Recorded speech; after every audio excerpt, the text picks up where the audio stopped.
toch geen goed gevoel van geluk.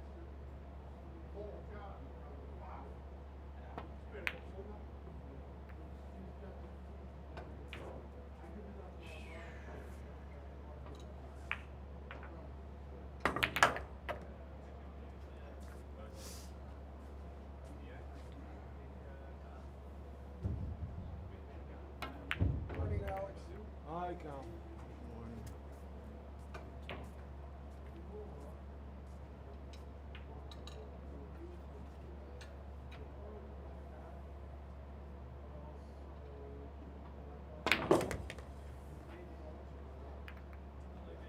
Cal, do you have another hat nearby? Hat. But I saw a couple in there. A couple of 8-5 ones. Okay.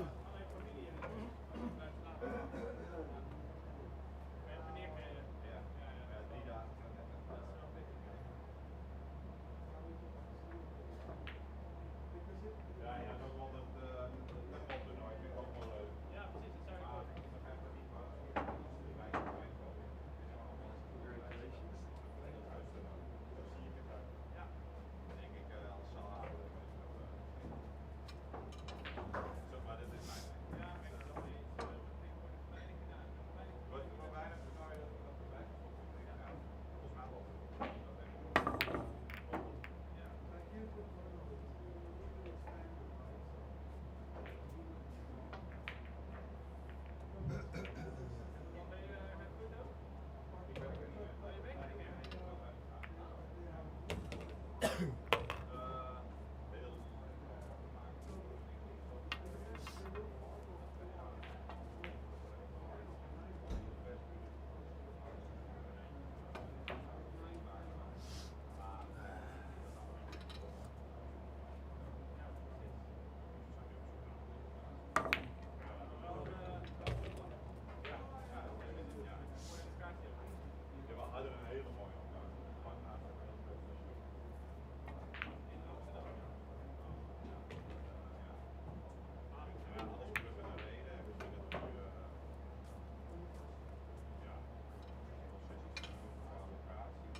Speelt hier op deze tafel. Ja.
I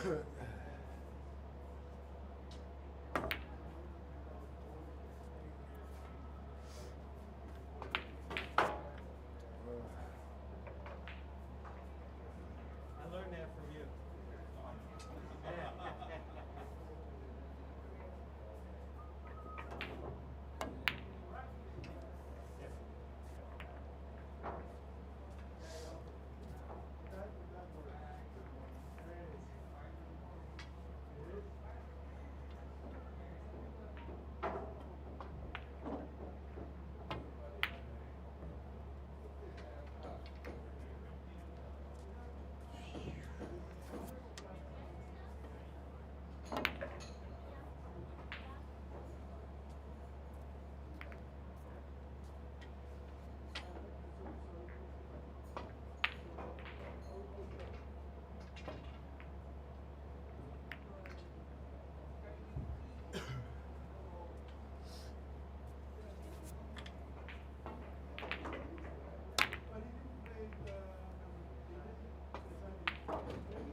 You know if we play on this table, Alex? Yeah, we play on this table. Good morning. Hi, good morning.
30 minutes. 30 minutes? Are you crazy? No. We're gonna give you 30 minutes. You guys ready?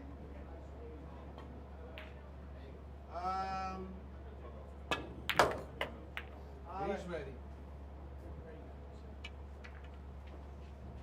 Yeah. So, I'm delighted that you're all here now today. I think you've played some monster matches up until now. I think the biggest grinder here, I must commemorate for the amount of matches that you played through the loser side. The amount of hours that you stood on the table yesterday was commendable, absolutely amazing. We have a Spaniard here joining for the first time with his buddy. I think it's amazing that you've come through and made it to the quarterfinals, so really, really cool. Barcelona and Mallorca, right? So I keep that in mind. Mallorca. Yeah. You played Mallorca? We have a newly become dad, Tim, here joining and made it through to the quarters. I think that's great. Thomas, well, you're an icon of one pocket in Hague at the moment, in the Netherlands. One of the first. At Alex all the time. 9 years ago, I hosted my first one pocket tournament in Amsterdam, and we had Orange Fork streaming. I had a small little jazz band playing in the corner, and we opened up the field for 32 players in Amsterdam. And the first sign up was Thomas. I'm like, who is this guy? From Germany, nobody heard about him. It's crazy. And well, 9 years later, he's still here. Quarterfinals. Still nobody knows. He's the gambler. Yeah, gambler numero uno that I know from Buffalo's. He walked into Buffalo's 5 minutes later. He had his money match lined up. He didn't freaking leave the table until we left 10 days later. So, really fantastic. Jim, the pilot, is here. So Buffalo's is your home base, which is so fantastic. Thanks for coming, bringing that Buffalo spirit then to Hague 5. Great. That's sticky. Isn't that fantastic? Oh, Yeah. Buffalo Spirit is stacky. Oh, Stacky. Yeah. Stack some money on the lamps, you know. Wow, I've never seen anything like it. Flipping you coins never. for $5,000. Wow, it's like $5 grand? Oh yeah, $5,000. there might be 3 tables going for $5 grand. Yeah, maybe. There might be. Crazy. Never seen anything like it. 30 grand. I'm also delighted that we have. How many Mosconi Cups did you play, Nick? 8. 8 Mosconi Cups, which How many is did you win? 6. Well, we won. 6. I mean, it's just fantastic. I think great that you're here. Really. Thank you. 10 years ago, I had never even heard about this game. And I think I bumped into Alex somewhere, I don't know where. You said something about one pocket, blah, blah, blah. And then I understood that I'd seen scenes in movies that I didn't understand. And I related that back to our conversation. I think, oh yeah, shit, they were actually playing one pocket. That's why they were shooting the shots that they did. And I think that it's in A Hustler, one of those movies. There are a couple of scenes that show kind of a either they're banking, so of course with Brumback or whatever, they're banking balls around the table. And I realized then that it's one pocket, and that's kind of got me started in doing it well. So my hero one pocket player here for sure is Alex. So, and again he makes it. So you won, I believe you beat either Thomas or Pepijn in the final in the first tournament in Amsterdam 9 years ago. I think you did. You beat me in the final. Sorry? Oh, 9 years ago was another tournament. Well, it was a different tournament. Yeah, It was me. yeah. Anyway, sorry? It was me. It was you, huh? Yeah, and it was my second tournament because the first tournament I got kicked out from Rolf on the streaming table Ah. and we played to 3. Oh. Wow. Because it was actually a race to 2, but you didn't change it in the computer. Oh, so you So cheated.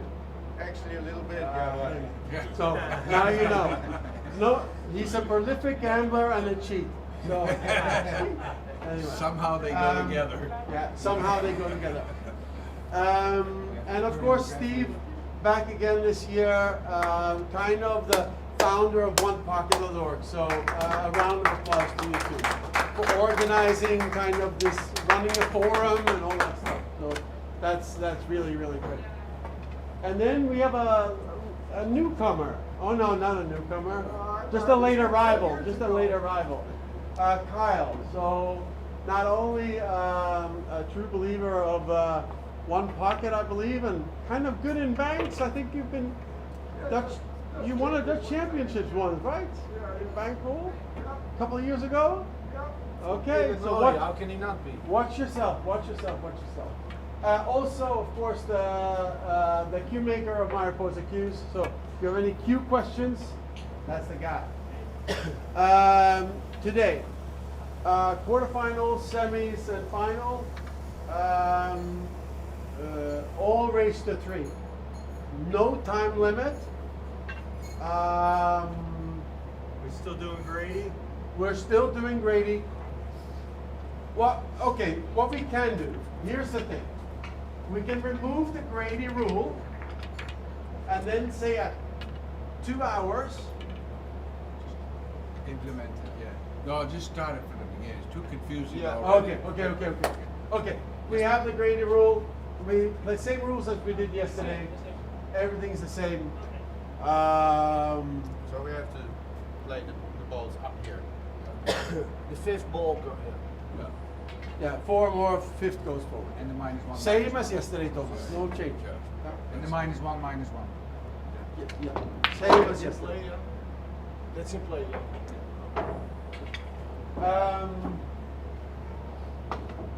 May the best man win. Wait, thank you. One word of appreciation, first of all, for Espen. You know, you're carrying the torch in organizing the thing, but you're helped very much by Anna. Oh yeah, fantastic. Anna is. Anna! Woo! She's kind of tired, so let's all buy a cup of coffee for her during the day. And thanks to the pool room, because they facilitate, they give their pool room for a weekend and they lose a bunch of money. Yeah. But they love the game, so thanks for that. Okay. Dankjewel. Thank you guys. Have fun. Oh, Steve. Steve, you No, want to say something? Joe Long that adds some money to turn Oh yeah, of here course. and all over the Joe- world. So Joe Long is a sponsor. Mariposa Yeah. Cues is a sponsor. Becoming the Orange patron. Folks is a Yeah. sponsor. Staff is a sponsor. Hague 5. I mean, Yeah. we couldn't do this without any of them and any of you. So, great. Beautiful. Go Thank forth to you. the conference.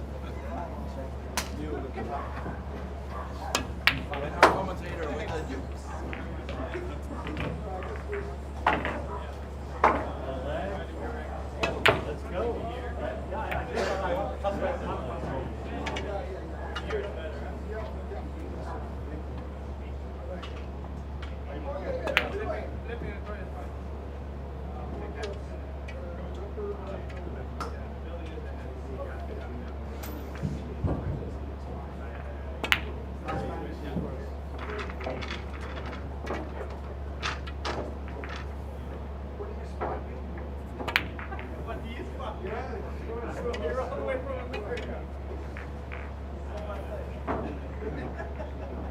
Yeah.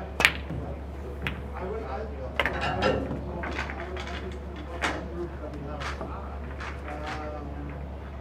we start there, then you have my contact also.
They got kissed in.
Boys, ja, kom maar langs. Mooi, Alex.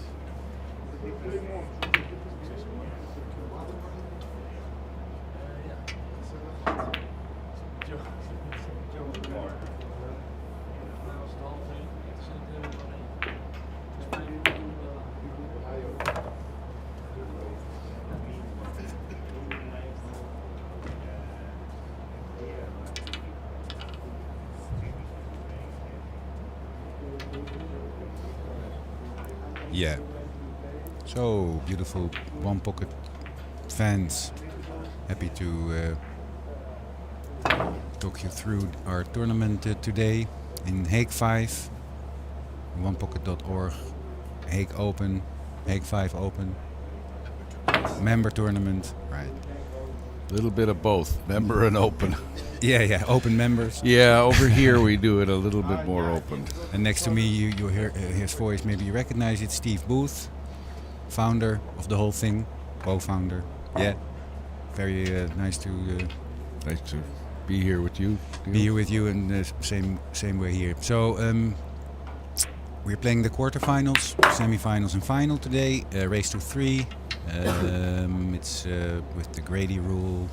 4 balls in the kitchen, 5th ball is going back to the spot, and two minus ones will be scratched. Yeah. What were you going to say, Steve? That's it. The Grady rule all the way through the game. It's just too confusing to pick it up partway through. Yeah.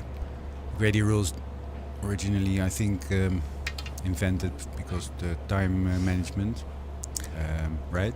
By Grady Matthews, Yes. who was a great player, one of our first players inducted into the One Pocket Hall of Fame. Really? Yeah, he was First one. Besides being a player, he was really the premier teacher and promoter of the game for a long time. Very knowledgeable. And he started doing major One Pocket tournaments. I think in the 80s and then early 90s, he started the Legends of One Pocket. They were great tournaments. See, one thing about playing in the U.S. versus playing over here is there are older players in the U.S. Over here, there are not older players playing One No, Pocket. we don't have a history, right? No, you don't have any seniors. But over there, they had... Thank you. Yeah, they... You're getting closer, but you've got a ways. But over there, they had, these former pros and like Buddy Hall, say, that just were fantastic players, but they're not competitive anymore at like 9-ball and that sort of thing, but they had the tendency to adopt One Pocket later in their careers. Right. So those Legends of One Pocket, they weren't just all older legends. It wasn't a senior thing they had, but those players were still active in the game, they were a bunch of legends, like Ronnie Allen, Grady Matthews himself, etc. Right. Cornbread Reg, some of these names you read about in books. Right. Plus young players like Shannon Dalton, who won one of the very first Legends of One Pocket. Is he still tournament playing? At 19. He's only like early 40s, I think. Yeah, he's not too old, right? But he's got a child now and a business, married, so he doesn't compete that much. If he just took a couple of months and got from his back home in life. stroke, yeah, he'd be a threat because he was. he was a little bit Scott Frost like. He was. Would you say that? Well, I think he was Scott. Shannon's particularly known for his banking. Which is a big part, of course, which we will see during our match. And fearless play, especially. I mean, even he started competing and gambling when he was like early teenager, 12, 13. His father took him around. Yes.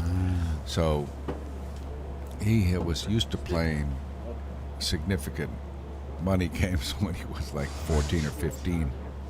I mean, he played top players at that age. So yeah. So let's get to the matches on the stream. We are commentating on the match between Alex Lely and Thomas Kiers.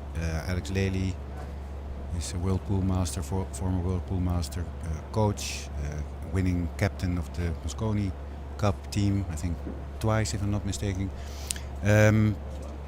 So that's our main match. There are two other streams. They're produced by Jimmy Warroom's Orange Fork Productions. Orange Forks. Forks, right. I always eat with one fork and they do eat with more forks. Nice lag by Alex. So Alex won the leg, so he's going to break.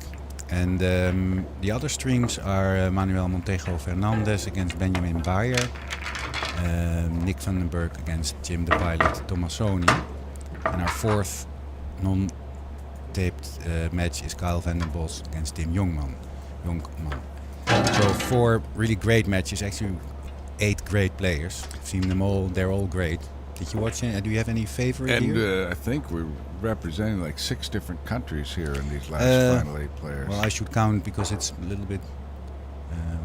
1, 2... It's a good thing Alex hit that ball break a little bit soft because the corner ball really leaked out. If he had hit it just... normally that would be considered like a little too soft to hit because the cue ball's way down by the first diamond. Right, should be like around the second. If he had hit it at the normal speed, Thomas would have had an opening shot on the 50. He's going to kick on at the 2-8, I think. No, he's not.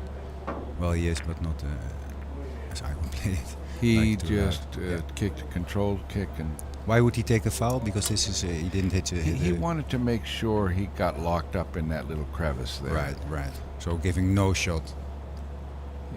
So is the 11 here is way too... a little bank at that 10. Is the 11 too aggressive? If you hide it in the pack? I don't think he can see much of the 11, maybe behind the 2. Okay, so he's gonna kick back, right? Looks like he is. To the brown striped 15. An aggressive kick. Ooh, that one leaked out, but you feel that's a scratchy... I think he was going for a kick to bank that ball. Kick bank, yeah. Yeah, but he came up it a little bit underneath, but he it wasn't quite bad enough to scratch. Then he was lucky, right? Because he could have had a double kiss. Scratched. Yeah, or double kiss maybe, yeah. Yep. This is also is it true that if they're lined up, so cue ball, object ball and pocket, that's always a double kiss in play? When they're down a low angle like this, it's close to a double kiss. That's why he didn't bank it. Exactly, yeah. So safety first. Yeah. And rightfully so, because it's the start of a match. They, especially for Thomas, I would say he's playing a sort of legend, or not even a sort of. It is a legend, Alex Lely. So he's probably a little bit. These two are very familiar with playing each other too. Right. Because you've got Alex from this area, although he lives in Italy now, and Thomas in Germany. But Thomas travels over here pretty frequently. Yeah. And they've played a lot over the last 10 years. Yeah. Thomas is really kind of the ambassador for One Pocket. I see him that way over in Germany. and Alex, of course, everywhere over here in Europe.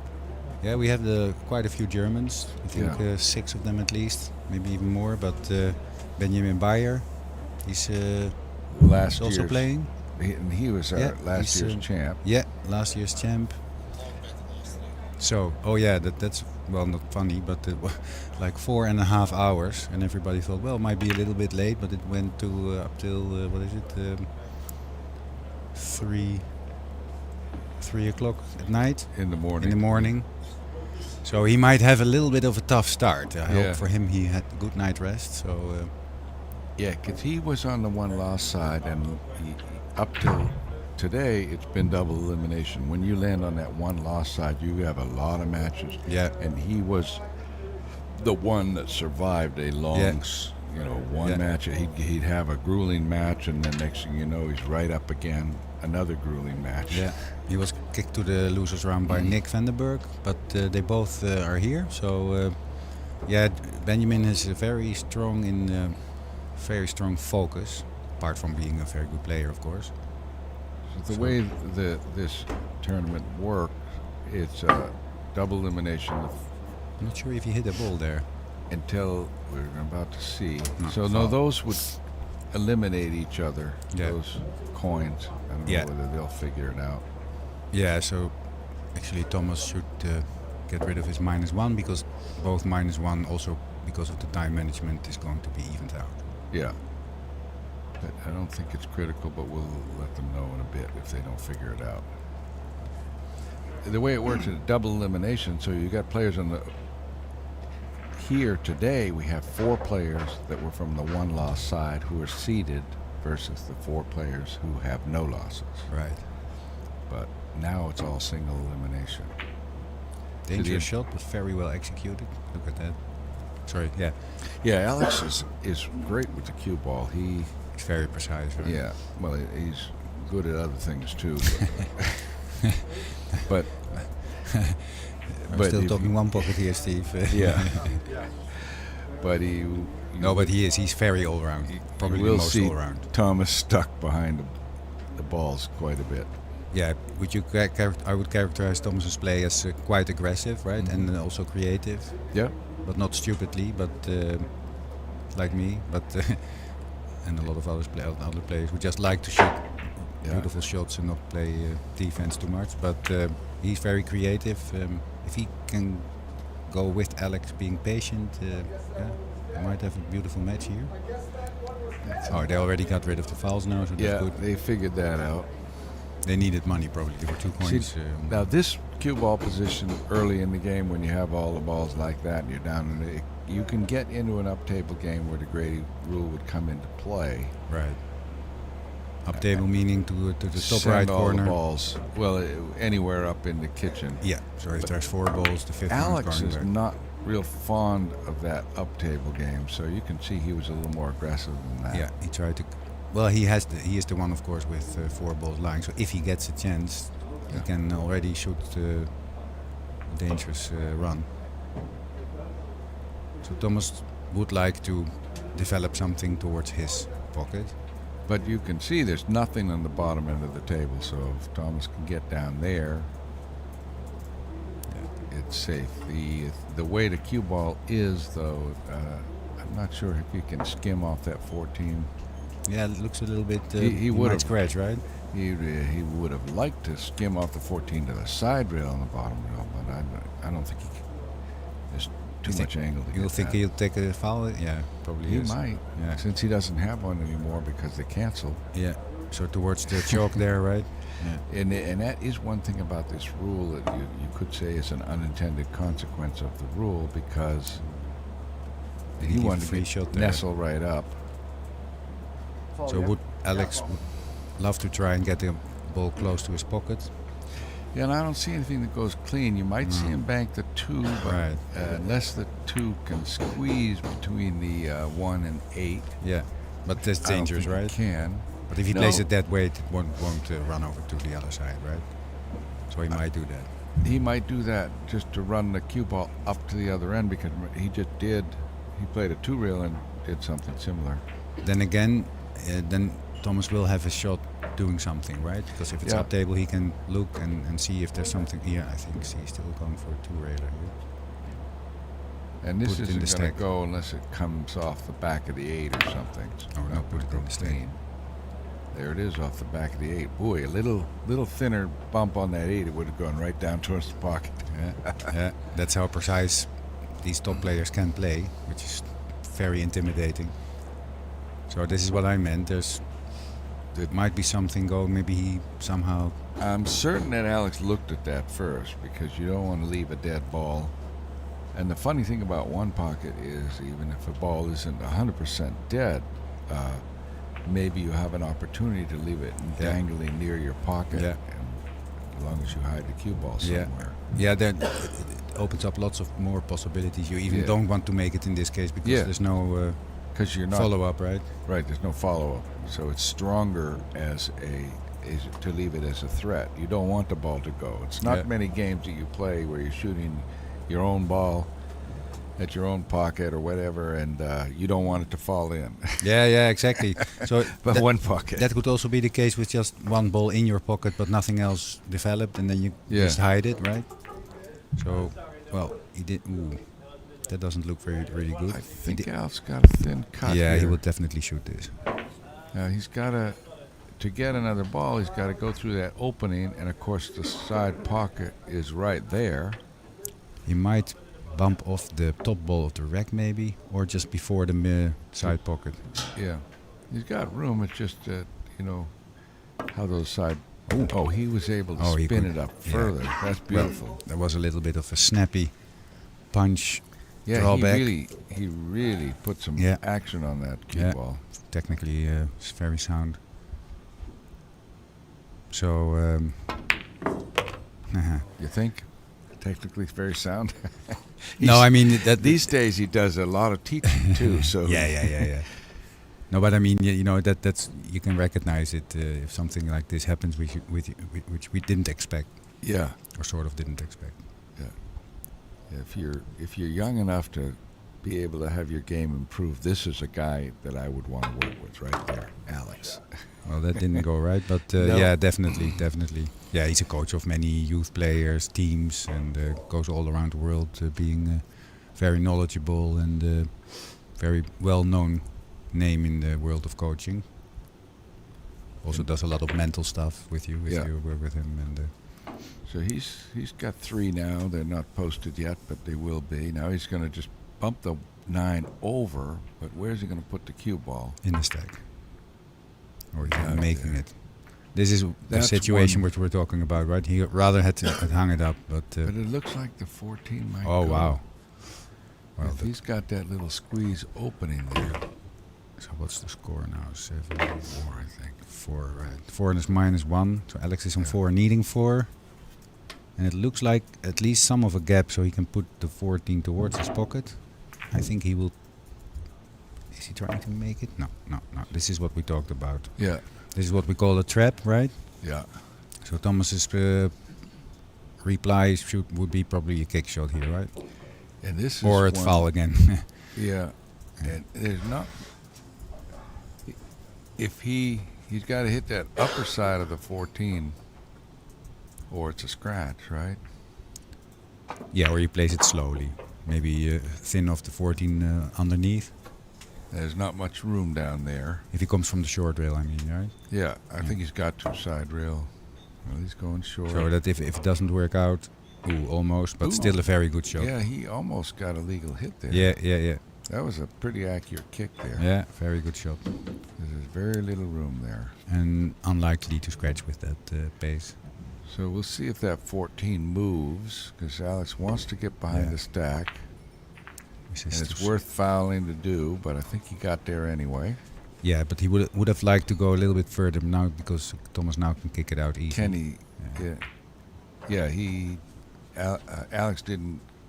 See, he would have liked to get much deeper. Yeah, to to the stack. 3-5 probably or something. Yeah. Well, here he might play that kick bank because he's got a little more. Yeah, he's going for it. Yeah, one. Oh, no, it's he's not. And he got a good legal hit that time. Yeah. even those inches are helpful to get more space for your cue ball. Yeah, another nibble off the 14. If it is, then that. No, no, the nibbling is over now. Well, Thomas got that what ball happened to there? move quite a ways. So he sold out here very unexpectedly. No, that cue ball found a little gap and rolled into an opening for Thomas. You got to watch out for those little gaps. Yeah, yeah. It's in the center of it now. Yeah, you think of I just got to get up behind the stack, but then if you don't look at the stack, there might be one of those little gaps. Yeah. And that's what happened Definitely. there. So I'm not sure if he can avoid the 3 ball or 5 ball. If he can, he will play shape for the 2. Yeah, because this looks like quite a steep cut angle. It's hard to judge, but I'm looking Can at we get where overview, the Jim? line of his cue stick. Yeah, well, this is definitely makeable, and I think he will be able to miss it. You see, he's going Miss with lots the of right-hand 5, you mean? sides. Oh, he did make. He did. Oh, wow. Oh, that was nice. Oh, that bump is just. Well, he still They can. still got it. Yeah. It's like a straight pool break shot there from down the bottom of the pack, thin. Well, knowing Thomas, he's definitely shooting. So now he needs to get shape on the 3. So somewhere around a little bit to the right of the 2 on 3 Again, rails. Or To check me, side it again. Looks Sorry? like he might have to rub that 5 ball again. Well, if it's possible, he probably will. Yeah. I think it's too And thin though. But If he doesn't, I think he's going to rub the 3 ball, go into the 3 ball, isn't he? I don't think he has a clean path here. oh, it was full. Yeah, in he the went directly into that. There's a steep cut. A I ball wasn't- or 2 yeah. come up. 1. He wasn't ready there, I think, because he a little bit hastily execution. The thinking process was not done yet, I think. And Alex probably likes this combination. Yeah, you can put your money on this one.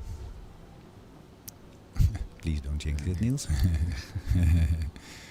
Yeah, Joe Long, apparently he thinks I have a little jinx on some of these guys, so I'm going to be careful about what I say. You're not calling anything. Yeah. I'm not calling anything made until it's made. Okay, well, I called some shots yesterday, and I'm not afraid to do it. Coming up maybe into the 3 or 5. People. Oh wow, that's perfect. So 1 or 2 more. 2 more, right? Yeah, I know it's at least 2, right?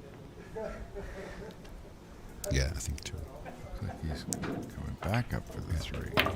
Or for the 7. Oh, or the other, or the other. inside. Yeah. So that's Right through that makes gap. Yeah, or even landing on the 2 would have been all right. Yeah, but landing on the 7 wouldn't. No. But that's his position, right? Yeah. So that's it, I think. Okay. Yep. 1-0 to Alex. I thought that was a really strong game of his. Yeah. Although he sold out somewhat, or got unlucky putting it Thomas in the gap there. Yeah. So he had a chance. Thomas couldn't convert it. But I thought the beginning of that rack was quite strong of Alex. Tight play, no chance. Yeah, I would say that would be reflected in the fact that Thomas had to take 3 fouls because Right. one of them got canceled, but he Right. still had 2. Yeah, definitely. So he took 3 fouls, Yeah. Thomas. So you rack your own. You rack your own, and they play an American one-pocket rule, so technically he's supposed to put the cue ball fully behind the line. Looks like he He's did there. played enough over there in New Orleans. Yeah, He no- knows that. Yeah, not to start with a foul. Yeah. Would somebody tell you? Hey, Over mister? there? Oh, Yeah? absolutely. Yeah. Oh, is there Oh, yeah. is there any? Push you back. But is there any advantage, like 1 inch, rolling it up? Well, sometimes there is. This looks like a good break. Very nice break. Look at that cue ball right on the rail. That's excellent. And the ball spread quite a bit, too. And they're playing here the re-rack rule, so if they make a ball in their own pocket, whether they scratch or not, if they make a ball in their own pocket, it is a re-rack no matter what. Yeah. Feels like that if you make a foul, it should be a foul, no? I think if you listen to the pros, gamblers or whatever, the players talk about that, they're already being penalized by having to break again on a perfect break, so they don't want to be penalized if they happen to scratch. So it does make sense that way. That rule was a player-driven rule. That's a lot of rules come up because tournament directors want to speed this up or that up, or they want to be able to manage the games with a small number of referees. But the re-rack rule was totally player-driven. Yeah. Some of them are so proficient at breaking that they don't like the idea of somebody can just break and run. And in some of the older tournaments, that happened quite a bit. I know there's a finals in one of Grady's tournaments where I think the players made the ball on the break like 5 out of 7 games or something like that. I think both players did it. Thomas is shooting here, by the way. He's got a bang. Oh no, he's not. He just slide up a little bit. Well, see, he ducked on the wrong side of the balls, which is fine because he was trying to play position and get another shot. He didn't quite get up there. If he made that ball, he might have, because he needed to cut a little more to make it anyway. But there wasn't much room for that tight. No, but it's aggressive, controlled aggression. Or controlled aggression, as Tom Worth would put it, right? Yep. Not co-author, fellow, but fellow. Yeah, fellow author, colleague. Yeah. That was what I'm looking for. Yeah, and our books are so different. They, of course, they cover the same game, but the way they're done, it's really different. They're really a good complement to each other. Seen them both, and that's true. Like these kind of shots, right?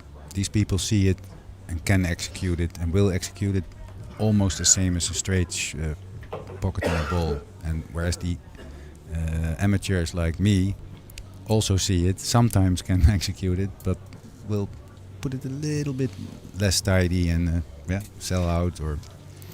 Yes, playing one pocket, because you can have a powerful shot without necessarily making a ball, but you're moving balls towards your pocket and you're hiding the cue ball.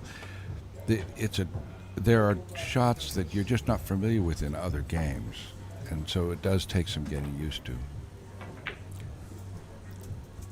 Here you're going to see that part of the game where, when Alex shoots, he wants to leave the cue ball on this side, and when Thomas shoots, he wants to leave it on the other side, and you see a little bit of that back and forth action where they're jockeying for a little opening. Next to the 3 in this case, right? Probably? No. Or and 3 away and next to where the 3 was. The tighter you get up to those other balls, the more you restrict their possibilities, the more likely you get to them giving up a shot. See, Alex didn't get behind it, so Thomas got options. Oh, he I don't missed it. think he touched anything. No, he wanted to skin off the 15 there, didn't. So he won't mind too much because the result is almost the same. He got where he wanted to with the cue ball. But still, you don't want to give away points that easily. But he didn't. He might need. Yeah, if you hit that one like 3 millimeters, it can, have dangerous consequences. Not getting behind the 14. You could see Alex, he could go like rail first thin off the 11 to get up behind that group of balls. He could a little touchy coming off the 14 to get through that window between the 15 and the 7. That's not much of an opening. So I think if he goes that route, he would go rail first, bottom rail. Yeah. Also, it looks to me that the 5, 12, 4 might be on. You see what I'm saying? Yeah, but that's towards Alex's pocket, so he didn't mind so much being over. Yeah, there's something there. Thomas should be looking at if it's an inning. Well, he may have Thomas may have tried to bump those loose on his last safety, but he missed the touch on that. Yeah, but that was on the 15, or maybe putting the 15 in between. Oh, it's yeah. 15, No, yeah. but that could, if he would have hit it and rolled it in between that That's line. right. But it looks like it's very close to me. 5, 12, 4. Well, it looks like He's going a little bit. gonna move balls. Also, really, really great execution. Wow. To Cue know, ball. to find that gap. That's really terrific. So off the 7 I'd behind say the 14. That looked like one of those little trick shots where they bank off the point of the pocket, and it's not. It's a touchy shot that you can go wrong, but it obviously went really well there. And Alex focused so much on the cue ball. Yeah. Yeah, he can freely play completely cue ball there because that's the only part which you really have to get right. Close to Alex, close to having a bank on that 15 here, and even if he can't. You mean the 11? Yeah, the 11. And even if he can't see it enough to make it, maybe he could see it enough to come level And across and back. Yeah, and then off the and 15. Tick off Right. one of those balls. Only problem Well, is the what 15 will be gone when he. Oh, because he's touches touching that one. Yeah, yeah, but yeah. but the 4 will still be there. Right, and the 14. Yeah. So if he comes. And there's not much danger in it, right? No. No. Straight ahead with a cue ball. He's doing something else. It looked, no, he's well. Not He doing- went a little higher and Yeah, rattled yeah, a couple yeah. balls loose. Yeah. but still like jacked up. Like he was playing a stun run through. Yep. It's technically also already quite difficult for lots of players. It's easy Yep. to mess that up. Yes. To It's just easy to make have a that stop cue shot. ball get away a little bit. Yeah, or hurt. it's running away from you, or even stop. Right, that also Right. happens. Yeah. So this is just defense from Thomas getting out of the inning. Would have liked to nestle in between the 4 and 14 because it limits the options very much. But And if Alex liked that kind of up table game, he's in a perfect spot to do it. But he doesn't want to move those balls because No. they're all around his pocket. yeah, this is about protecting the. Well, here we go. They've both got a coin. They'll figure it out. They already did on the last Am I in danger? game, so we Yeah. know they will here. It's always getting a little bit used to, right? Yeah, I think I started to say this is one of the unintended consequences of this rule that where matching fouls cancel each other out. You can see the coin there, one at each pocket. So once they notice it, those two fouls are going to cancel out. Right. It makes it a little easier to decide to foul because if you're Good shot. if you're going back and forth and fouling, the 3 foul rule still applies, so you don't want to do that. But the with those fouls canceling out, there's not quite as much penalty paid for taking a foul. Yeah, So he's going to kick all the way up to the Yeah. 1. same shot. Fouling again. So now he is on 2. Yeah. He doesn't need a second coin because No, one, some people do that, right? It's funny. Yeah, but they haven't remembered yet that one of those fouls cancels for both players. Well, the score is right though, so it's. yeah, they've got it on yeah, the monitor right. because they didn't update it. Yeah. Yeah, it's -2, -1, so it's -1. This is dangerous, but going very well. Yeah, as commentating here, Steve, we are also a little bit responsible for that the players on this TV table, stream table, are applying the scores correctly. Do they? They will knock. They- We will knock on the window if they don't. We will If make. they don't notice that, I mean, Yeah. I don't think it's going to affect the game for a while. No, like I said, the score is fine. So Yeah. yeah. And we'll see who needs the coins the most. Who picks it up, right? Okay. So Alex is persistent in his getting the cue ball up there with those with that the 10. Yeah, One. when I've noticed watching Alex when he finds a spot that behind some balls, he'll keep going there. It's like the Eastern torture, like getting a drop of water on your the same spot. So, but Thomas is also had to take a foul there, so, So it there's evens out. But see there, Now they just Yeah, figured it yeah. out. So away go all Yeah. 4 coins. Yeah. No, So that's why Thomas was We now quite both willing got to to take minus that 2. foul. Because, Right. like, what? Why not? It's like a free foul. Oh, Right. that was a coin. Okay. Wait, No. 0-0. Foul already. 0-0. So now it's really Yeah. Equal. All coins gone. Yeah. right, sorry. Thomas was just Well, checking we with put the us, coins up, actually. knowing that we are just really sharp this morning, right, Steve? We're sharp to spot this.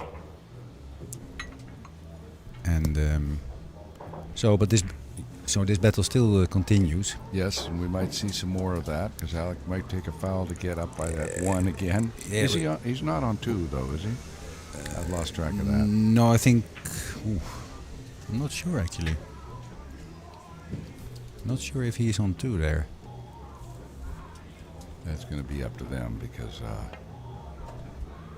But yeah, he took another. But he is foul. now. He's going to have to give. He's on 2 now.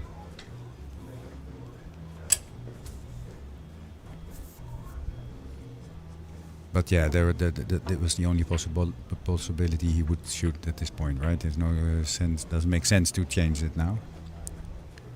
Or maybe Thomas is on 2. So if so, he cannot do the same as he did before. Skinning No. off the 15 is dangerous. If you hit that too thick, you can land on the wrong There's side. quite a little crowd of balls there. If he Yeah. moves that 8, none of those other balls go. So he does have a possibility of maybe banking the 8 and pulling the cue ball up to the far end of the table. To the left top left corner. Yeah, not really towards his pocket, but to get the cue ball up table. As long as he moves the 8, Yeah, to the top left corner. You mean, right? he can go up table with the cue ball anywhere. Yeah. So he's following through. He didn't do that, but No, this is also good. He's replying very strongly as well. That a little bit because there's too much room to. But if your execution is good, you won't make no, mistakes. Alex probably is on 2 fouls, but they may be Should discussing be- that. I can't see.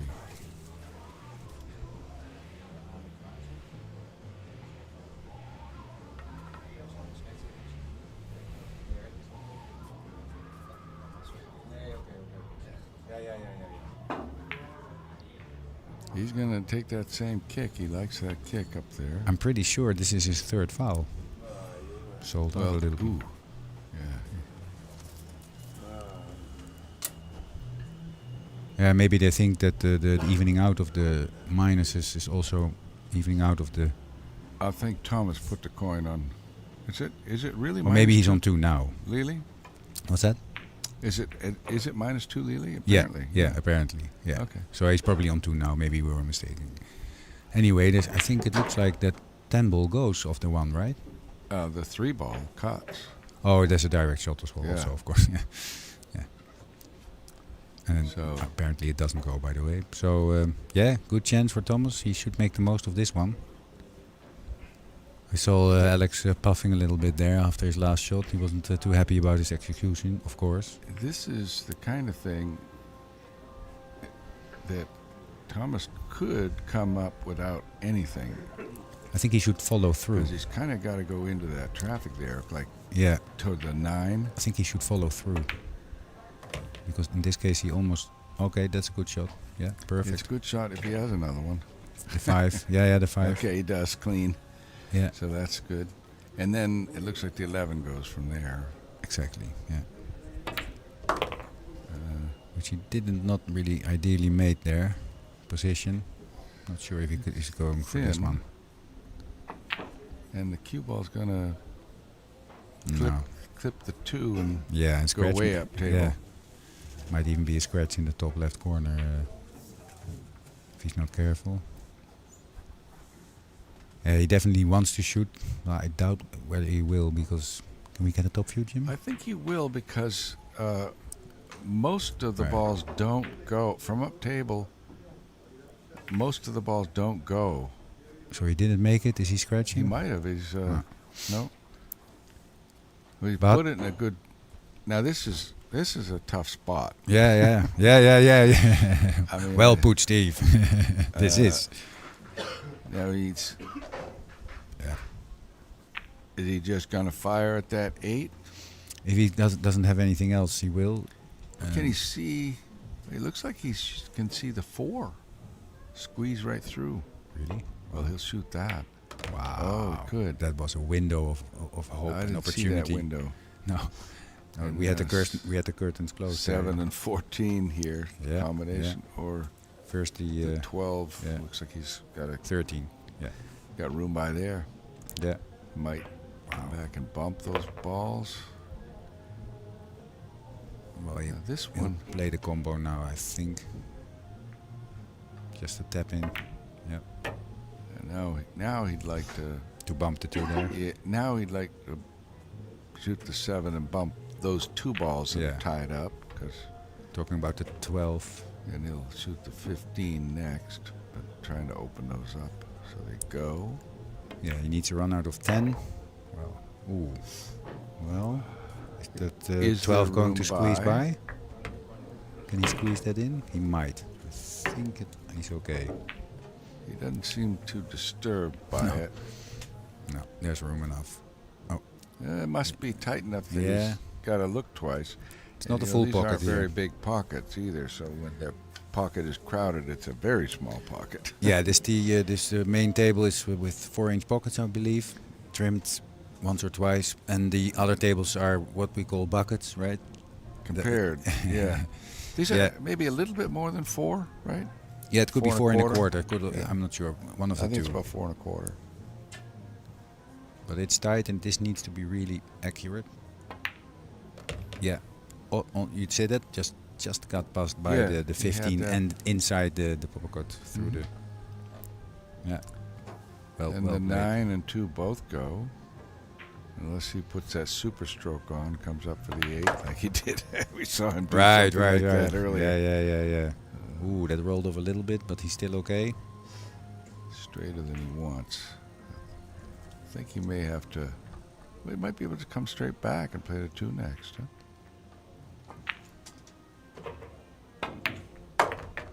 Didn't want to touch that 2, but he will definitely shoot at the 2.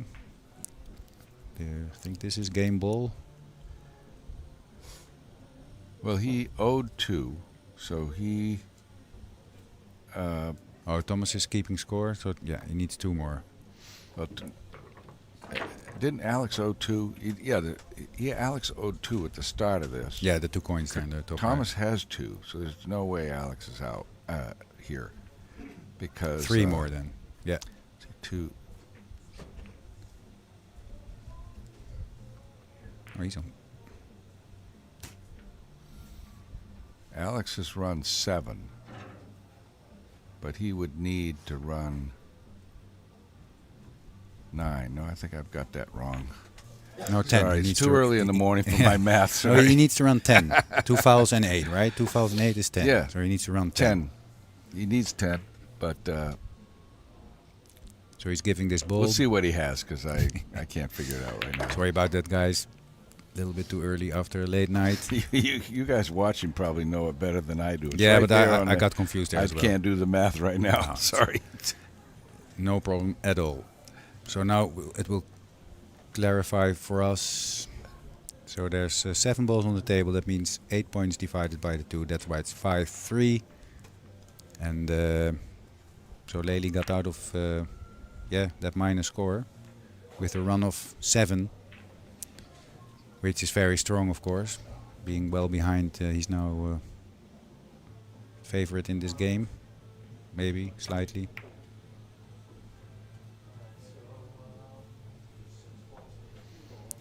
Let's see if there's an update on the scores. I can see one match from Nick Vandenberg against Tomasoni, Jim the Pilot Tomasoni, which has a score great- of 7 To nothing. to nothing in favor of your fellow American Jim the Pilot Tomasoni. Yeah, And they're spotting balls because of the Grady rule, I noticed. maybe they forgot and they just put out 3 now. And the other scores are all Well, I the think- scores are on their Yeah, you can find them on Q-Score, because they're And- doing live scoring here on Yeah. all 4 tables. and the streaming Thanks is of course. to Jimmy. Yeah, thanks to Jimmy. Not thanks to Jimmy, thanks to Anna. And Anna's doing it over there. The tablets are actually from the club. The That was tablets. from the club. Yeah, we have tablets. I heard against- the lights had something to do with Jimmy, though. Yeah. These 4 tables have good lighting. Yeah, so we have tablets on the wall which keep the scores. They put it in themselves, the players, so Manuel Montejo Fernandez against Benjamin Bayer. I don't think they are putting in the scores, or they're having an outrageous battle. Oh, it's one. Oh, I'm sorry, mistake there. I thought that was the table number. So that's 1 game to Manuel Montejo, the Spaniard. It's balls. Oh, that's balls. I'm sorry. So it's only 1 ball scored. Well, so I was. Well, Alex going to clear out Thomas's side.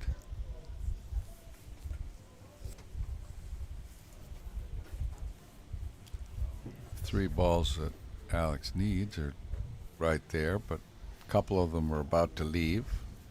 4 into the 8. He's Draw back with a shooting cue at the ball. shooting at the 2. No. Oh, I figured he'd drive balls up, bounce them around, kick them out of there. But he went a little more delicate. Yeah, so Alex is happy to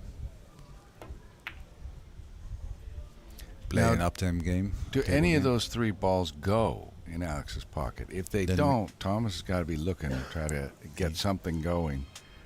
Yeah. Well, if any of those goes, the 8 definitely doesn't, of course. And I don't think the 6 does either, unless you're way over by that side have pocket. an overview, Jimmy. 2's close. No, it But looks like they don't. Anyway, Thomas doesn't have a bank to take advantage of it. Like that 9 looks like close to a kiss. Yeah. But So he's this is- playing. No, that's impossible to play that shot. He It's a could see four-railer. if those don't go. I mean, he could even kick at that 9 to get it, play it. You mean he's never going to sell out, right? Yeah, because none of those go. If they don't go, I can't quite tell about the Kick 2. shots are a little bit like blasphemy, right? In the Not so bad for the long way, because the crossway down at the bottom of the table, yeah, Yeah. it's suicide because you kick, and if you miss to either side, you're Yeah. going to leave a bank. Yeah. Yeah. But the long way, it's a little different. Yeah. If you get a reasonably accurate, and you leave the cue ball up there, and it's not so bad. See, There goes Alex again, hiding the cue ball. but there's not much to gain. So I still think if he's got to look and see if any of those, if that 2 goes, and Thomas can be aggressive. He's looking at possibly kicking at the 10. See, you thought he shouldn't kick at the 9 because it's a little wild. He's looking at kicking the 10. So that 2 must not go. Yeah, and now this is already proving your point, right? Even the ball there it's nowhere near a sellout. This just Yeah. he has a Yeah, 'cause ball. look at how. Yeah. I mean, you could say, "Oh, he really hit that poorly because he No. was off by 2 diamonds," but it didn't really matter. Did Well, it? it's still in his favor. This ball, I think. Yeah, it's not going to be after Alex shoots, though. Ooh, wow. Ooh. Now, this is the only spot. Ooh, Ooh, that if is- that that- snuck by, that just Yeah, about yeah. came over where Thomas had boom, boom, boom. 3 balls. shots. Yeah. Little duck Yeah, yeah. lined in a row. But it certainly didn't. Will he kick at the 2-6? No, he did. But He doesn't want that to come up where Alex yeah. can see it, and I think it did. yeah. So this might be it already. See, that's one where, yeah, this is trouble. Yeah, that there you can see the precision of the almost pro player and the definite. So after this one more for Alex. And it won't be the 6 or the 8 because they're tied up. He might go up and down. I mean, 2 rails towards the 6-8 and try something if he's feeling okay. Go Because- back and forth and Yeah, he's gonna. bump them. He's not gonna miss this shot. So No. he half Oy. He also didn't want to scratch in that side pocket. Yeah, that's if he probably went a why he little held high. back. But you could see he was, yeah. Oh, he's two bank, These two don't railer. go very well on this table. I think he set Thomas up for a little shot unless it goes. Boy, Alex got a couple rolls there. That's Thomas's pocket. Yeah, he wanted to play a two railer, I think. I don't Z- think Z shot. It was a kind of a half-hearted shot though, so I'm not quite sure what he had in mind. I think C banked the two railer. But he only got to the first side. Yeah, we can say that Alex. Even if it didn't go, it wasn't going to bounce very far. It was going to leave no, a shot. it was a very rare moment where we can say that Alex executed poorly. A little brain cramp or something. Or brain cramp. Or a hand cramp, I'm not sure. Or both. Yep. And that keeps Thomas in the game.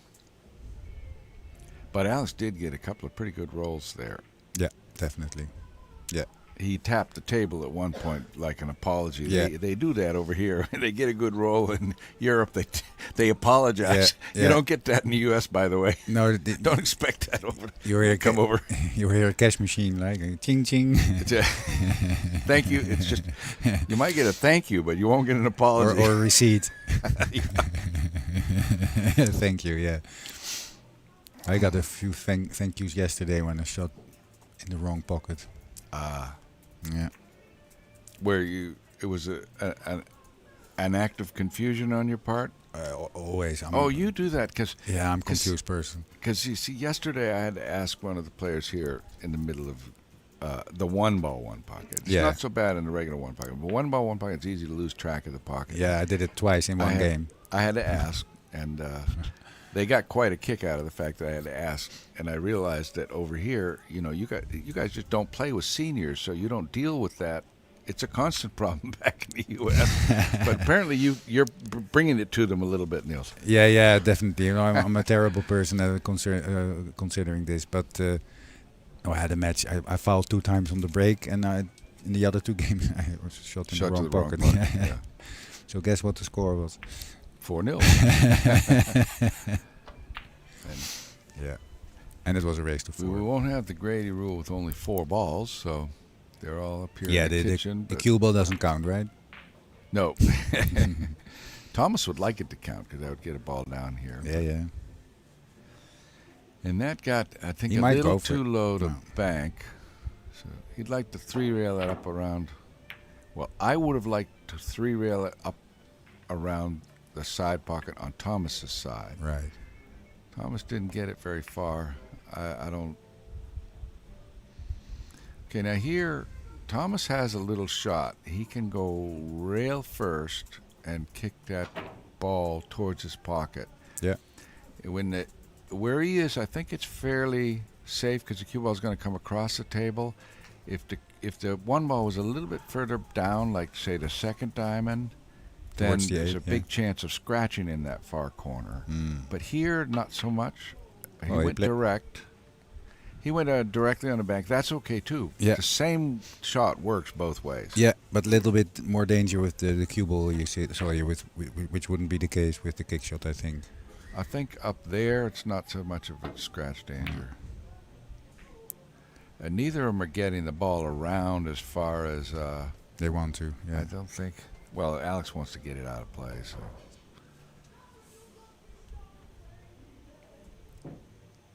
Well, Nothing. he might be shooting. He'd probably just come off the top side of the 8 and back across the table with the cue ball. Try to keep the balls kind of level. Well, good wide there. And you'll probably see the same thing from Alex. He'll say, "Oh, that's a good shot. I'll do the same thing." Yeah, sort of. Mm-hmm.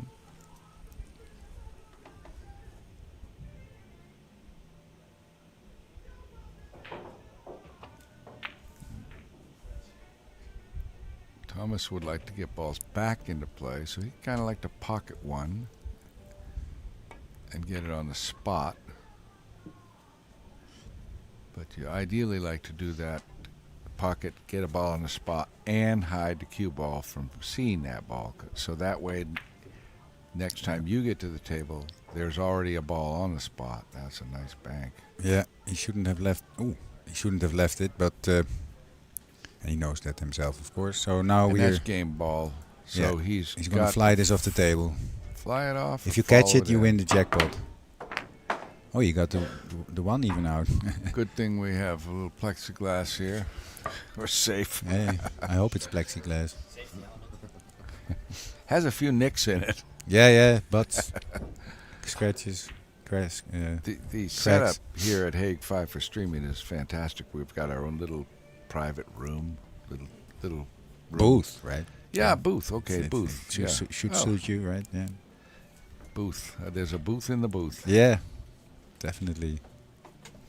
And there's our owner, Staff. Oh yeah. Continuing his dance from last night. Yeah, late at night they get a little wild here. Now, speaking of wild, Alex saying got a little wild. good morning, Staff. So, Alex is. What a strange shot he played there, didn't he? Yeah. Like a really loud. Were the two balls on the spot? Yeah, he just hit it really hard. So Well, he must may know have something. been playing that up and down kind of shot, but I don't quite understand it because with those. So anyway, what happens now is that Thomas is very good. happy to play down Yeah. to get the balls down again. He's got. As long as Alex doesn't cut this ball in to win. Yeah, well, if it's cuttable, he will, but he will He's get the looking white at it. also towards this rail. Yeah, Oh no, he just played Yeah, cue ball. Yeah. and look at the pace there, very nice. So, but Thomas can come down. You know, Hello, people. I don't know if he can get behind anything without a risk of a sellout, but he can. I don't think I would shoot that Because it doesn't look like it goes. And once he's done, Alex is going to move things. well, it is going though. Close. He had a little more of a lane over there than I thought. But now it's more difficult to get two balls out instead of one, right? So that's the game. Yeah. Yeah. And that's what Thomas is. So After. he either kicks at this. Yeah, he's kicking at it. Yeah, he's just. Oh, very good result there. So now Thomas might try and hide somewhere up table, If there was a spot to get to, maybe behind the 8. you got to not leave Alex a straight in shot on the 8. So No, he's gotta be of careful course going not. behind those balls. Yeah. I don't think he has a good controlled way to get behind those balls right now. All right. So he'll probably just go directly into the 1. Oh, off the one It'd behind. be the- nice if he could pocket one of those, which he may have tried to do. Yeah. So now he gave up at least one of his two balls, if not both, because Alex is adept enough to get rid of I them. think he'll go He's kicking, kinda right? straight through the 6 here. He's kicking. No, he's not kicking. Oh, he went right for his pocket. Oh wow. That was a little aggressive, He wanted to bump the but 9. we've seen Alex play aggressive this game. Yeah. Just technically, with the lead like that, he's supposed to just back off and try to get those balls up into the kitchen again. So I thought he was going to 2-rail that 6 away from the pocket, but instead he went all out. Now this doesn't look like a bank that goes, but it does. Need to stretch it a little bit more. Now there are 3 balls down there. Well, wait, Alex has been aggressive. He might shoot the 9. Yeah, if he misses the 15 with the He cue hit ball, between he's the fine. 15 and the corner. Was that a double He hit? did. Very good shot. And we might see Thomas play it off the table again. Or just He lose may it. be able Yeah, to he's able to. Lower side. Ooh, wow. Yeah, he was actually able to get a little bank. There was out. a little bit more room than we sometimes can see on the monitor, but that's He the probably famous banked old kind of a excuse. bit off the point. Ah, And, that's good. I think just got to come off the 15, and I don't see anything going. I don't see him trying to move anything very far. I think he's looking at Playing it off. carom. Yeah, playing it off the 6 towards the 9. So the 15 makes the 9.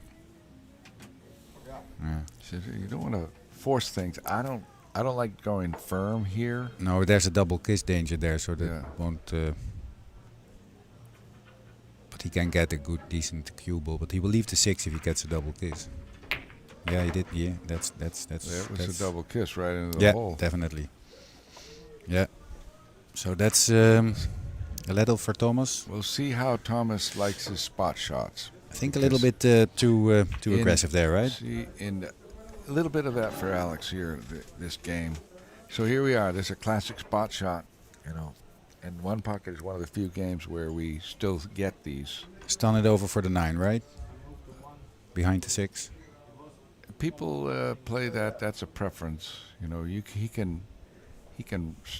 can roll this soft and just go down to the bottom and Yeah. play the 9. And if you do it that weight or pocket speed, as you call it, you can get cover from the 9. See, I would if. Another thing is you can. I think he's rolling as well. I think he's drawing it because he. Oh. I think he's drawing it because. No, he did roll it. He says, "I'm not going to miss a spot shot." I mean, players at this level, they're supposed to be like 90% on those spot shots. Definitely, yeah. They will be very disappointed. It's an open chance, right? So why would they play it any kind of funny way? Because they can just roll it in and they're like 90-something% to make it. Ooh, that's a little for He Alex. wanted that one, but he didn't give it up. No. 6-5, I think. I don't. Yeah, Alex is not on 7 because he scratched, so something's not up to date 6-5, there. yeah. Oh, there they go. Ask and you shall receive. So Thomas could have nicked this one, but or get a little bit of a better. But well, it's just to a play one a ball. long 3 cushion towards his pocket.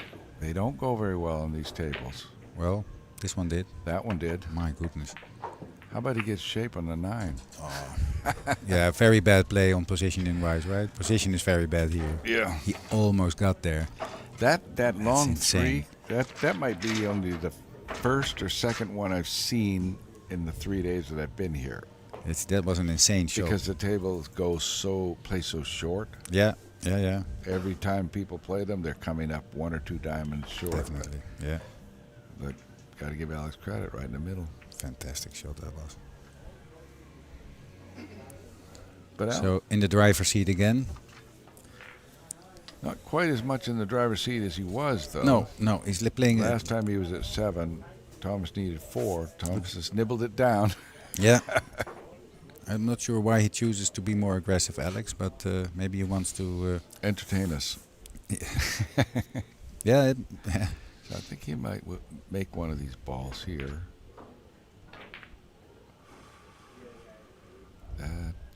That's a We'll bank on see the 8. Alec. Or shoot the 1 right down the rail. Really? No, I think he should bank the 8. Well, if it's a pot, it's a pot. But no, he's banking the 8. Well, if he banks the 8, he tucked the cue ball right back where it is. Yeah. Well, is he shooting the 1 then? So. Looks like it goes.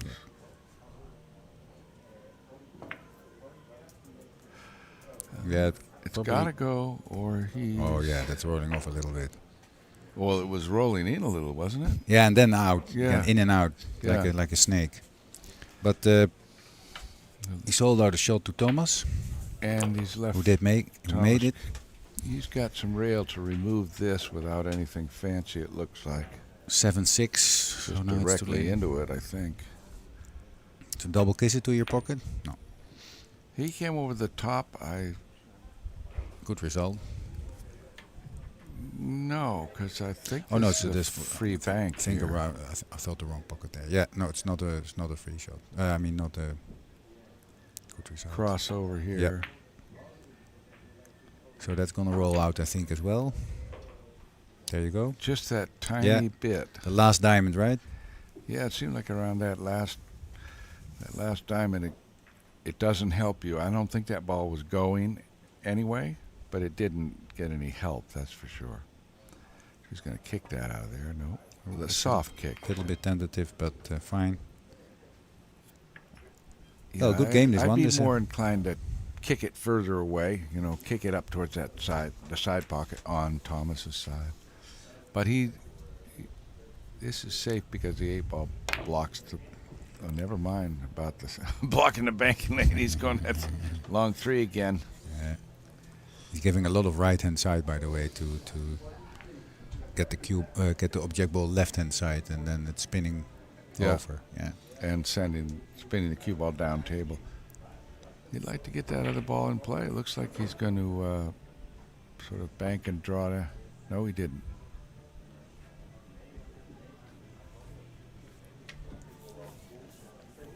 Is this still a 2-railer? I think it is a 2-railer, a little risky on the kiss and that. And the point, maybe. Don't want to do that. He doesn't at want this to do point. But he's looking at, okay, he can, if he does anything with the 8, Thomas is going to make that ball, I think. Leave the cue ball there. Or that would be one possibility, get both balls in play. And he did. Yeah, that puts a little bit of pressure, right? Well, it makes it a little bit more of an even game. So what's the standard shot here? Standard shot here. Let's take a look. You can't leave him the 1 ball back. It's not in your book, Steve. It probably is. I don't know about that. It's a little touchy spot here, isn't it? Yeah, it always is. I think you have to put the white on the rail, but where do you play and which ball do you play? Probably it's almost safer to come off that 1 than the 8. He's going aggressive again. Cutting the 8. No. Well, that's why he went a little lucky. wild. That's a little bit lucky. No, he's fine. Yeah, but he's lucky that he didn't hit the 8 with the white, because this he didn't play this, I think. At the end, you mean? Kiss at the last end. The last yeah. one. Yeah. He wanted to go But near his pocket. It was an awkward spot. I was thinking about some kind of safety play off the 1 ball. Right. Because it's a little easier to defend against the bank on the 8 if he gets to slide the cue ball over to where, like, Thomas had the tip of his cue to draw off that 1 before. Yeah. Just banked the 1 out of there. But Alex did something else. Now, the problem with that shot is once that cue ball got to the other end of the table, it had the wrong English on it. Yeah. Yeah. So he sold out there. Once it got down to the other end of the table, you saw that turn down there. Yeah. It's like, it's going to come down to be a complete sellout. Yeah. Yeah, he hit it too thin, and then the white was not where it's supposed to be. So he probably was intending. He must have been intending to hit the short reel first, but he hit the long reel first. I think he was going for his pocket, actually. You don't think? If he had hit the short reel first with inside English, the cue ball still would have come up the right, correct side of the table. Yeah. But he had outside English, so it came up completely on the wrong side. He messed up there. So 2-0 to Alex. Nice game that was. Update on the other tables. Manuel Montejo Fernandez interesting at the end against Benjamin Bayer is a 4-2 ball count. That's still the first game then.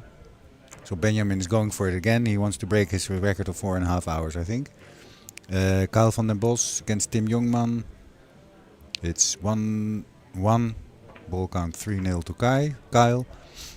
Well, Alex here is 2-0 up. And Nick Vandenberg against Jim Tomasoni. Your fellow countryman got the first game there. And the ball count and the second battling after the break. -1-0. So they're battling after the break. Yeah. All on stream except for the Kyle van den Bos Tim Jongman match. They're all you can find it on Orange Productions and Orange Fork Productions, and then you can find it on the YouTube. All 3 of the tables you can follow. This is the only one with our very expertise commentating, especially from Steve, of course, Steve Booth. Is that so? That is so. And Alex says doesn't seem to want to send the cue ball up table. This is Alex's pocket on the left, right? Correct? Well, I was doing the update, so I missed the break Me too. there. I was Oh, paying okay. attention to the update myself. Who had the break? Who started? I think Alex had a good leg. I remember you saying. So this is Alex's. So left is Alex. Should be. Yeah. And that was that kick bank that we've mentioned Before. Very successful. That time he had it once where he tried to kick 2 rails into that bank and didn't quite get it. But there he only had to kick 1. Look at this. Thomas is looking at the 4-6. Can we get a head view? Boy, that's Looks like that goes. Oh. Yeah, he's shooting. He's hoping it goes. And it did. And he got nothing. And not only that, he got himself trapped. Yeah, Alex couldn't have done it better to him. You know, didn't need it to play it that hard, I think. If you play it softer, then balls go to your side as well, right? Yeah, and I'm not sure It's easy from here, yeah. whether he had a possibility of following or draw, because the cue ball just died right there completely. Ooh. Oh, and scratching. If it didn't touch the 8, it would have hung a little bit, but I think he was a little discouraged by the fact that he played that dead ball and got nothing. Yeah, he didn't bother to put that 1 point down. Oh, he had a foul. Okay. Or maybe another ball went in. Well, not sure. On Anyway. that shot, I don't know if another ball went in. 5, 10. No, there's 15 on the table. Sorry, he had a foul then. Because he made the combo. Yeah, right? he made the combo. So it's back out on the spot now. So, let's see. Can Alex... See if a 300 ball runner can run 8. yeah. Probably can. Yeah, it's mostly about the first shot, I would say. The only problem a little bit is the getting rid of the two pairs there, the 3-6 and the 5. Yeah. 12, I think that is. So the first ball is he can shoot the 13. He's looking at the 13 now, I think. Yeah, he's gone back and forth from the 15 to the 13. Yeah, he might even draw back now and play the 15 next. Yeah, and open up the 2 balls above that. It would be nice if he could get that. So he's coming off the side rail and into those 2 balls, right? Like that. Wow. So that means it's all there now. It's part of the way that those 300 balls runners get their 300 balls. Yep. They do it like every rack 1 or 2 times, and or maybe 3 or 4 straight pull. Yeah, opening up. This is pretty straight. Do you see an angle? I mean, I think he just has to draw straight back, right? Yeah, he's able to draw this back, I think. And if he has a little bit more of an angle, then we think he's With standing the over. bridge. Then he's standing over, but look at, well, good bump. It's good either way. Yeah, he's gonna just punch this a little bit and for the 13. Shoot the 7 now and then the 13 next. I haven't run anywhere near 300 balls, so I'm not the greatest at this kind of thing. No, Well, what's your high run, Niels? I'm not gonna tell you. No, look, it's like everybody 50 I've or asked something. here, it's either it's somewhere between 90 and 300. You don't quite fit into that? No. Okay. I'm a bad straight pull player. Okay. Yeah. Well, you're one of the few over here in this tournament. Yeah.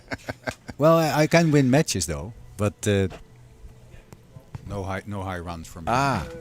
So that's part of why you like one pocket, because of you play a more defensive style of straight pull yourself. No, I'm actually I'm just missing balls. Oh. It's a pop. Yeah. Well, how do you win games with that? I'd like to learn that game. That's why I became a pool teacher. Okay. Well, this is going to open up those last couple balls as if he needed 10, but he got a little help. That's the same way Thomas scratched. Yeah. Yeah, but he knew he had that. That was a big pocket, I think. Yeah. There's a big pocket for Thomas. But needing too. this is the shot which is going to decide it all. If he makes this combo, he's I would say he's out. Yeah. So Thomas is praying now. The 8. If he's stunning it, he's not sure, and then he is not selling out. Yeah, he's stunning. You see, get the. Yeah, that's what I figured. I saw his cue going down. I knew he wanted to wide to the right. So Did I say he was going to make that shot? That's my jinx, apparently. That Joe Long says I got one of those. Oh, I was right there with you. I was right there with you jinxing this. But Alex, I think Alex jinxed himself. Can you imagine that? A 300 ball runner and all I could get was 4. No, just kidding. Yeah. Yeah. Yeah, he was a little bit disappointed because that was the match shot already there. Good shot there. So Thomas's prayers worked Yeah, on that combination. maybe he prayed in Dutch. Come off the 14 behind the 11, maybe. With a little firm. That's not good. It would be good if Thomas could see the 6, but What's 3 he- must have him hooked a little bit. Why is he not playing The 6? Yeah. I was assuming that it was because the 3 had him hooked on seeing enough of it. But I have seen, I had one match where my opponent 2 different times, I sold out a straight-in shot, and he just didn't see it. You know, he wasn't expecting it, so he's focusing on the other balls. Yeah, sometimes that happens. Yeah, it happened. I benefited from that twice in one match. Yeah. I've been guilty of that many times myself. Meanwhile, Tom's got the balls pretty good for him. Yeah, the 6 is a dead ball. If he can get to that in any way, it's in.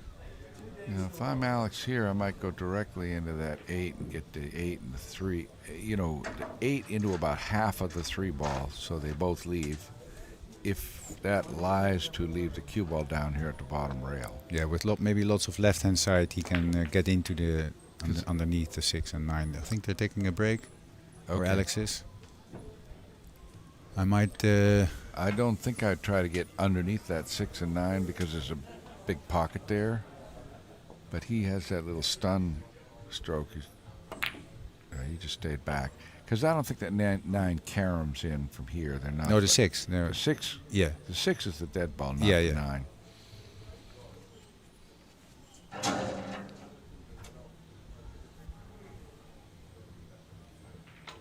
He'd like to get up behind that little wall of balls. Oh, don't scratch. He'd like to get safely up behind Yeah, that he wanted wall of to balls. be next to the 2, right? Yeah, up behind that 2. Like Yeah. 2 more diamonds up. Yep. Yeah. So actually, he will be disappointed with that. Because this is going to, yeah.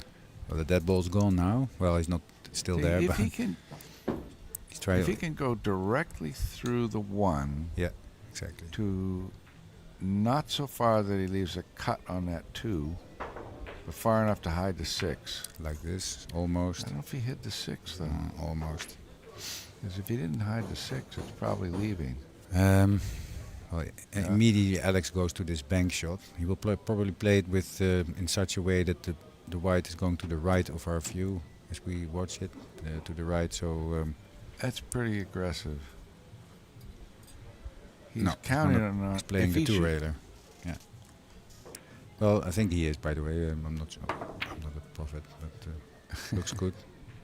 Yeah, he took advantage of the triple wow, up. it's even in. See, if you look at the balls on Thomas's side from up there, Yeah. even if Alex had missed, there's nothing that goes clean. No. And the combinations are way too difficult to risk it. Yeah. And he has a shot on the 2. So he's playing nicely there, Alex. Oh, he's not taking the 2, he's the 1 without less risk, probably. Well, he might sell out the 6, The 6. but he's making it Not anyway. if he makes that 2. I mean, the 6. No, whatever that was. The 1 or 9, he cut the 1. Yeah, well, great shot, but he, Yeah. so He took advantage of that lineup of balls. Right. Except on that last cut, he just didn't. felt confident in it, apparently. Or maybe a little bit of adrenaline, shooting it a little bit too hard, so it popped out. But if it went in, it goes in. Yeah, it's fine. So 6.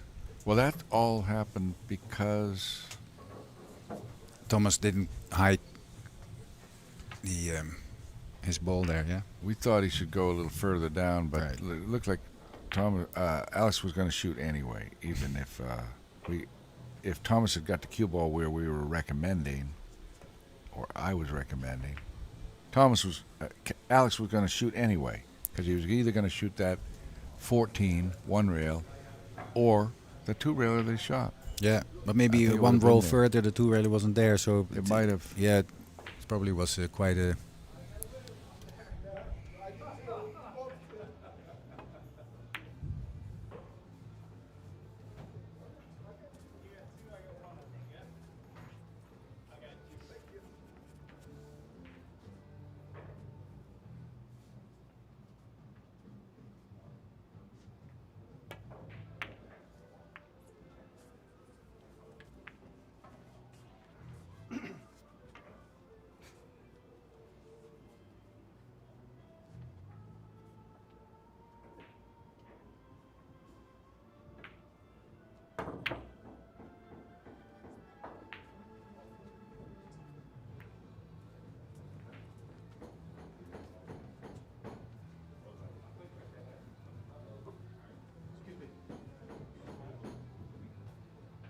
Interesting little debate there, Art Steve.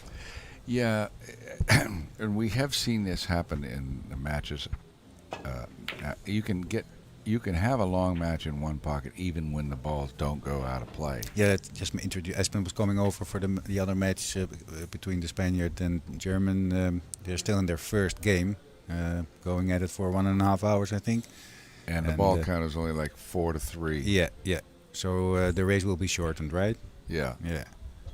And rightfully so, I think. You can do that when it's the first game and the score is fairly even in that first game. Yeah, it's not really a problem.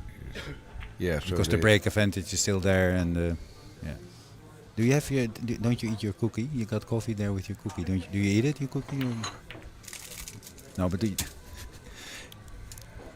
Steve doesn't. I've definitely got my coffee. I don't work a commentary booth without coffee. Coffee and Baileys. Is there Baileys in it? Oh, absolutely. Really? Is that your breakfast? Well, it's lunchtime. Is it? Sure. I forget time. 12:30. So is it what we call brunch for you? Yes. Like nice. So I'm gonna put out my mic for a bit to crackle open my cookie.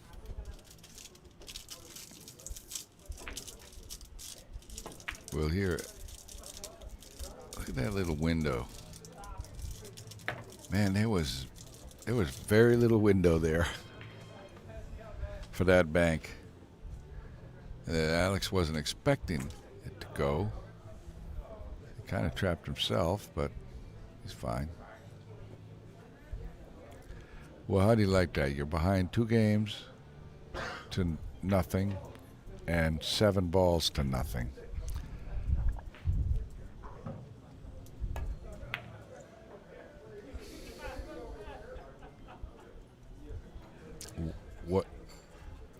What Thomas would like the opportunity to do is to come into that 2 ball in such a way that he can get behind the 14.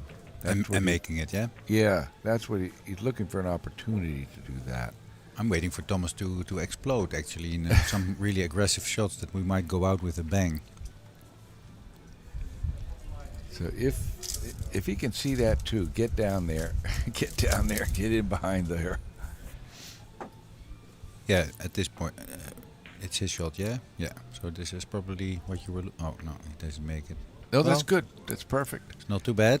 No, because the cue ball, I think, is hooked behind that too. I think so too, yeah. We don't have an... That's going to skim the 2 and come back down again. Oh, he didn't... He could see the... He wasn't hooked. He wasn't hooked. Only hooked on the game. He won't be hooked here. We could get the treetop. Yeah, but we don't have the top side of the table, I think.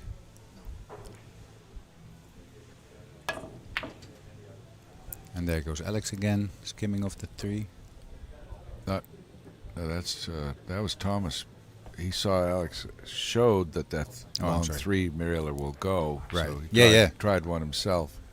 Yeah, if you have room, they will go. The 3-railer which didn't go was this. You just hit right up, right before the side pocket on that 3rd rail. Right. That was all cue ball.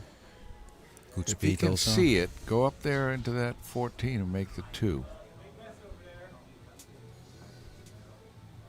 Looks like it's a combination on the point or off the point in. And you get the extra advantage that he will Chinese snooker him, right? Yeah, leave him right on top of that 14. Go. There's nothing else to look at, Thomas. Yeah, and also he has to be as aggressive as possible, right? If he's still... you know, that where the 3 ball is now, it's not that close to Alex's pocket. Yeah, he probably needs If a little bit of help in the sense that if Alex falls at some certain point and he gets 1 or 2 back, then he's in the game, and he's a little bit out of it now, of course. He's contemplating. Yeah, I would not touch that 3. I'd be going, if I could see those 2 balls up there in the corner, there was no doubt I would be even if it's rolling the cue ball into those. Even if it's not in, right? Then still rolling it. Right. Yeah. Get it next on top. time I'll roll it in. Exactly. It doesn't go Yeah. this time. And the time after that, the other one. If well, that's probably going in, I think. Oh no, on the point, but still good. Right.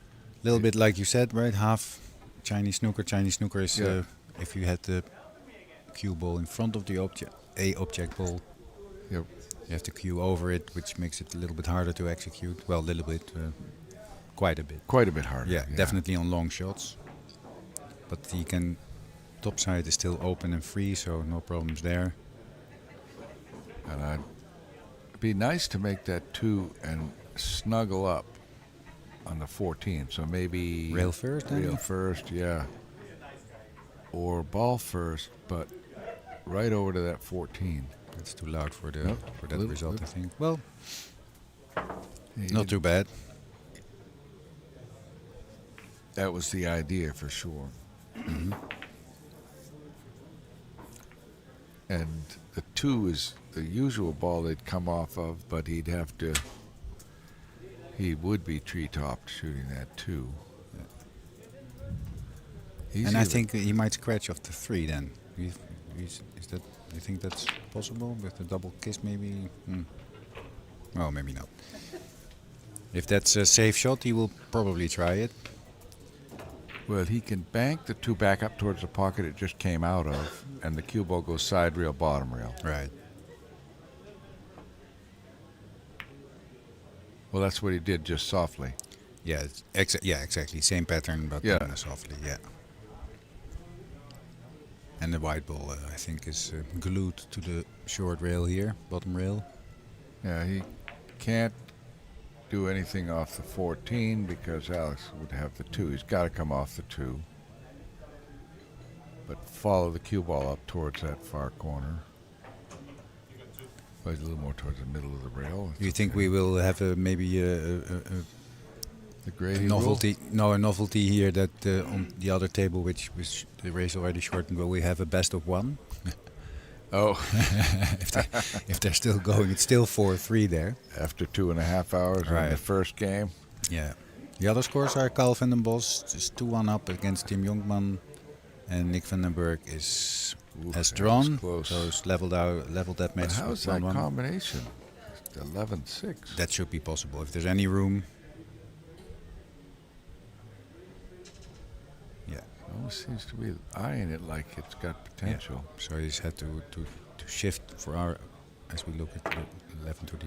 Oh man! Don't shoot so fast. There was no need to shoot that fast. And that I think that tells you he was happy. Conceded it. Yeah, there comes the cue apart.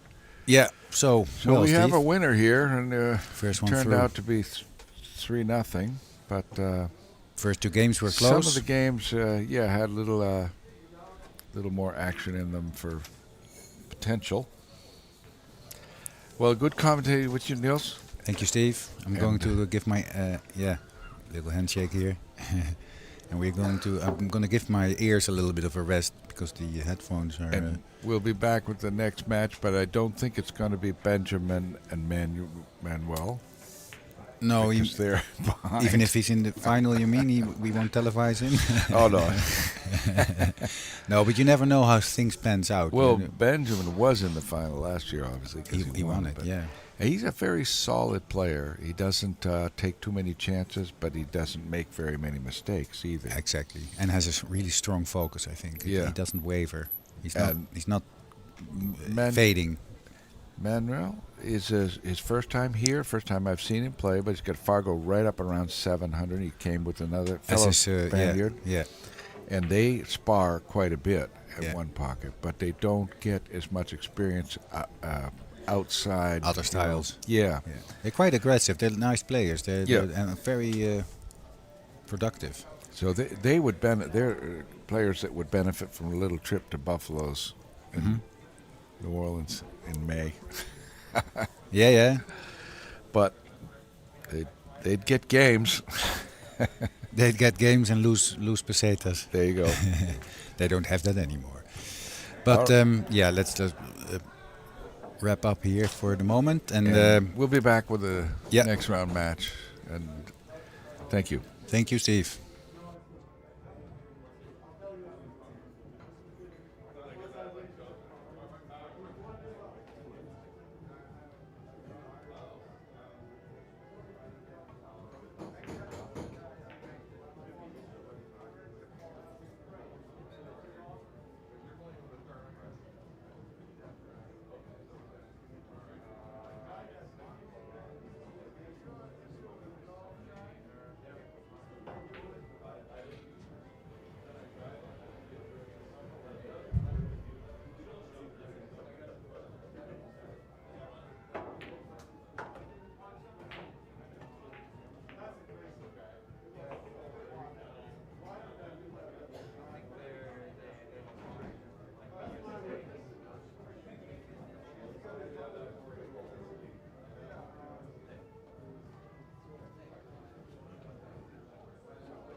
Ah, okay.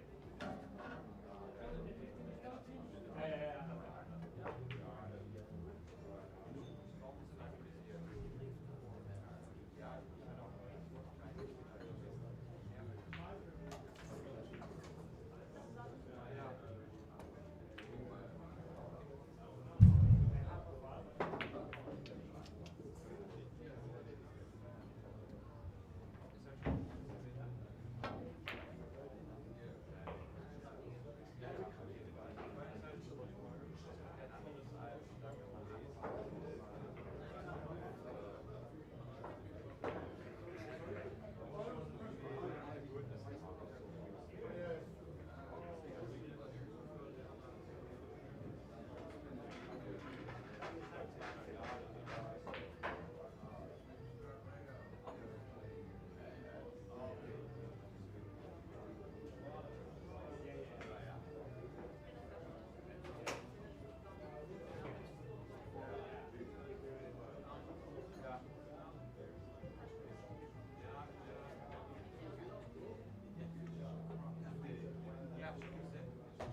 shots I did.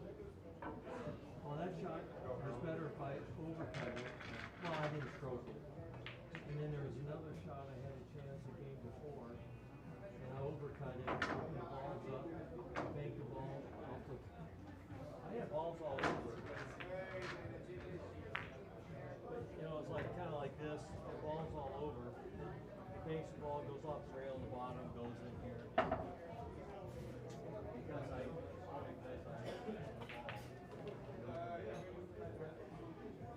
you know, just a little thing here, a little thing there, and you know, could have won, could have, should have, but didn't.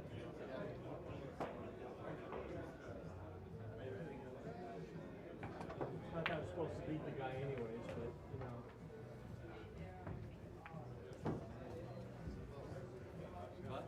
Let's go, bro. Was that Hill? Yeah.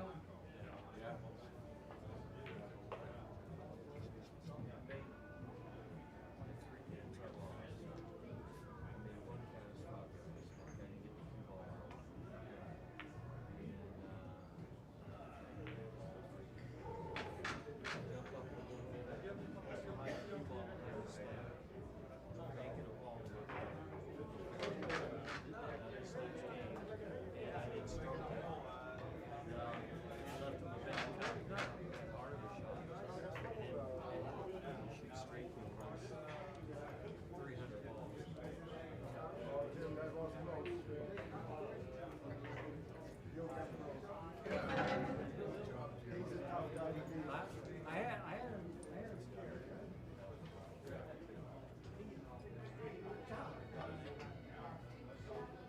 The game I'm really pissed off. I had a chance to win 3-1.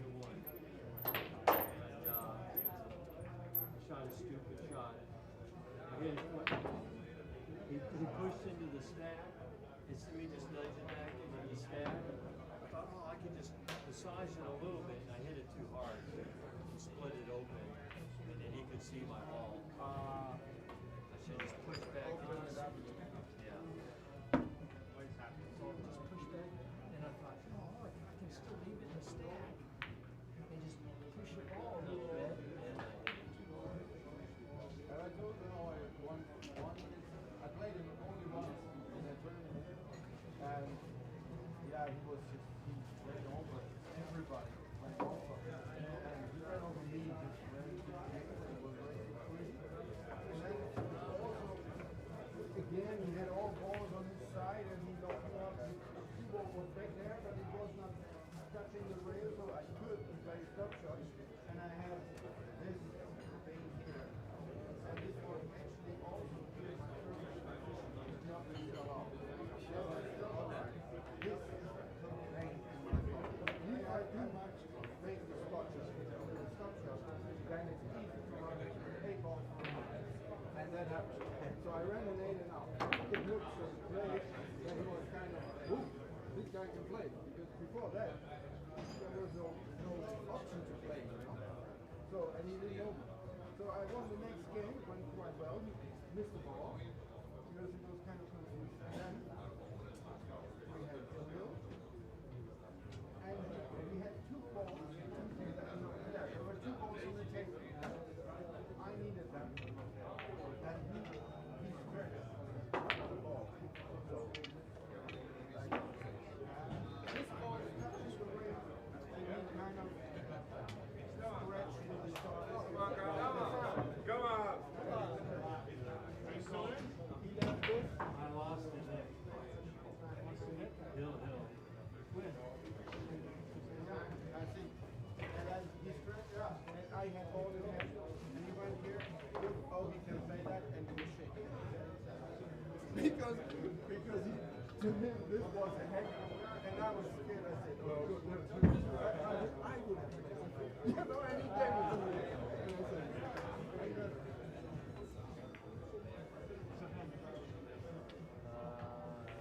5 through 8.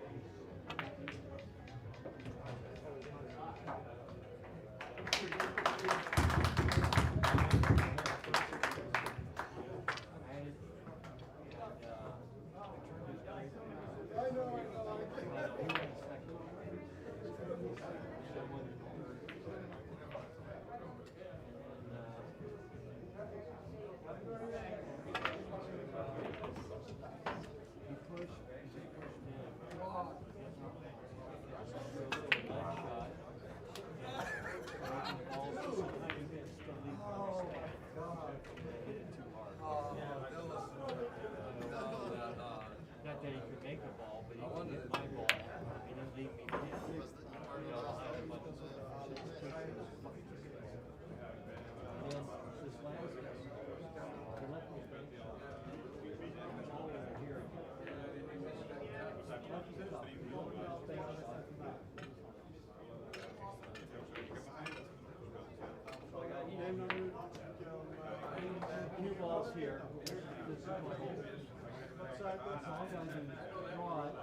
put it like behind the stack, and I jumped up on the shot, and then stroked the ball.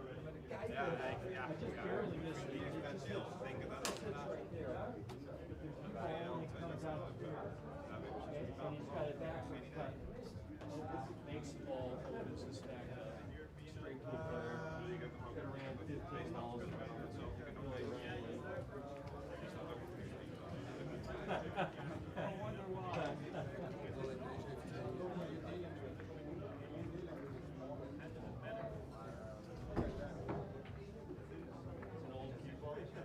No, it's tight.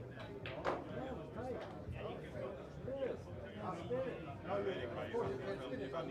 Look, the last ball doesn't touch it. Oh, last ball. This is a millimeter.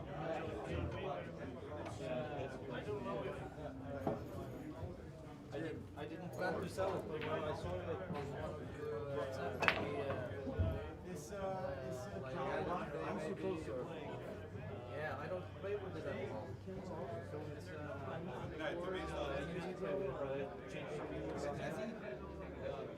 It has a weight system, old Auburn do. So you take this out, and there's a big screw you can take out. You can make it heavier, or that's an. I'll leave that to you guys. I don't know. I didn't plan on selling it, but when I saw the website, so I thought maybe. Just gonna get my shot, yeah? Yep, now you're still here.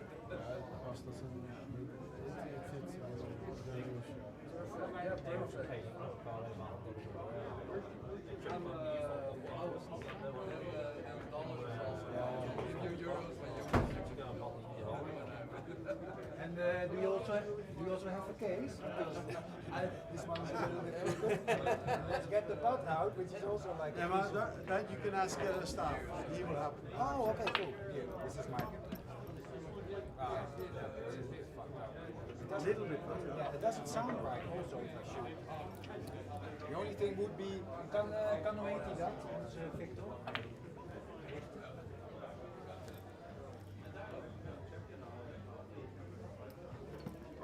You just need to figure out a price. And, Oh, it's not for free. Are you looking up a new one or something? No, I've got another player. Another option you mean? No.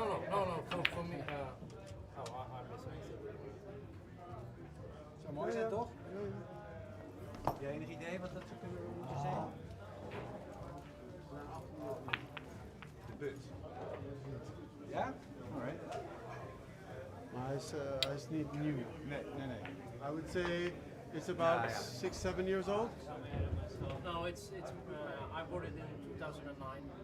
Okay. Even een krijtje houden.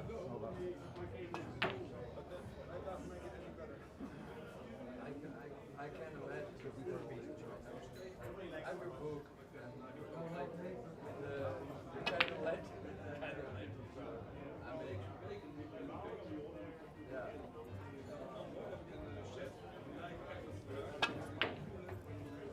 Waar heb je die brandhout? Lijkt wel beter hoor. Ja, qua kleur is het misschien. Prachtig. Ja, vind je het mooi? Ja, zeker wel.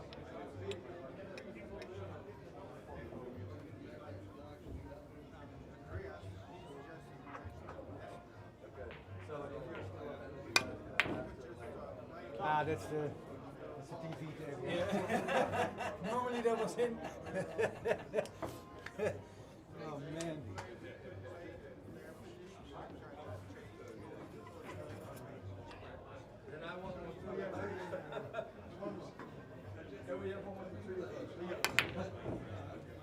Yeah, that dropped.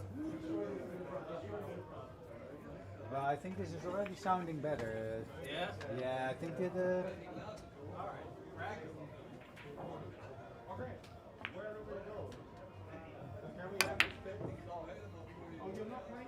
No, we're going to play. I told him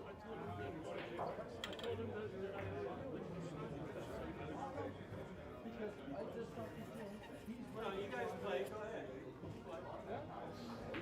He's checking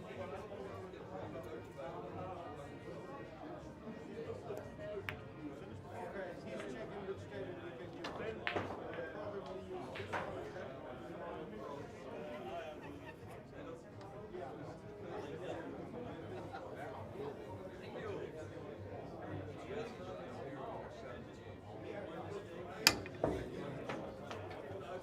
was not the butt.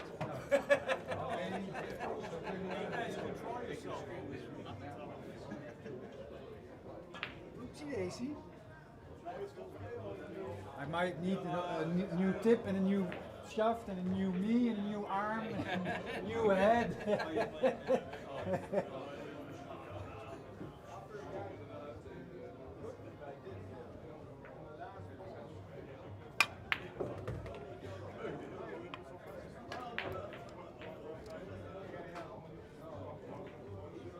We should get 2 shots and make them.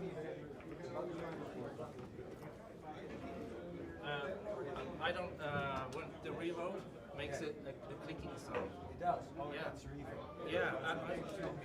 No, I think it is. It's not a tip or anything.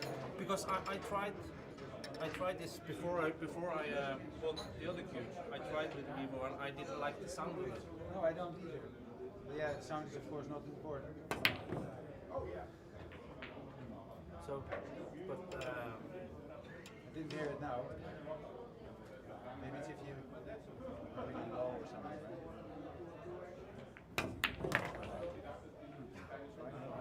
No, you don't like it, Bob. but this is.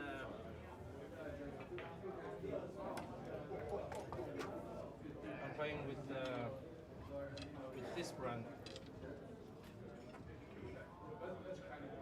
This is another brand I play with. This I've changed this because I think it's a softer sound. You have a revo or? No, this is called Roll. It's peach Roll. So I changed to this because it was a softer feeling when I played.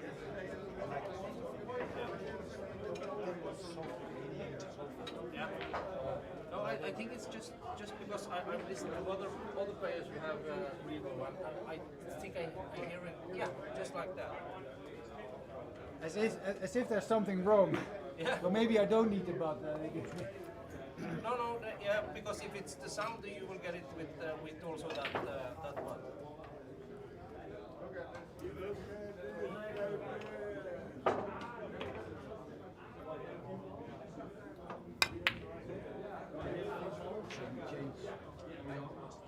We'll warm up.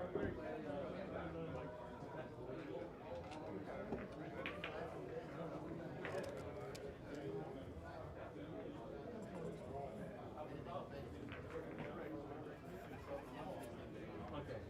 Yeah, I figured that.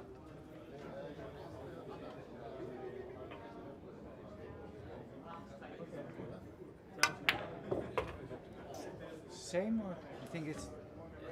I hear the sound, but I heard also with that one, so I think it's just the way the reverb is. You're not selling your cue now. But No, but I wasn't here to sell that, but I just saw you want yeah, to I'm maybe.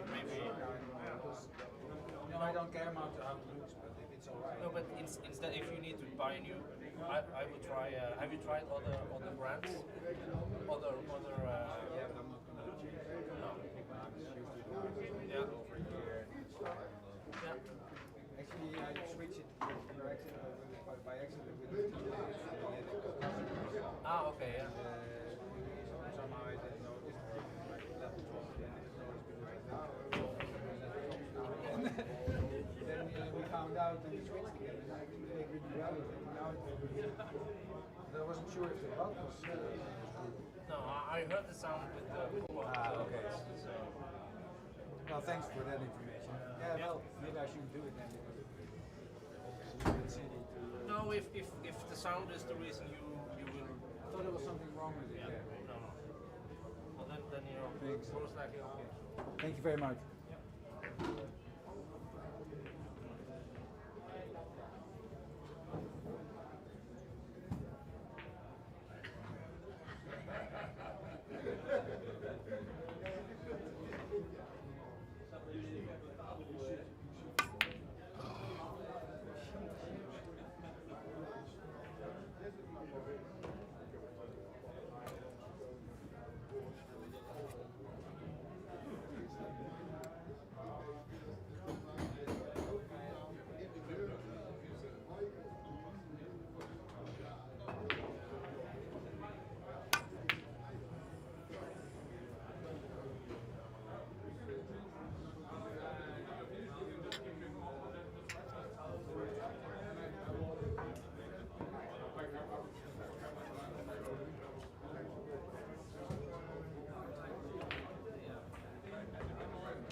Found a cue.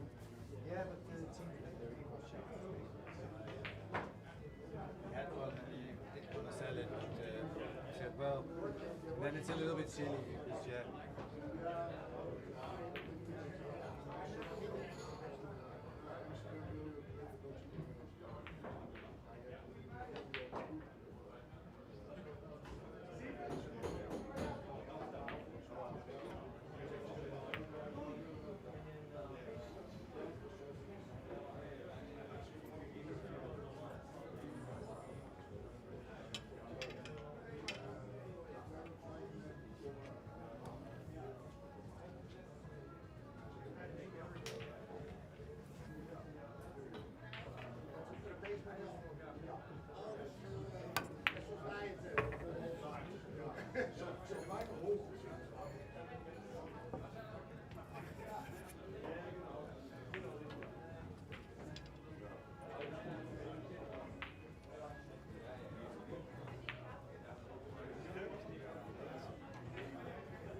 Yeah, I would like him to comment on on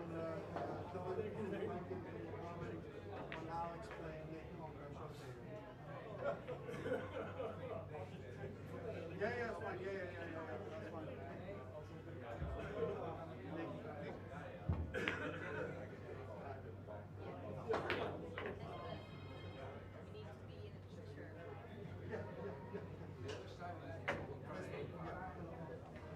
I'm not wearing my one pocket shirt.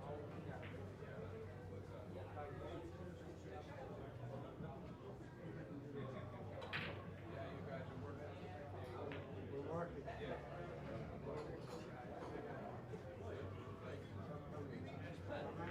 You look so busy.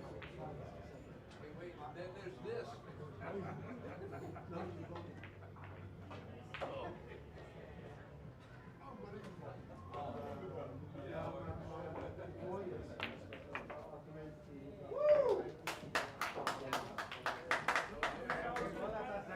Alex Laley and the camera.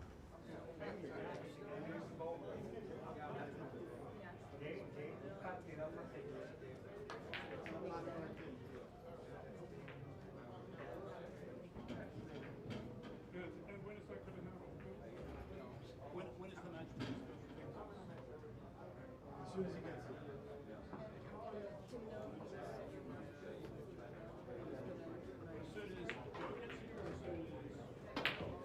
Everybody's gonna finish. Time to get some good luck. So, Half an hour? yeah, 45. After you shot this bank shot where you kiss Hague, remember that? Where shooting.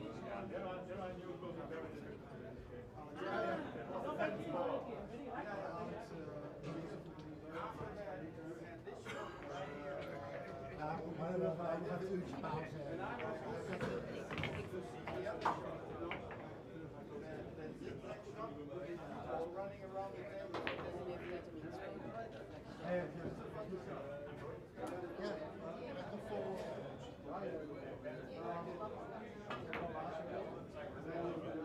even tijd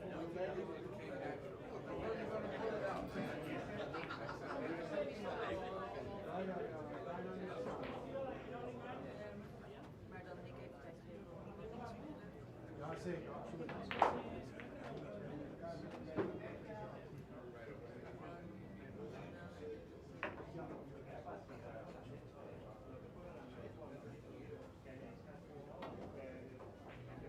Congratulations.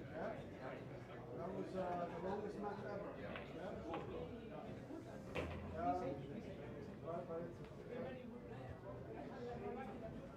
But I think so. All of the two of you, I think you develop more goals for yourself for later in the game. So maybe after you finish your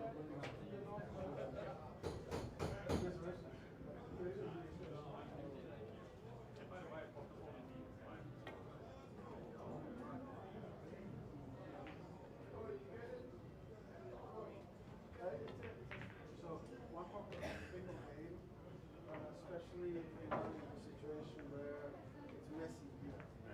And that's the worst situation.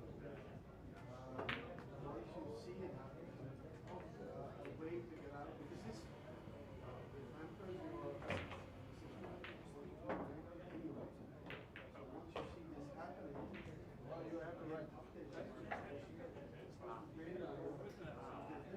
Then you get out of this situation completely. Because now you're the only thing you're doing is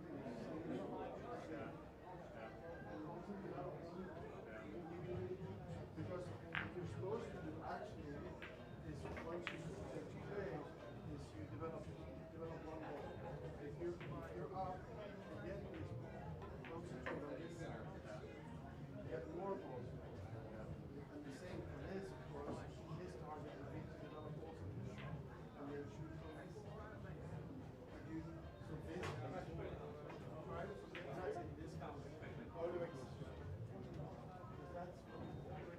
All right, congratulations. I'll let you come on. Yeah.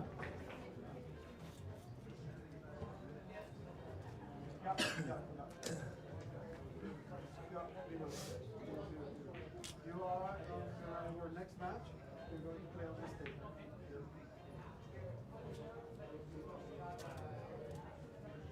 Nick, name, so here's the argument.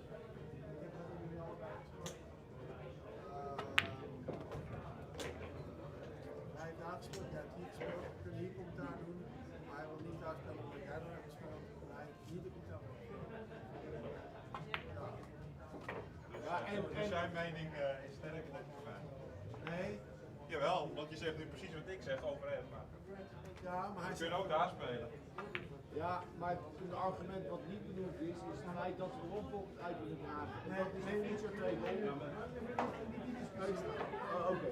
Nou, dus erover na moeten denken. Ja, absoluut. Dat ben ik helemaal met je. Dus en weet je wat het in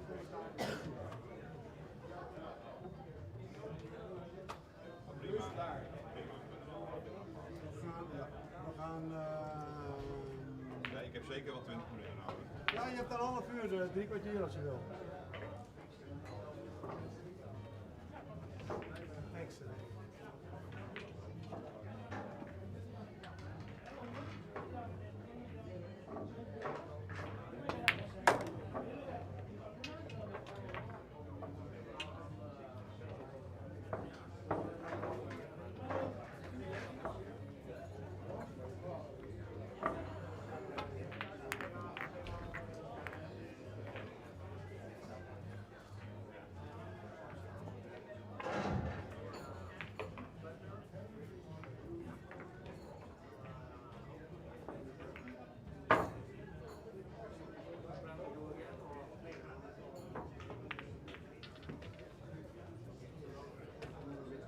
Thanks nog voor de cola. Ja. Ik ging meteen even tussen de deur uit. Want,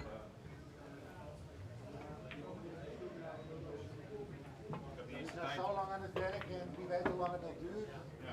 Dat viel mee.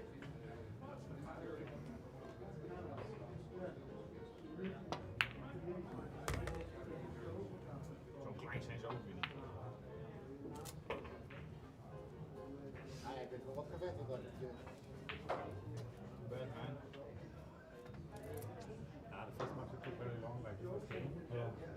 I think it was the longest game I ever played.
staying?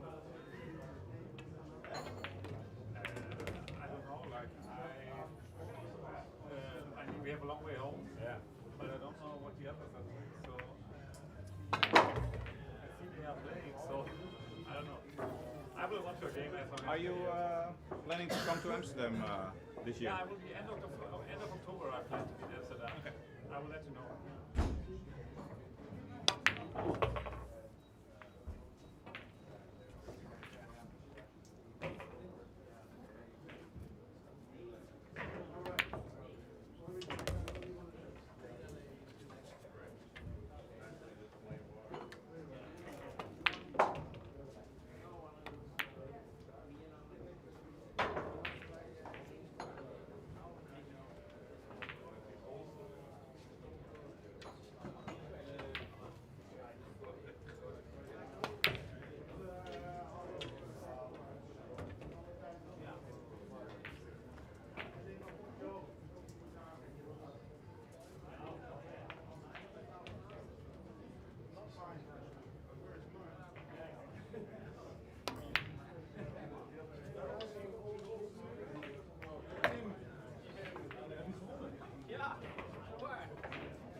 Nee, hij legt die 15 dood en die brengt hij in het spel.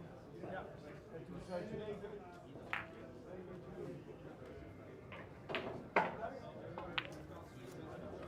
Ook nog. Ja, maar. Ja. Maar het begon spannend te worden op het moment dat jij zegt.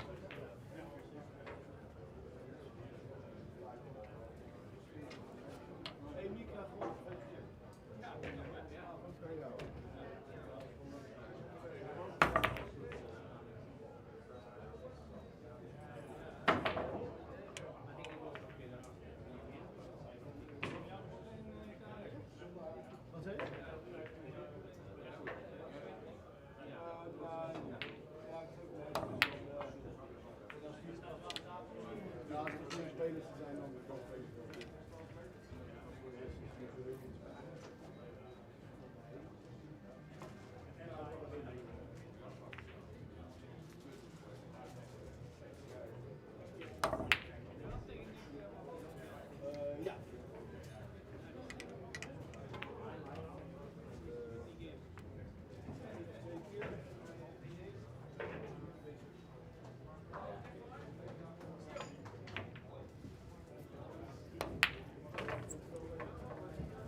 Morning. Waar zijn die andere ballen?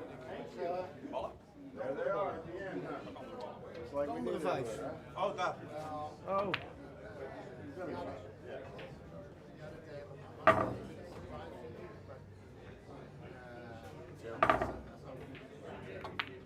he's a good player.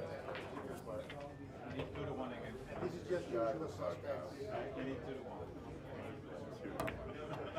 Alex, this is his home, you know, so it's a home advantage. Yeah, but he can go up here. His diapers are still.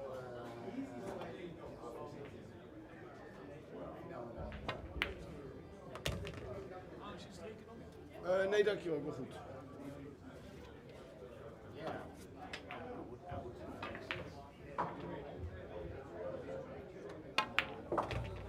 I think he's got enough time. Yeah.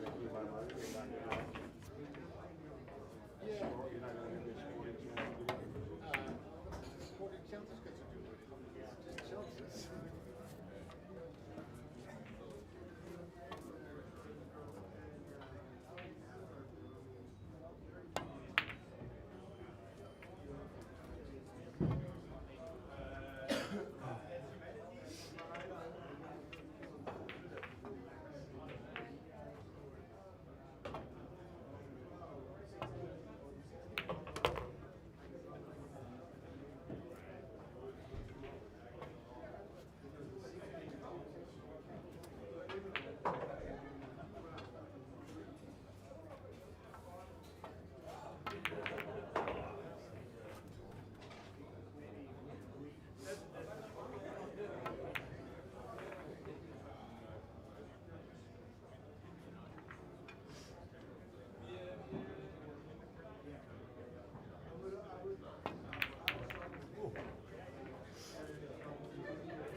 Heb je wel gewend, Eet? Heb je wel gewend? Nee, hij doet net alsof. Hij doet net alsof het oneerlijk zou zijn als ik nu niet of niks zou winnen. Nee, heb je gewend? Nee? Heb jij gewend? Nee? Ik zeg, natuurlijk geef je kans om je geld terug te winnen, maar dan zeg jij het niet. Oh, je hebt geld van hem gewonnen? Ja. Ah, ja. En als je weet, vind ik het niet leuk meer. Nee, hij vindt het een beetje nitterig om dan niet te wedden voor die paar tientjes. Maar dat mag.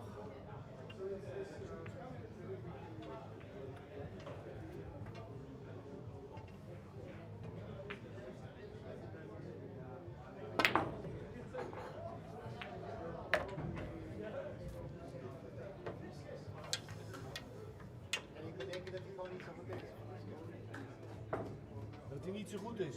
Niet zo goed echt verliezen. Nee, wie wel.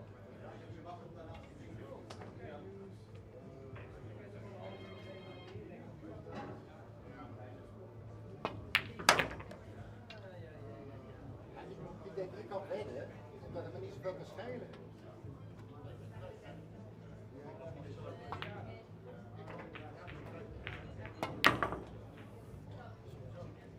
Yes. Nee. Ja.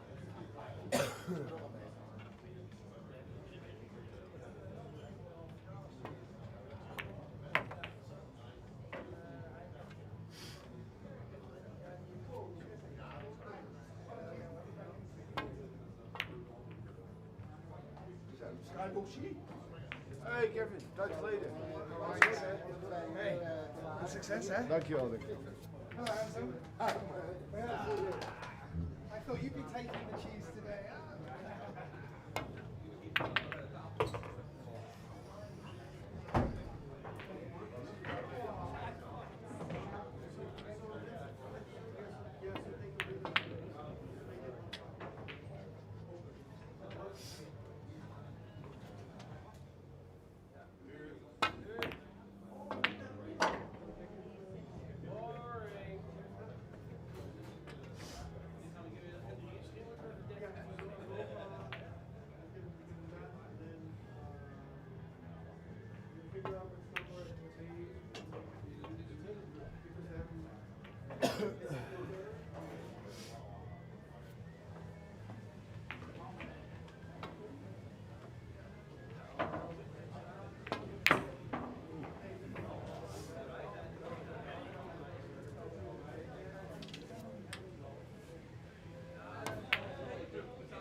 Ik ben er klaar voor.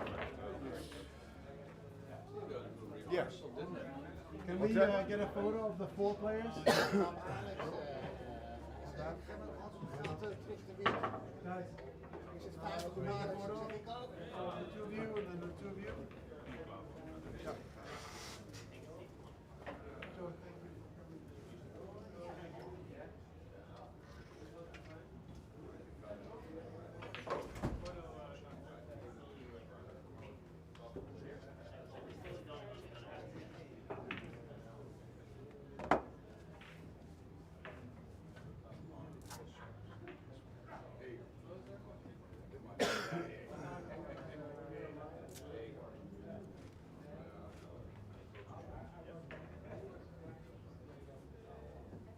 Get one of these 2 fellas? These two, I'll get 100 of them. Do you but know I'll where get they one. are already? No, I'll get them. Should I introduce you to them? Sure. That's Nick and Alex.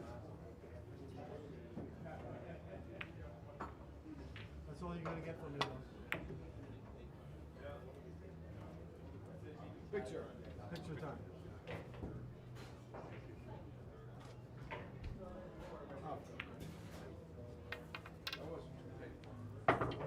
It looked painful. No. Fellas, good luck. Good luck. Good luck.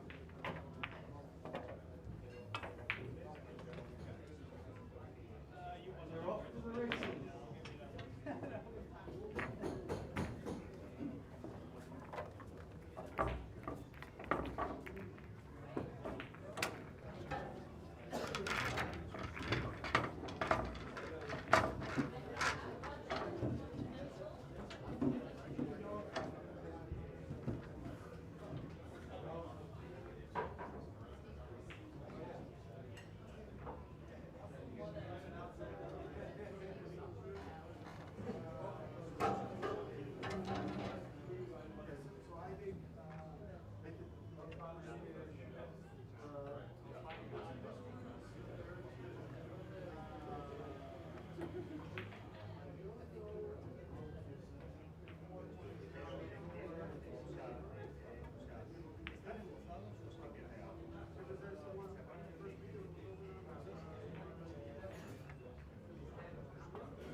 Baton Rouge, Louisiana. Afternoon, Joe. How are you feeling today? Good afternoon. I'm excited to see this semifinal action between two pros. It bodes well for this tournament that pros are now starting to come and compete in this event, and we hope that it just continues. They're both great players, great pedigree. Champions in their own right.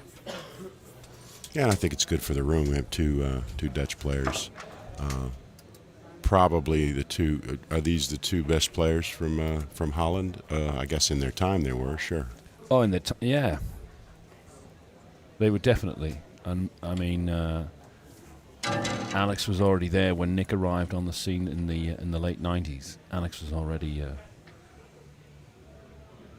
top of the pile in this country. They stayed at the top for 25 years. Been joined by quite a few other good players in Holland. So Nick has laid down a very, very good break here, and already Alex is in trouble. He may bank the 7-8 and lock him on the green ball. That's the only thing I see that he can do to try to get out of this. He could obviously three-rail kick, but I wouldn't recommend any three-rail kicks on this table as weird as it's playing right now. If he tries to one-rail, the scratch is definitely a risk. He can't get under to get the pink away from the ball, so I see him probably using the 7-8 to try to remove some of these balls and just bide some time and try to tread water until he gets a better opportunity. It's wrong side of the stack safety. Yeah, we don't like to do it, but in a situation like this, it's a lot better than leaving Nick an open shot. He's looking at that 7-8. It's funny because he can't really hit it the way he wants to hit it and get the cue ball where he wants it. So now he's going to try to swerve. That's no good. I don't think you can swerve all the way to the 4-ball. And remember how this table banks, so even if he were to swerve and it came up and left the 9-ball or the 10-ball, it would be a fairly easy bank for a pro. So now he's looking at taking an intentional foul and laying him on the top rail by the right corner. Leaving him doubled up. No, he's going to try to three-rail it, and let's see how his eye is here, because this is tough on this table. Look, he hit it really well. Okay, I don't care if he fouled or not. I got unlucky there. If he hits the bottom of the 4, even if he takes a foul, he would have done okay. But now, Nick's off to the races here with an easy shot on the 4. And it's all about the break, and Nick did a great job laying down a really, really good break. Very punitive break there.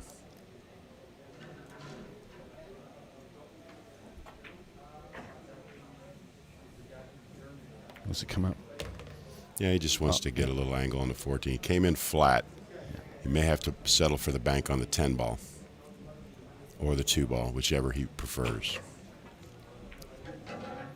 So I think he might still be able to follow it and come up for the 9. It's pretty flat with a tight equipment like that. He could do that, but I don't think I would do that. I would just settle for it. The banks are very easy on this table. Make the 10-ball. And then the 9, and then you keep going. But let's see what he likes to do here. You think he's going to draw it back or try to force follow? Well, he's very comfortable making balls. He's a great shooter. Yeah.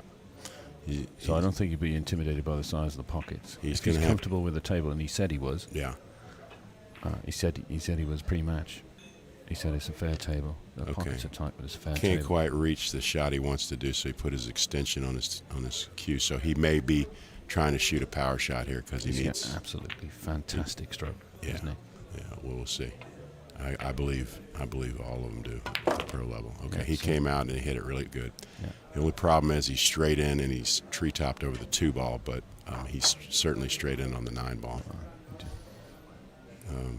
Rather than try to draw the ball in that precarious situation, he'll probably settle for the 10-ball bank. Yeah, he'll have to lag in the 9-ball. Well, and this is what all one-pocket players face when they have a shot. He says, if I could just draw it back a little bit, it would be a much easier shot. Exactly, because suppose he leaves a cue ball where the 9 is now, which is, if he would roll it in dead weight, that's probably where the cue ball would be. He would be banking the 10 towards his pocket, but he'd be driving the cue ball into the 2-8 right into the stack, opening it up for Alex. So if he missed it, he would let Alex get back in the game. Exactly. Sure. So now he's looking and saying, okay, maybe I can play it off the stripe, and that way I don't sell out. But these are the things we do when we're playing, and at the pro level, they're going to be very careful because they're very deep into the tournament and they don't want to make a costly mistake. Lots of pride at stake here too. Yeah, absolutely. These two guys, both of them want to win, even if there was no money involved, right? That's right.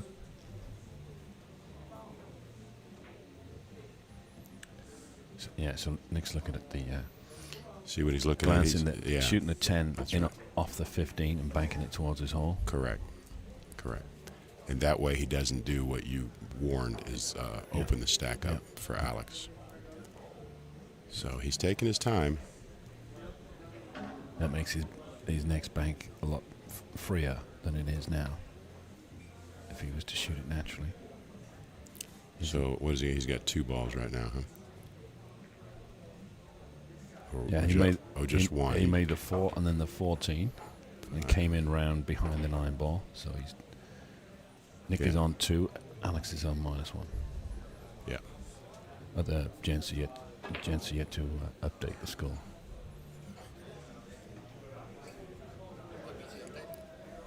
Well, look at this. Okay, he's getting a little cute here. That's a little cute. Right, Rather than shoot the 9 ball in, he just thought he would play safe, and that's not going to be good at all. Not a very wise decision on your part, on Nick's part there, Joe, do you think? Well, I mean, if he buried him, it would have been okay, but he left him a shot. So, if I get to see what happens on the table first, he's not going to shoot. He's just going to move the 10 ball. But still, he's out of the trap really cheap, right? Yeah. Really cheap. He got away really cheap on that one. I think Nick let him off the hook a little bit there. But in Nick's defense, he was trying to play a positional game and lock him on the 6, where he would still have those 2 balls threatening his pocket. Yeah. And he just didn't execute. And have those 2 balls protected by the stack, but he came up short. That's right. So now Nick is in a little bind now because the 6 now favors Alex. So he can't really go up table unless he gets him way over in the top left pocket, which he's looking at right now. He's looking at going off this stripe on the rail and putting him in the pocket so that Alex can't shoot the 6.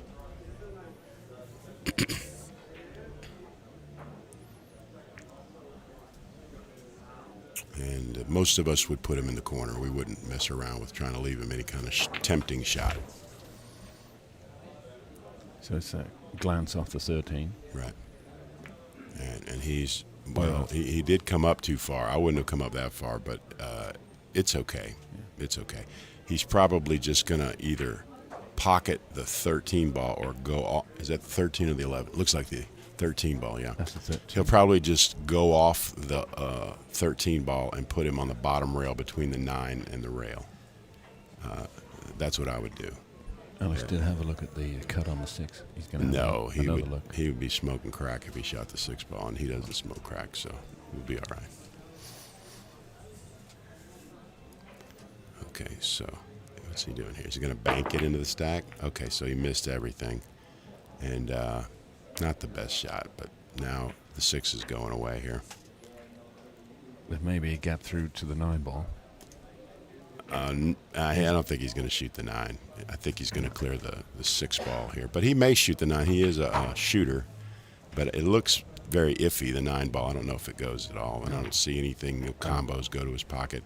So he's going to probably remove the 6 ball, I would think. A little 3 rails to his pocket with bottom left-hand spin. You bank it short rail, side rail, top rail, and back to your pocket. And then have it open up coming off the 3rd rail. Yeah, use the stack as cover. The only problem is if you squirt it and you sell out the stripe there.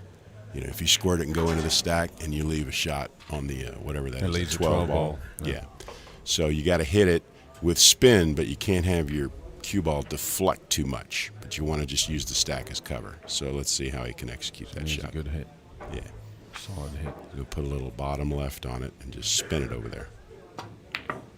See, you know, he overcooked it a little bit. That's good though, and the cue ball, yeah, the cue ball did not leave the 12 ball that I was warning about. The 1 ball's got him obscured. So now Alex is in a real bind unless he can see directly into the 6, which I do not think he can. So I expect him either to take a foul here or go off the 3 ball and try to play safe on the wrong side of the stack. He could kick at the 6 off of the side rail.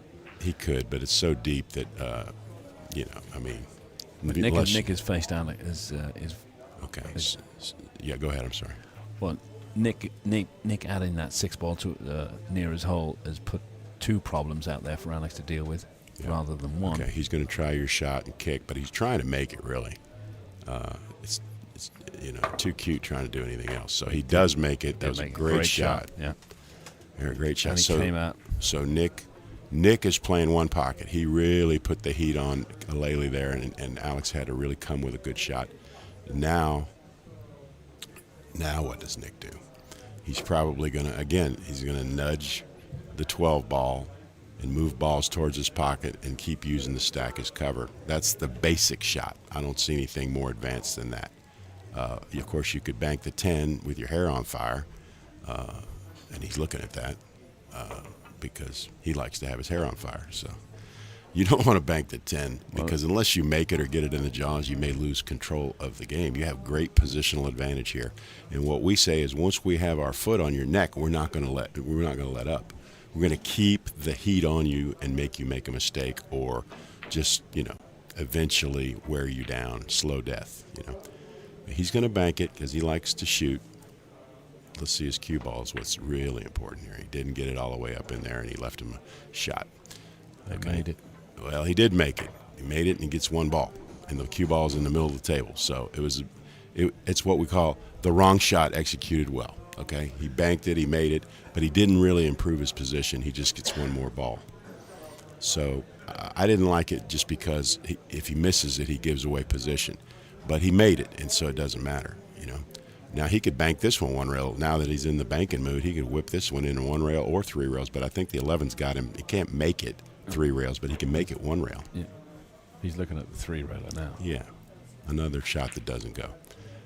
But he'll get it close. You'll notice Nick goose stepping in.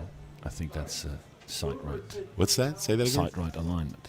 Sight right alignment. Okay. He sort of goose steps as he goes into the shot. Goose steps. That's definitely a European term. Okay, so he did try to 1 rail, and he did all right. He almost jiggled it in off the 9 ball, and he didn't. But now this is an interesting shot here. You can either just do a real clean takeout, you could bank it, or you could 2 rail it off the bottom of the 9 and see if you can get some balls going to your pocket. Do you want to drive this into the stack off of 2 rails?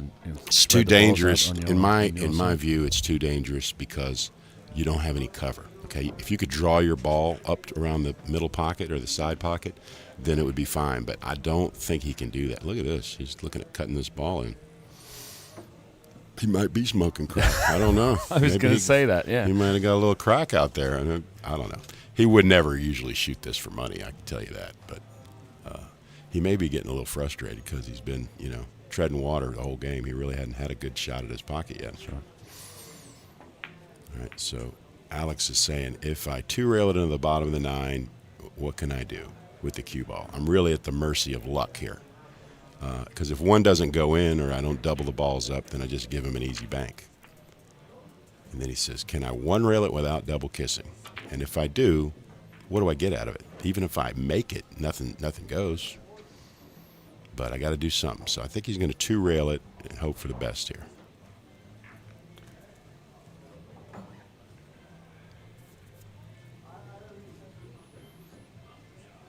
I thought he was lining up the 1 rail bank. The cross corner. Looks like he's just going to take it out, shoot it into the stack. Oh no, he banked it, and he missed it, but it's all right because he removed it from Nick's side. Now it's in a neutral place, and we're going to get more 1 pocket now because nothing goes. So it's going to be a moving game for a couple more innings until somebody gets a chance.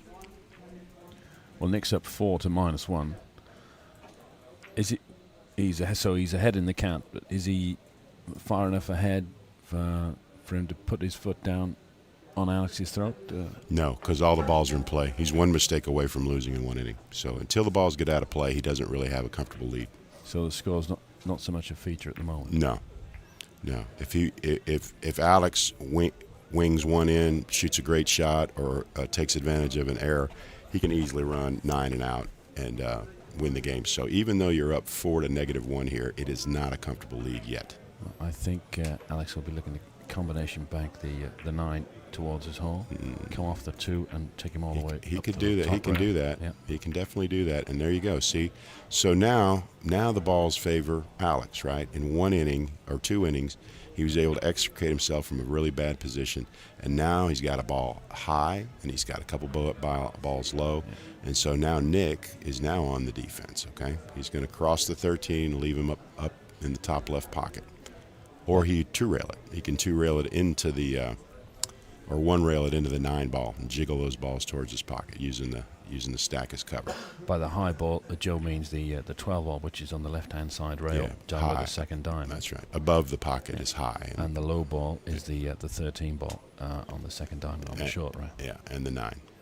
See, they're all scoring, and so when you get a ball high and you get a ball low, there's really nowhere to put the guy. That's what you want to do. You want to have balls high and low, and he banks it into the stack. He jiggles a couple balls to his pocket, but he doesn't get the ball on the rail. You want to get your cue ball on the rail to eliminate options from your opponent here, okay? But it's still, this is not an easy way to get out because, again, there's one high and there's one low, so he's got 2 problems, and then he's got to worry about leaving the 9 ball as a bank. Taking those 2 out with 1 shot is high risk, so I don't think Alex will do that here. No, he's not going to do that. He's trying to figure out a way that he can take a ball out cleanly and maybe take the 8 out, with that ball without selling out. But I will say this: Nick is putting the pressure on him for sure. Nick is not he's not a novice at this game, no matter what anybody thought before the tournament started. He knows the game. Oh, he's already won 1 pocket tournaments in this country. Right. He definitely knows the game. So people that think that Alex was a prohibitive favorite, they really don't know what they're talking about. He did try and take 2 out. He did, and he got away with it because the 2 balls got the 9 obscured.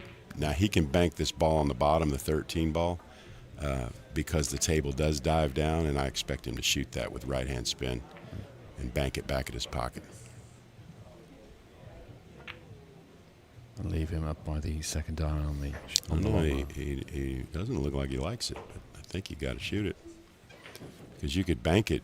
You don't have to bank it true because the table's going to let it dive into the pocket, so you can bank. Well, you bank it and then leave the cue bullet. Well, he's not going for that. He's just going to use the 9 and use the 13 as cover.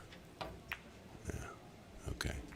So if he was an American, he would have shot that at the speed of light and splattered all the balls to his pocket. But Nick wants a more controlled game, so he wants to make sure that he doesn't lose the cue ball. He's got a good positional advantage, and so. Rather than he was playing the score there a little bit, was he? He was, for sure, and he's more measured because he does have a big lead. He doesn't want to make a mistake and let Lely get back in the game easily. So he shot a very controlled, aggressive shot.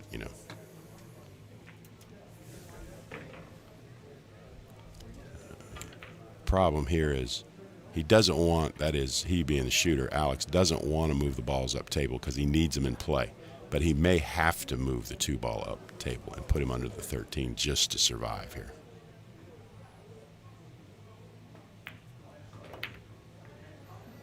Okay, so what happened, Nick passed on the bank. This is a much more difficult bank, so he knows Nick's not going to bank at this ball. But I expect Nick will just probably shoot at the 2 ball. I wouldn't shoot at the 2 ball. I'm moving balls up table, but Well, there are many ways of going about rack of 1 pocket, but would you say that some of Nick's choices up to this point have been somewhat suspicious? As he neglecting that shooting that 9 ball straight in? And then well, I mean that's opting for position. Yeah, that was banking a 13. That was a choice, but. The problem is Nick has let all these balls stay in play. He's up 4 -1, but he's 1 mistake away from getting the game stolen from him. So and that's what you don't want to do in one pocket. You don't want to let your opponent beat you easy. You got to make him beat you a ball at a time when you get a big lead like this. And these balls are all in play. And, you know, Lili is a good straight pool player. He's very creative. If he sees one ball that he can jiggle in, multi-ball combination or whatever, they're all right there to get. And so the only thing I would second guess Nick on is that he is keeping all the balls in play. And he may do that because he's a ball runner too, and he thinks, like, if I get into a long grinding game with Lili, his knowledge will beat me. But, you know, I can shoot as straight or straighter than he is. So I'm going to keep him in play because that's the best way I can win. Here comes a bank, though, right here. He's going to suck his cue ball back with bottom left and try to get on the 13. I don't know if he can reach it. He had that look on him that he couldn't quite comfortably reach it. But that's the shot. Banking the deuce. Cue ball goes off the side rail, and you suck it all the way back and get on the 13.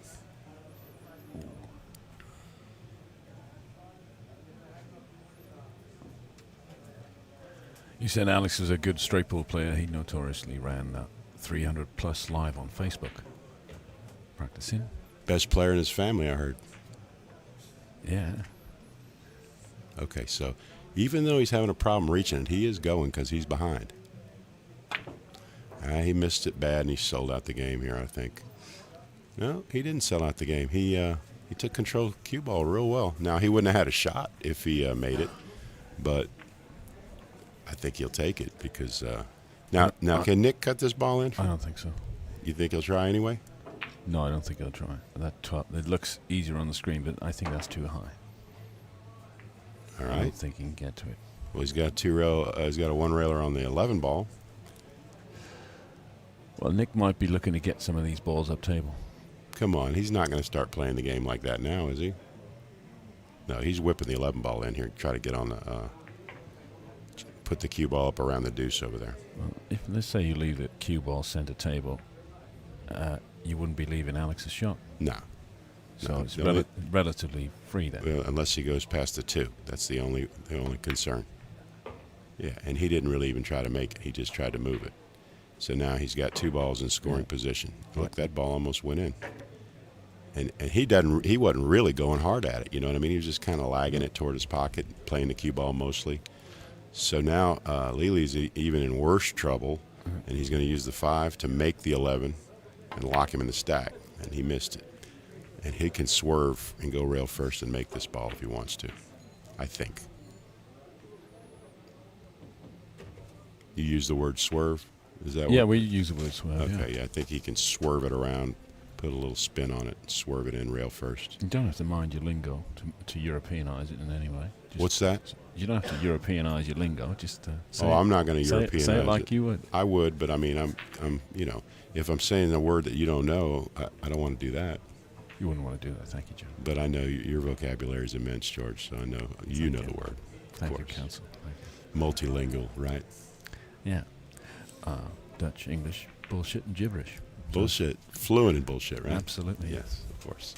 Well, you know, as an attorney, we are all fluent in that. Well, as a politician, I know all about that. That's correct. Yes. All right. Yeah. So what is he doing here? He's kicking the ball? No politics involved in one pocket. I guess the swerve is not on because he certainly would know that. Okay. Look at this. Look at this. He made it. Very delicate, and he made it. He made it. Now he's going to shoot a 3-ball combo. So Nick is playing really well. He's playing an offensive brand of one pocket, but he is playing within his ability, and you know, he's been in total control of this game. Yeah. Okay, so he will shoot the combo. Alex hasn't had a look in this game yet. Okay. No. The first chink in the armor. Has he let him see the 12? We'll see. We'll see. He probably could bank this 15 ball with the way that the table dives down, but he'd only get 1. Yeah, and he'd definitely sell out if he missed. Oh, he would just rack the balls if he missed. But it's that kind of game right now. You know, it's go time, as we say. He may give him the 5, shoot the 15 into the 5, and perhaps try and clear out the 12 using the 15. If he can bank the 15 without getting a kiss, I would expect him to shoot at that shot. Because you can't get both of those balls. He could drive the 15 into the 12-5 in between the 2 balls and clear them out. I could. think that's his clear-out shot. Yes, he went for that. And he did very well. And look at this. He's getting the 13 ball up. Yeah, he gets a clap for that one. That was a good shot. Yep. That was better than he could ever have hoped for right there. That was excellent. And the 1 ball goes. And Nick steps to the table. All that hard work coming to nothing.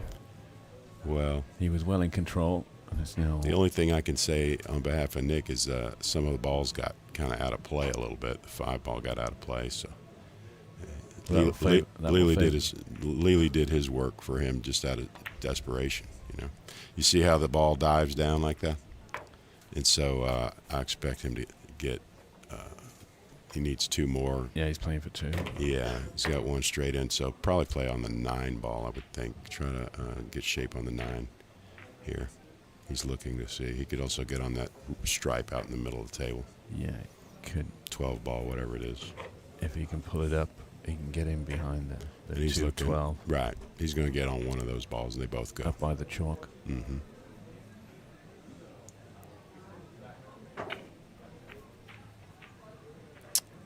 No, just going to 1 rail come out there. So this all started with a great break by Nick Vandenberg. And a bit short there. Frankly, Alex has been treading water the whole game, just trying to survive. Yeah. He made 2 great shots to get out of trouble, or to avoid certain death. He didn't really get him out of trouble. Yeah, and I don't think Alex is going to be too upset because he realizes that he was up against it in the game, and it was Nick's break, and he gets to break next game. So I don't think he's going to be too despondent about how this game went. Sometimes you just get in a game where you can never escape, you know. And Nick's had a lock on this rack. Yeah. Okay, so this is it's too hard, I think, to kick bank it to your hole because it's too steep. But he can definitely clear the pocket that way. Come in behind the 9. Nick will update the scores, and it now says 7 to -1. Yeah, 7 to 1. So if you try to bank this to your pocket, you might get a double kiss. But if you just clear it from the behind, it's a pretty straightforward shot. I think he's going to shoot this hole. Okay. All right, that's a good shot. And he did have enough where he could bank it. So let's see. Okay, so Nick's looking to see if the ball banks. And it does bank. And if it doesn't bank, he can certainly lag it over there and use what's left of the stack as cover. Joe, tell me what sort of mindset you need if you're Alex now to claw your way back into this game. You just got to be aggressive. You got shots that you would have passed on earlier in the game. Now you're going to shoot because you're just looking to make something happen.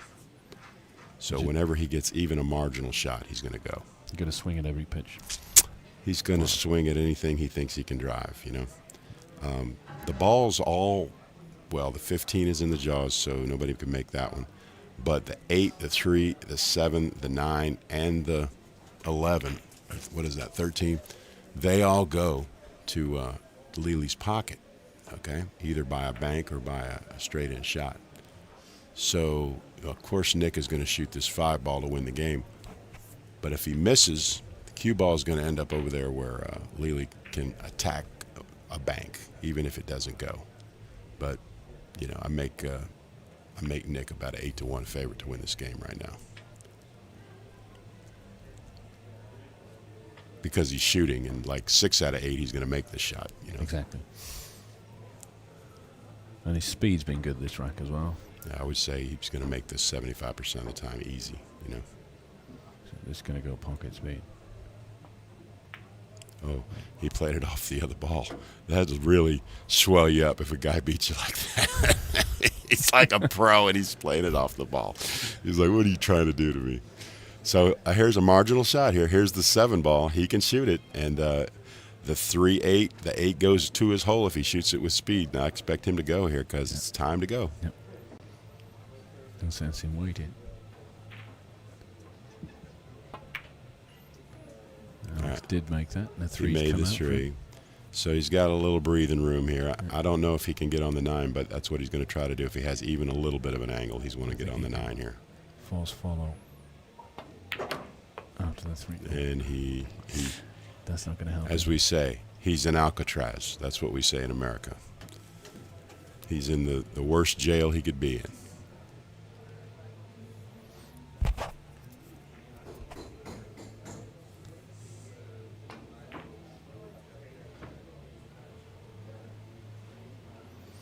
So he'll probably go 2 rails and take a foul here under the 8, I would think. I wouldn't try to hit the 5. I would just try to go 2 rails, and then if I don't graze the 8, it's okay. I put him under the 8 and just take a foul.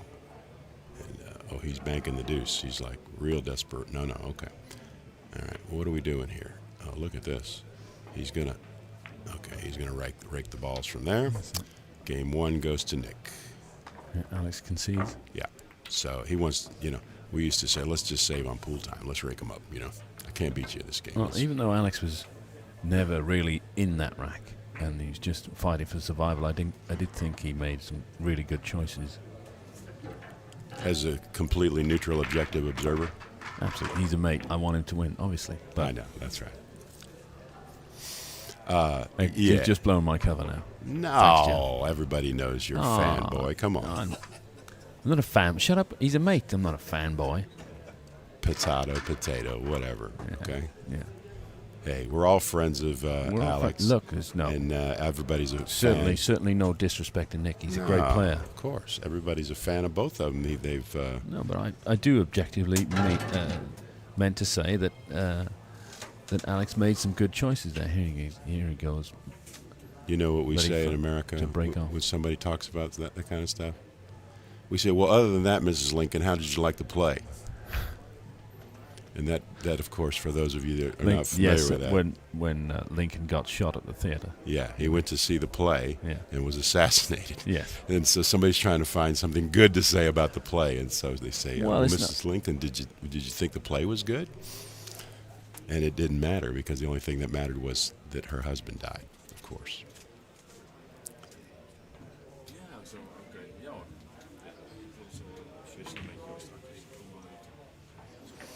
So Alex is, I think Nick can see the 14, and if he can see the 14, he can do a lot towards neutralizing this break.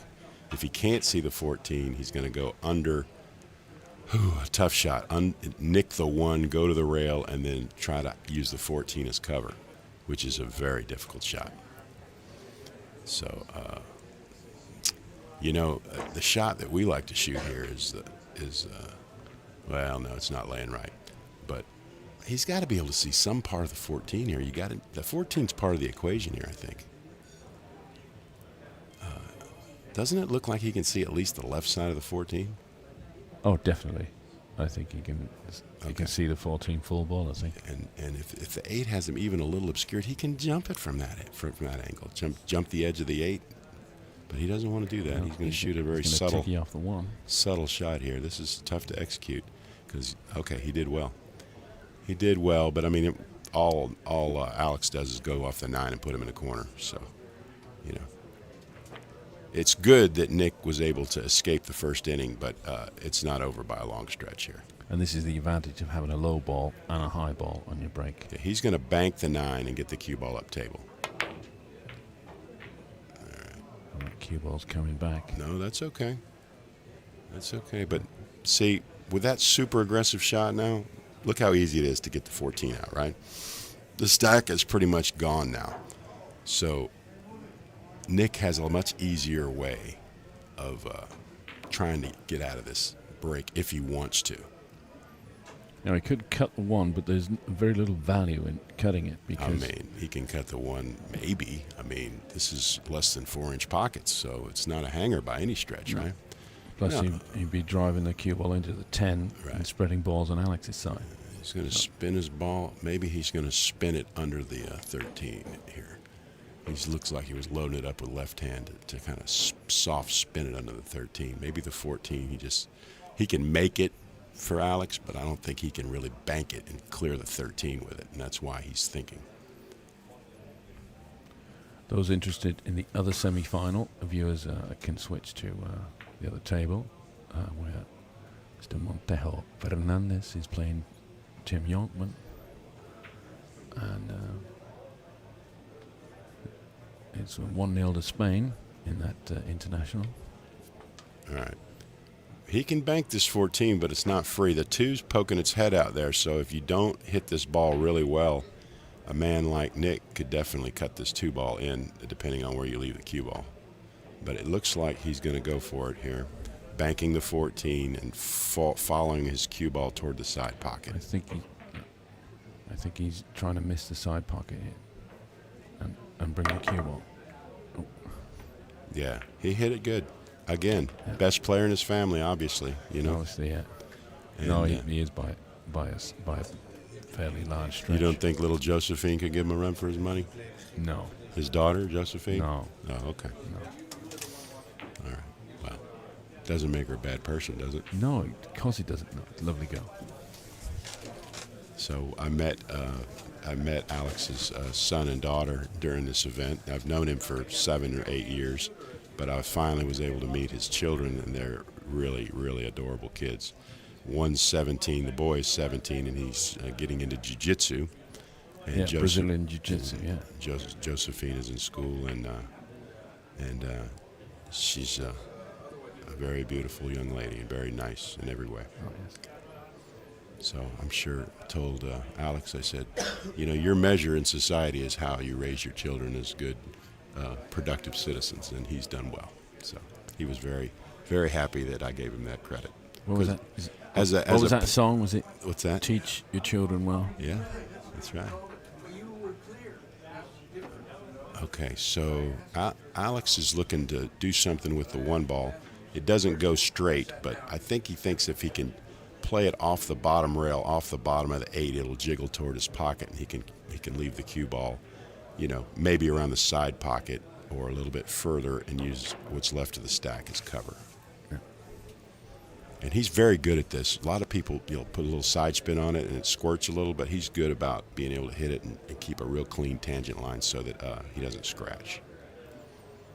He's elevated a little bit, though. He may try to bank it into something. I thought he might try to just cut it over there and keep it simple, but he may try to bank it into the 4 and open those balls up. He kind of did halfway, right? He did open the balls up, but the key there was Whitey is on the rail, right? Oh, absolutely, yeah. And so now Nick is very limited at his options. Certainly he can't shoot the 2 because he's not on crack either. So he'll probably kick at the 5, I would think, or maybe he could go off the edge of the. Is that the 12 ball? Go off the edge of the 12 ball to the side rail and then under the 5 on the 8. He's trying to put the cue ball right on the 8 if he can. And whatever way is the easiest way for him to do that, that's what he wants to do. He doesn't want to leave Lily any shots. But he's totally in defensive mode, just like Alex was totally on defensive mode last game. And well, the break is big in one pocket. I think it's 1-0 this game, isn't it? All right, so he tried to put him on the 8. He didn't do it. But there's a couple shots here. He can clear the 8, or he could bank this ball. I don't know if he's looked at it yet, but he could bank it. The score says 2-0, but there are 14 balls on the table. Right, I think it's 1-0, Jimmy. No. Ah, so Jimmy says it's player responsibility to keep the score. All right, very creative shot there. Very creative shot. That was nice. Fan favorite there. Yeah. Alex drove the 8 ball into 2 rails and into the stack, breaking some balls out towards his pocket, and he managed to clear the cue ball. When I was watching these games on this table earlier, and it was like almost every game except maybe 1 or 2, the breaker won. So the break must mean a lot on this table.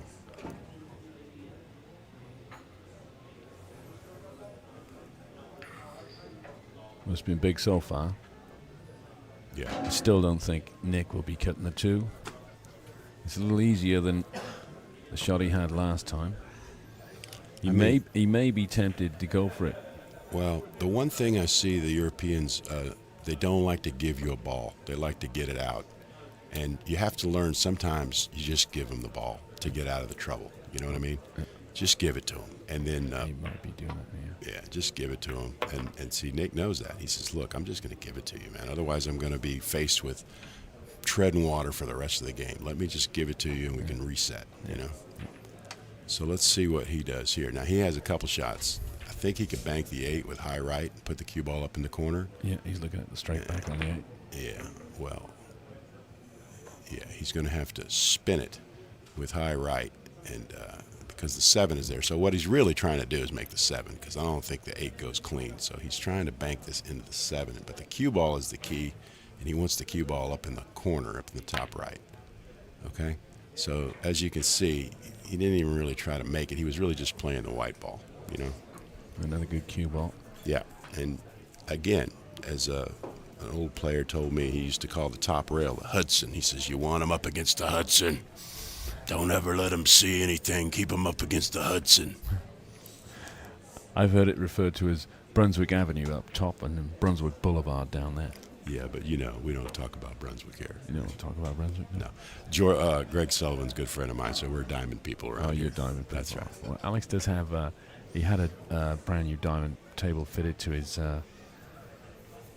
to his lair in L'Aquila in the mountains north of Rome. Yeah, he told me that. Yeah, it's nice. Oh, it plays great. So tell the fans about his move to Italy, Alex's move.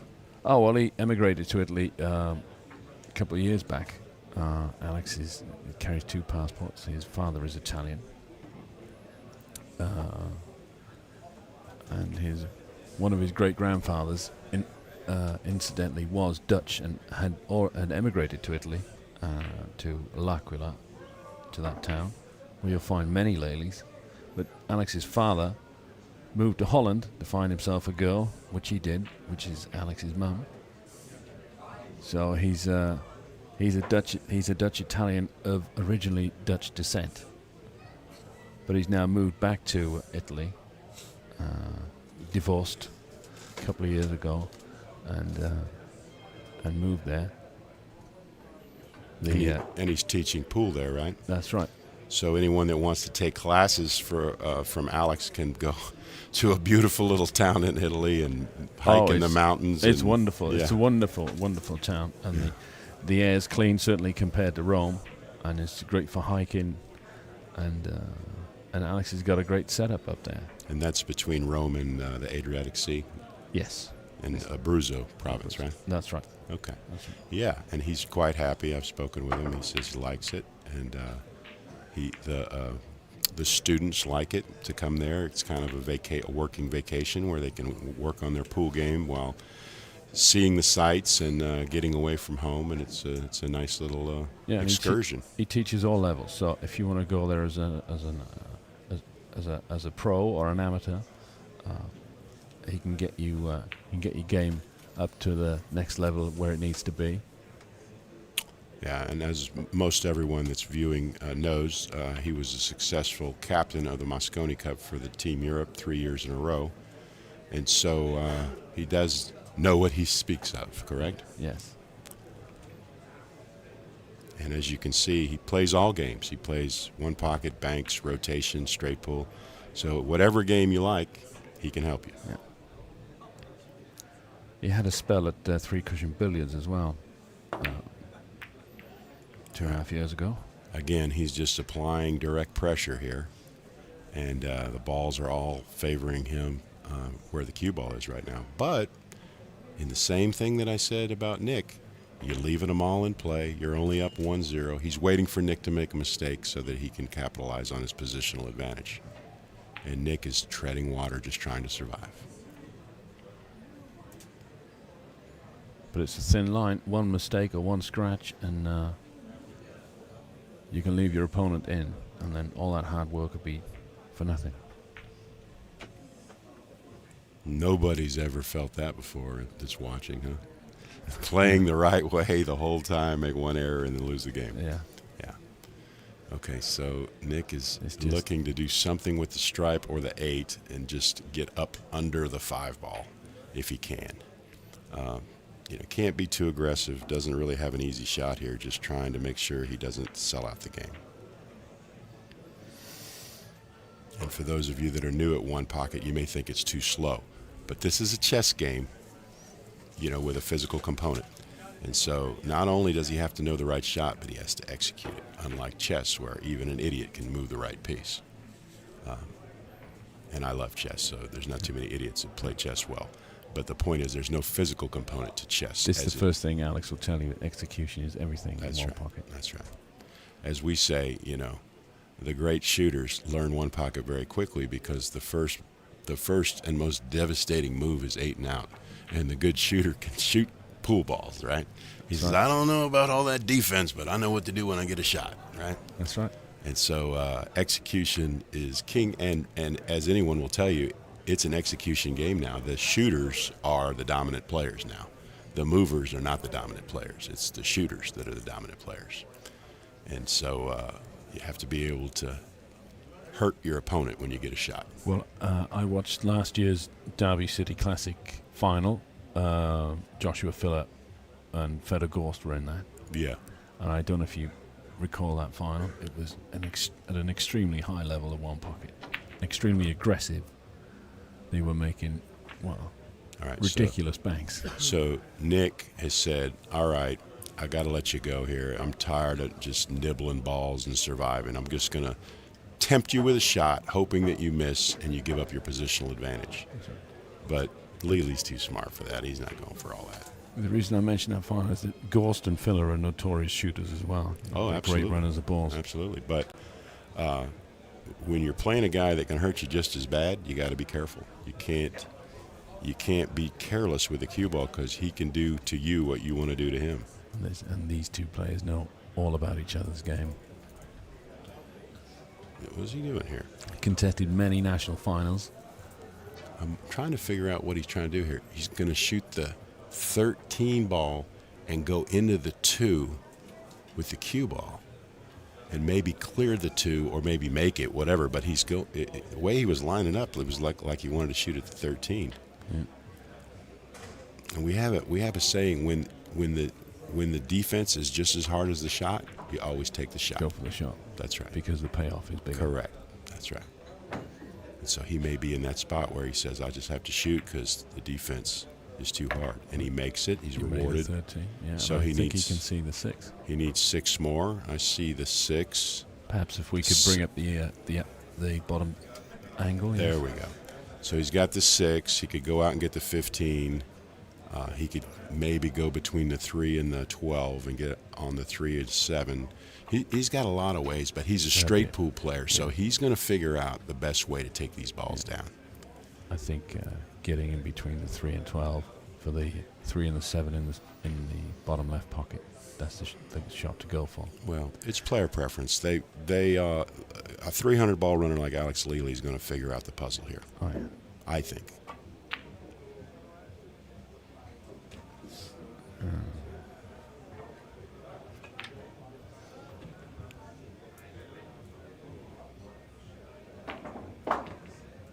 Maybe aiming for the 8 ball for the 15. No. Oh, he hit with the reverse. Really nice shot there. Yeah. And he's on the 5. Now this leads to going out and getting the 15 or the 11 from here.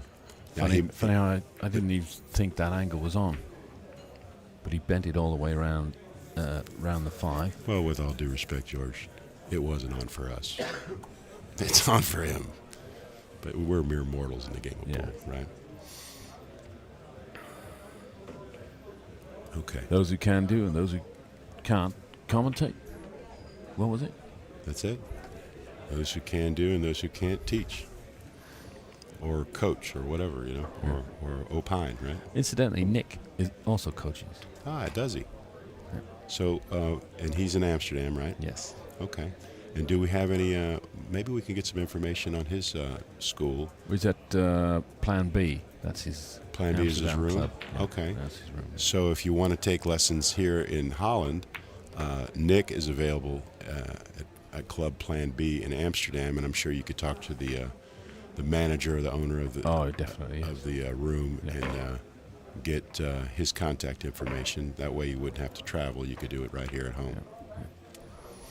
All right, so the 11 ball goes, and then the 3 and the 7 go. So I expect him to get these 4. I hope I don't put the jinx on him, but it's a pretty routine shot for a pro.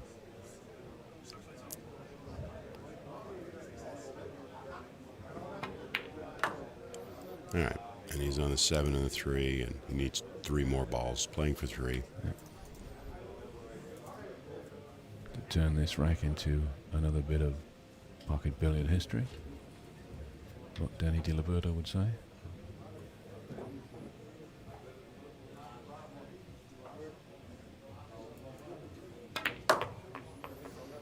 All right, so no, he's fine. He's all right. He's fine. Got the 12. Straight in. He needs 2 more.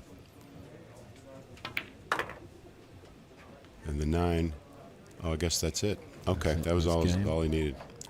All right, so this is going with service. Yeah, the break is very important in this game. The table is breaking well for the players, and those are 2 lopsided games with the breaker winning both of them. So in a race to 3, Nick is breaking on the even, so he would have the advantage. If everybody won their break, he would win. Still advantage Nick van den Berg. That's right. He would win 3-2 if everybody held service. Somebody's going to have to do a little different here. Lely knows he's going to have to break Nick's serve to win. So he has to win this one or win the double hill match to prevail. He can't win unless he breaks his serve. That's why the lag is so important in tournament play.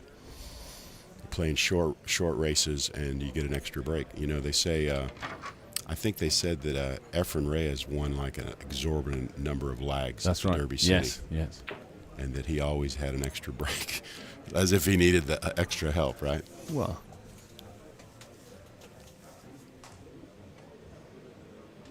everyone can do with a bit of help, even Efren. Sure. Still playing, though. He's in his 70s now. Just turned 70, right? He was at Buffalo's this year.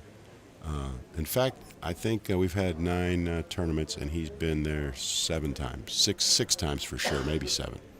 So he likes going there, and he'll play chess in between his matches. He has the chessboard out. He plays $10 or $20 chess with anybody that comes up. And he enjoys playing chess just as much as he enjoys pool. Correct. Yeah. So he'll just sit there and take pictures with his fans and play chess until his match gets called. The great Efren Reyes never really retired. I don't think he'll ever stop playing. Not too many pool players that retire. No. Even great ones. No retirement fund for pool players. Exactly. Okay, again, good break here. Not as devastating as the last one, though. He can use the 5 and clear out some of these balls and play safe on the wrong side of the stack. But he does have some gardening to do, as we say. He could come off the 14. Or the 7. He could go off the 7 and put him under the 2 if he didn't double kiss.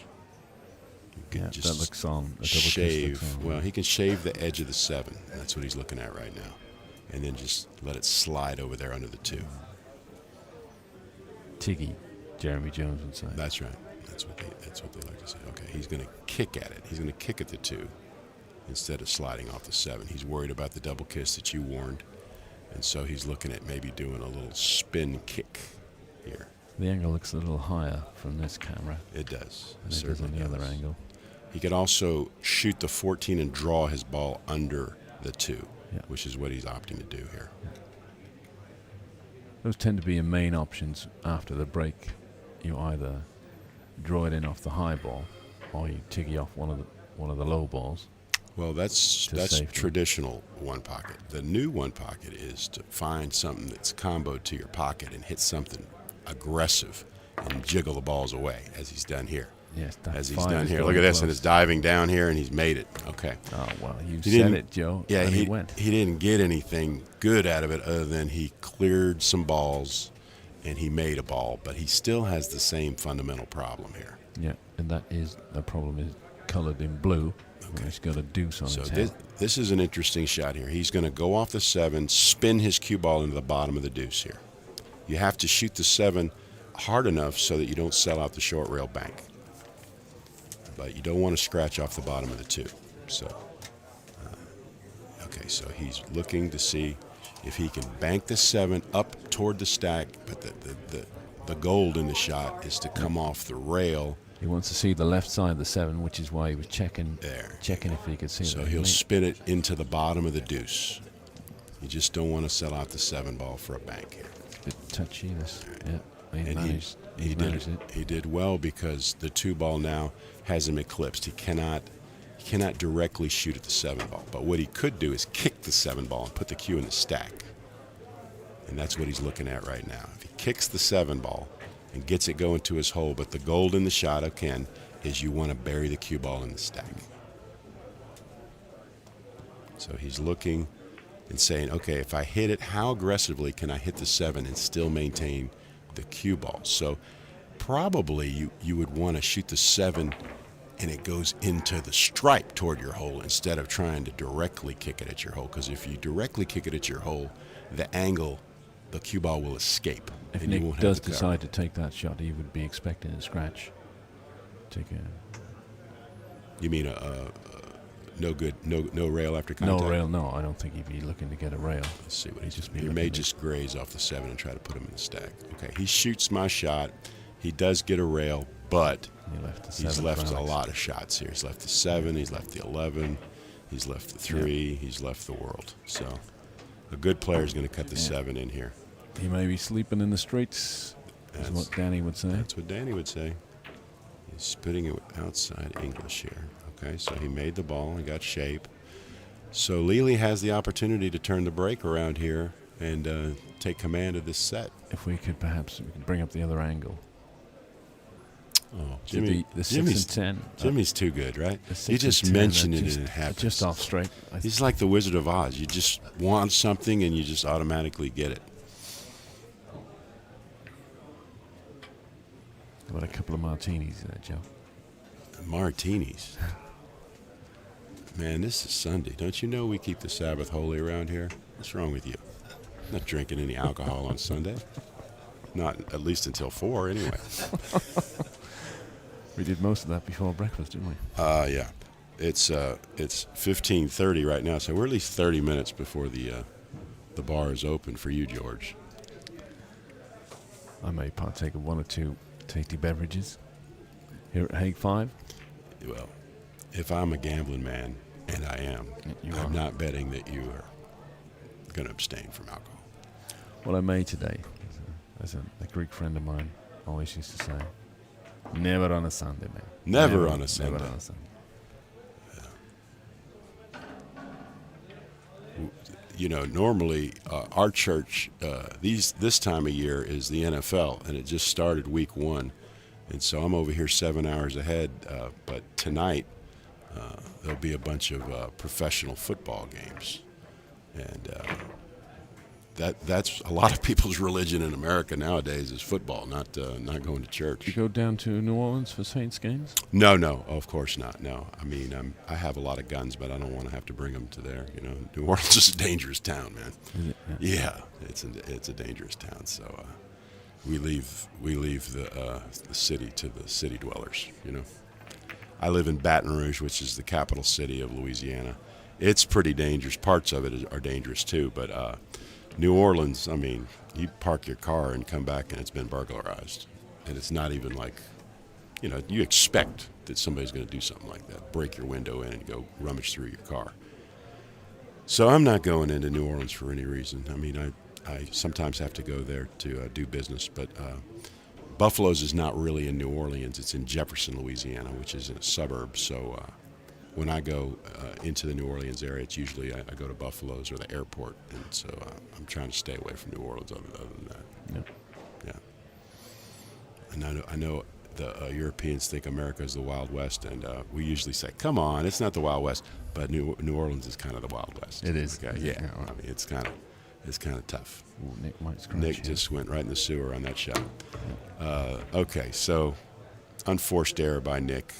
He doesn't have a ball, so he's looking for a coin to mark his foul. But we have him as -1. Now, this might be the rack, and this looks like it's going to be the rack that Lely will break service. And he'll be the first to do so in this match.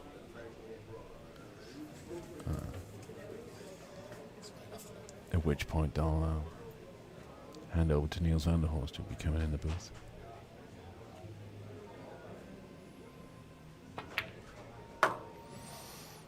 All right. Alex has got. He's playing for 3. A couple more options here. Now the 13 and 3 don't really go, but he's going to have to find it. I guess the 9 ball will be his 8th ball. If he shoots the 13 and 6, then he can bank the 9 to win the game. The 10 also goes, by the way. So he could use the 10. I think that's probably a better shot. Depending on the angle he's got on the 13 now, he may come down. So he's looking at the 13, but he doesn't want to draw it too aggressively with the side pocket there. So he's looking to try to make it just slide over for maybe the 10 ball next. Ooh. He made it and got a good on the 6. Yeah. But you saw it. He used every part of that pocket to make the make the shot, right? Well, the 3 and 12 a block, a bank on the 4, following the 6 here. So he may decide to bank the 9. That's what I think he may slide over for the 10. Or he could roll forward and take a bank on the 12. Yeah, he slid over for the 10. He could do a couple things. He could bank the 9 or he could shoot the 10, but I expect him to shoot the 10 and straight in, and I don't think he's... Well, okay. As soon as I say that, there he is trying to bank the 9. All right. Good shot. Left the cue ball where he needed to leave it. And so Alex runs out that rack. Game 3 to Alex. He's broken Nick's serve. We're going to say adieu to George. Exactly. And we're going to bring in Niels. Thank you, Joe. It's been very enjoyable. Always, my friend. I'll meet you at the bar in 30 minutes with my Coke Zero. See you down there. Yes, sir. All right. Now I'm... Alex is breaking for the set here and racking, and I want to introduce Niels. He was on the podcast last night, so... let me get him in action here and say hello to everybody, Niels. Yes. Good afternoon, everybody. And hello, Joe. Hello. And we're having an exciting match between 2 of Holland's best. And Nick has gone down 2-1 here. Now he needs to break serve to survive in this match here. Yep. Alex is breaking and... a little bit too soft, yeah? Yes, a little too soft. He can see the stripe.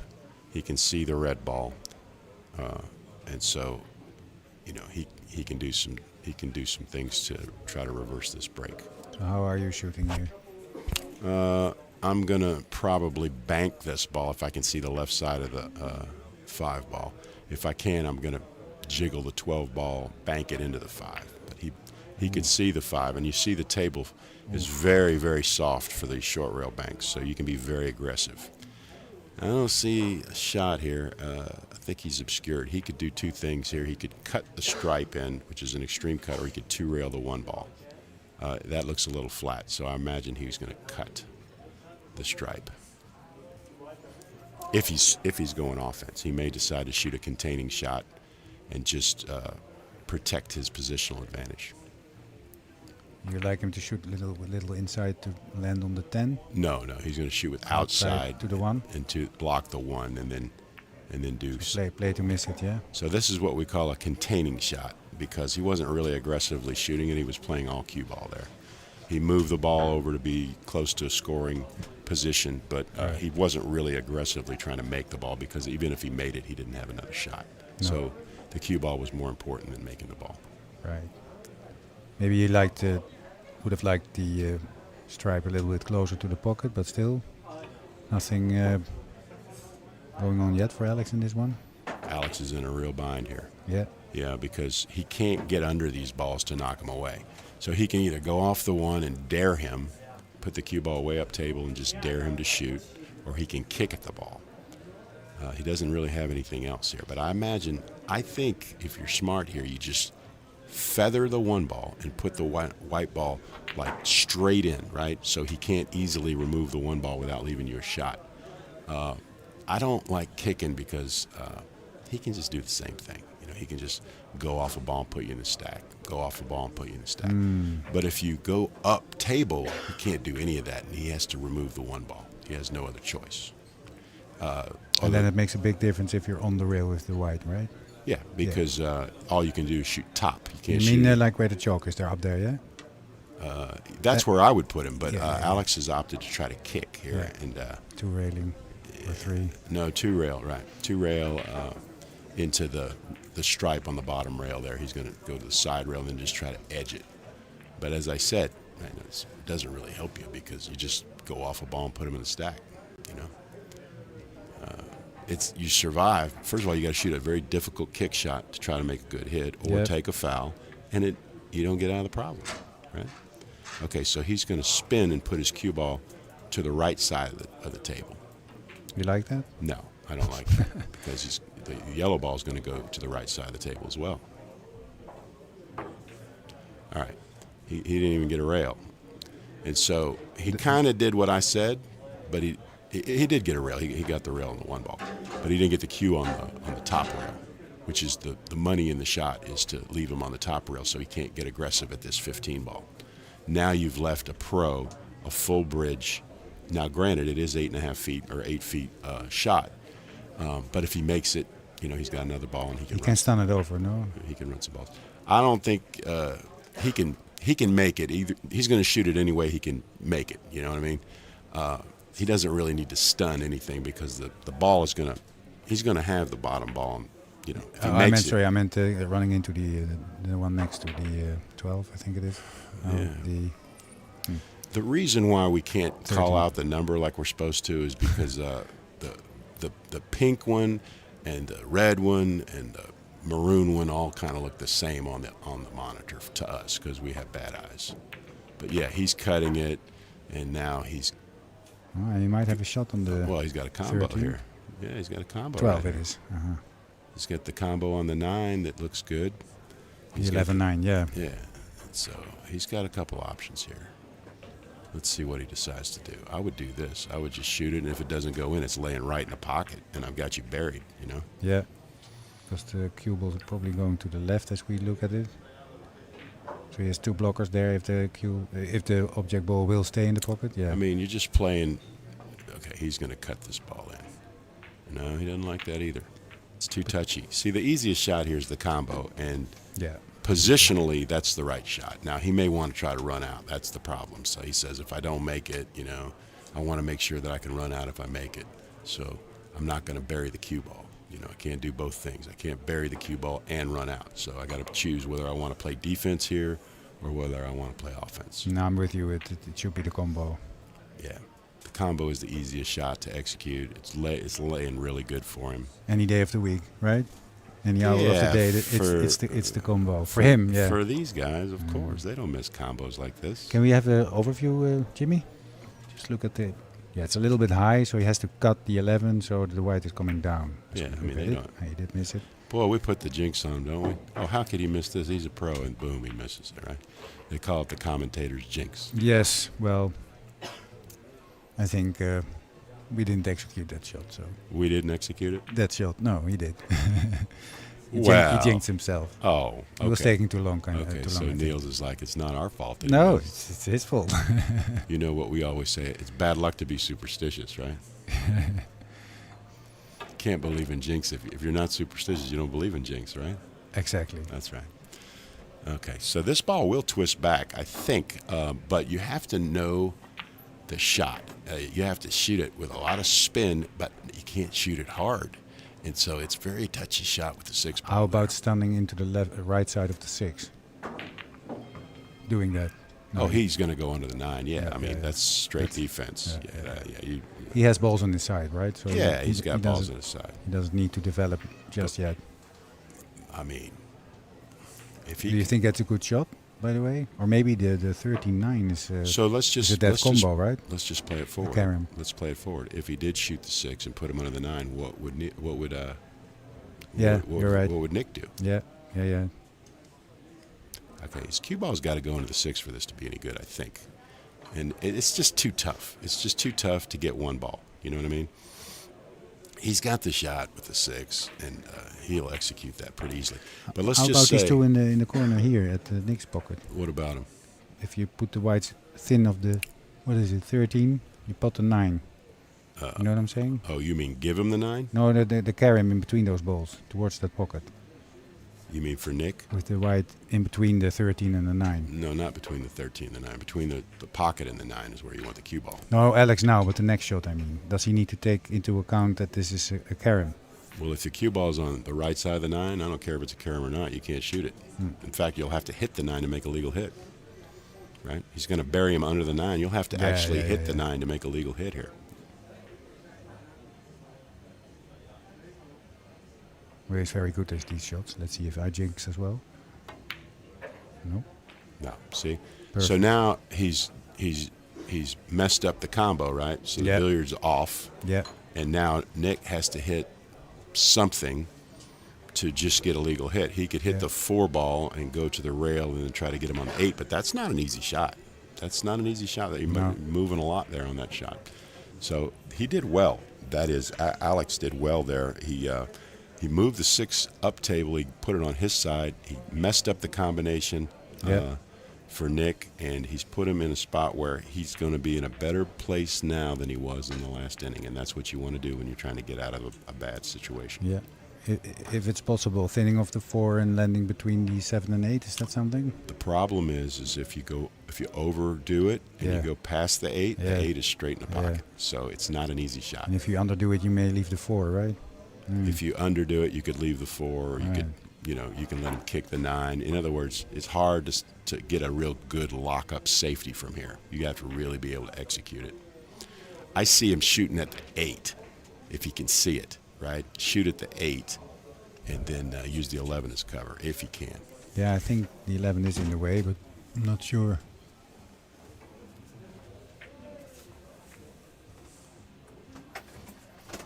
We can't really see what he can see. We know he can see the 4, and we don't know if he can see the 8 or the 11. He can see the 11, but I don't know if that's any good. Oh, I would say he could see the 8. Well, he's going to shoot what he can shoot.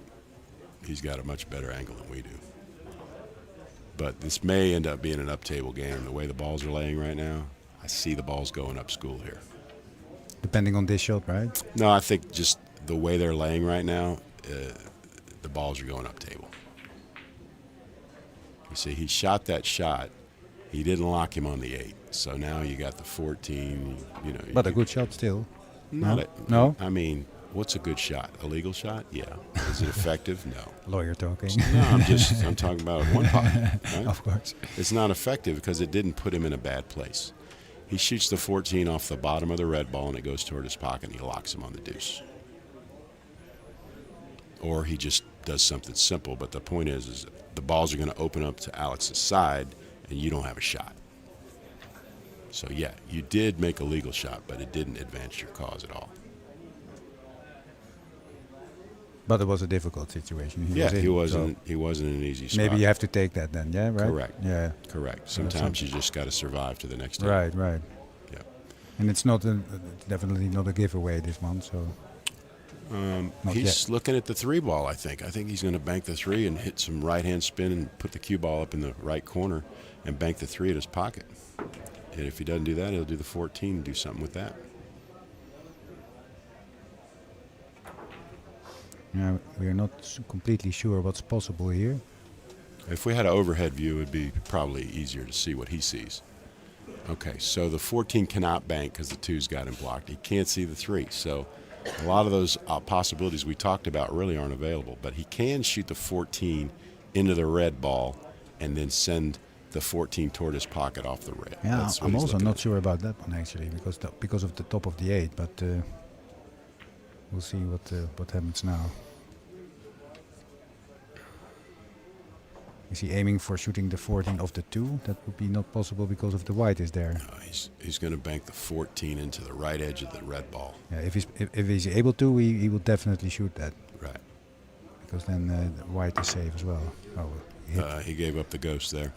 He hit the 8 first, yeah. Unintentionally, yeah. I think. Maybe he wanted to jump over it or something. I don't know. We are startled here. He didn't execute what he wanted to execute. No. It happens. It happens. To the best. To the best of us. But maybe he was a little bit too greedy.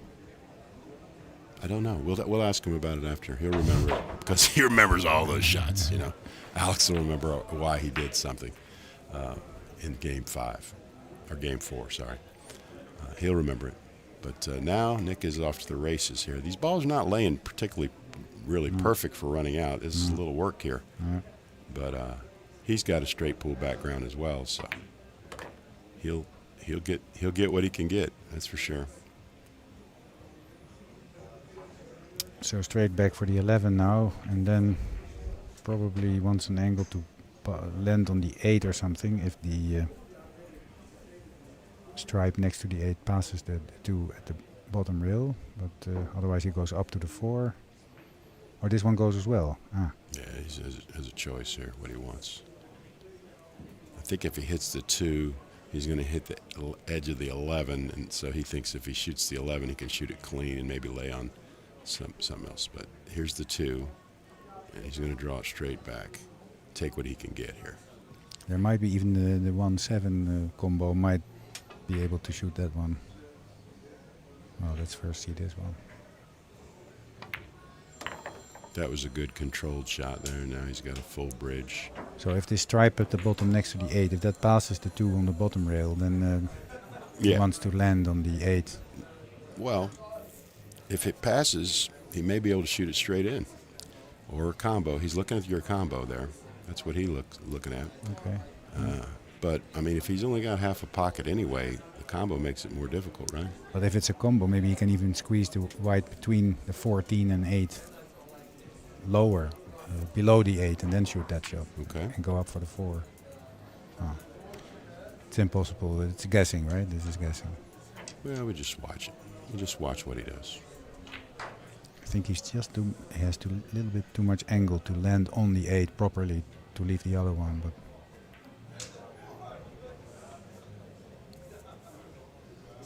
well, if the combo's on it should be straightforward actually. Just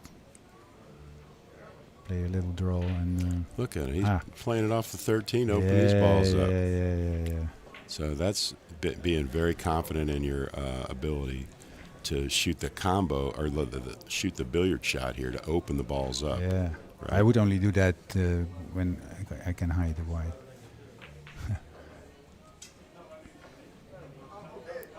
I wouldn't do that because of the table, because it's drifting a little bit the table, and the 2 millimeters is enough to,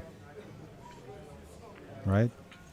I mean, you know, you can't be using no metric system with Americans. Come on, man. Oh, well, a little part of the inch. I know what a millimeter is. I'm just trying to be funny. Well, that you succeeded there. I have a smile on my face. That's right, but you're usually a happy man, so I didn't know if I caused that or if you were just happy. Yeah, if I'm near you, Joe, oh, look at this. Almost perfect. I think it goes. No, it doesn't go. It doesn't go. No, the only way to make that is if he gets lucky. Yeah, no, or play the 12 on the rail and then on the 9. Right, but can he even see enough to do that? He's yeah, exactly. Right now. If it's too thin, it won't happen. Yeah. Well, he definitely will spot if that's possible, but it's also very tricky. You know, greed is a terrible thing, right? Yeah, exactly. So he went for that shot. Yeah. And tried to get them all, but Alex thinks he's going to get another shot now. He may have the false hope. That's the worst kind, you know. So will he put him next to the 13 now? Just stuck close. Lock him right on the 13. Glue it on the 14, yeah? Yeah, just shoot the 8 away and lock him on the 13. Open him up a little bit, make it a little easier shot. Yeah, just like that. And now he says, I can get the 9 now. You can't get it out, so... I don't think this is what he wanted, though, because now I think Alex can maybe clear them. Because he... well, maybe not. We'll see. He's going to give up the 9. Shoot the stripe into the 9, concede the 9, and lock him on the back of the 13. The 12 ball will escape up table. That would be nice. Yeah. That's worth 1 ball, maybe. Yeah, you just, you're ending the problem. Get rid of them. Don't try to get cute.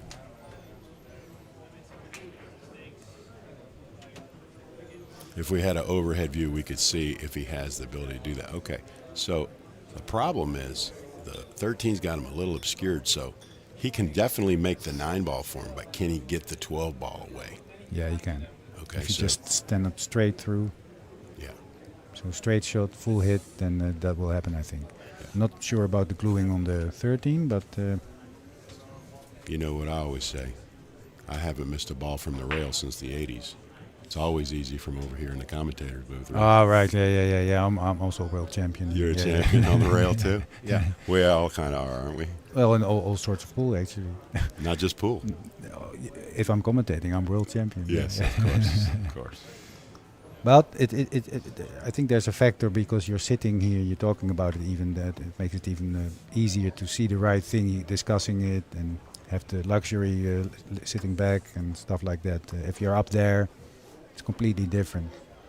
Feels like way more is at stake. I can tell it's Right. tougher than we think because Alex is taking his time with the shot. You know, see, he's shooting the right side of it. Is he trying to clear these balls and be a crackhead here?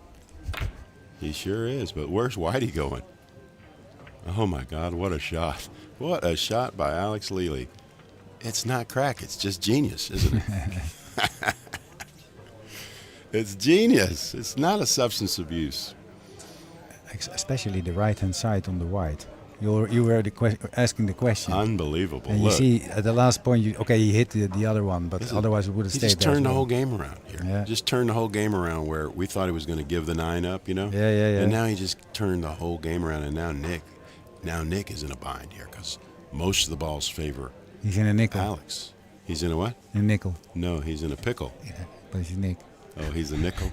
You're trying to be clever? Oh, no, that was my turn to be funny. Sorry. Oh. Sorry about that. It's always your time to be funny, buddy. Oh, okay. Well, I thought it was a nice. Oh, I liked it. Nickel, But it was Nick and too pickle. clever for me, so you had to explain it to me in your second language. That's nice. He's telling jokes in English that I can't even understand because I'm too dumb, I guess. Well, maybe I'm too smart. That could be too. To be a smart ass, I mean. No, I think you definitely can be a smart ass. Nice. I don't think you're too smart to be a smart ass. Were you ever called a smart ass in your days? No, never been called a smart ass. Never in my whole life. But you're a smart person, though. Well, simple shot, but probably effective. Excellent shot. Yeah. I mean, he's treading water. He didn't really, turn anything around. But how could you from there? I mean, you're just really looking to survive. And he's not going to like it. The next shot, he's not going to like either. Okay, because You expect it to where the choke is there, up to the left, no, I wouldn't do that because I don't want to give him any kind of shot on this desperation combo. behind the 6. I mean, right? Oh, No, yeah, that. I'm not. He's looking at 13. I don't care about 13. I'm going to hit the 8 ball and leave him on the rail. That's what I want to do. Or maybe even, I'm trying to protect the 9 ball.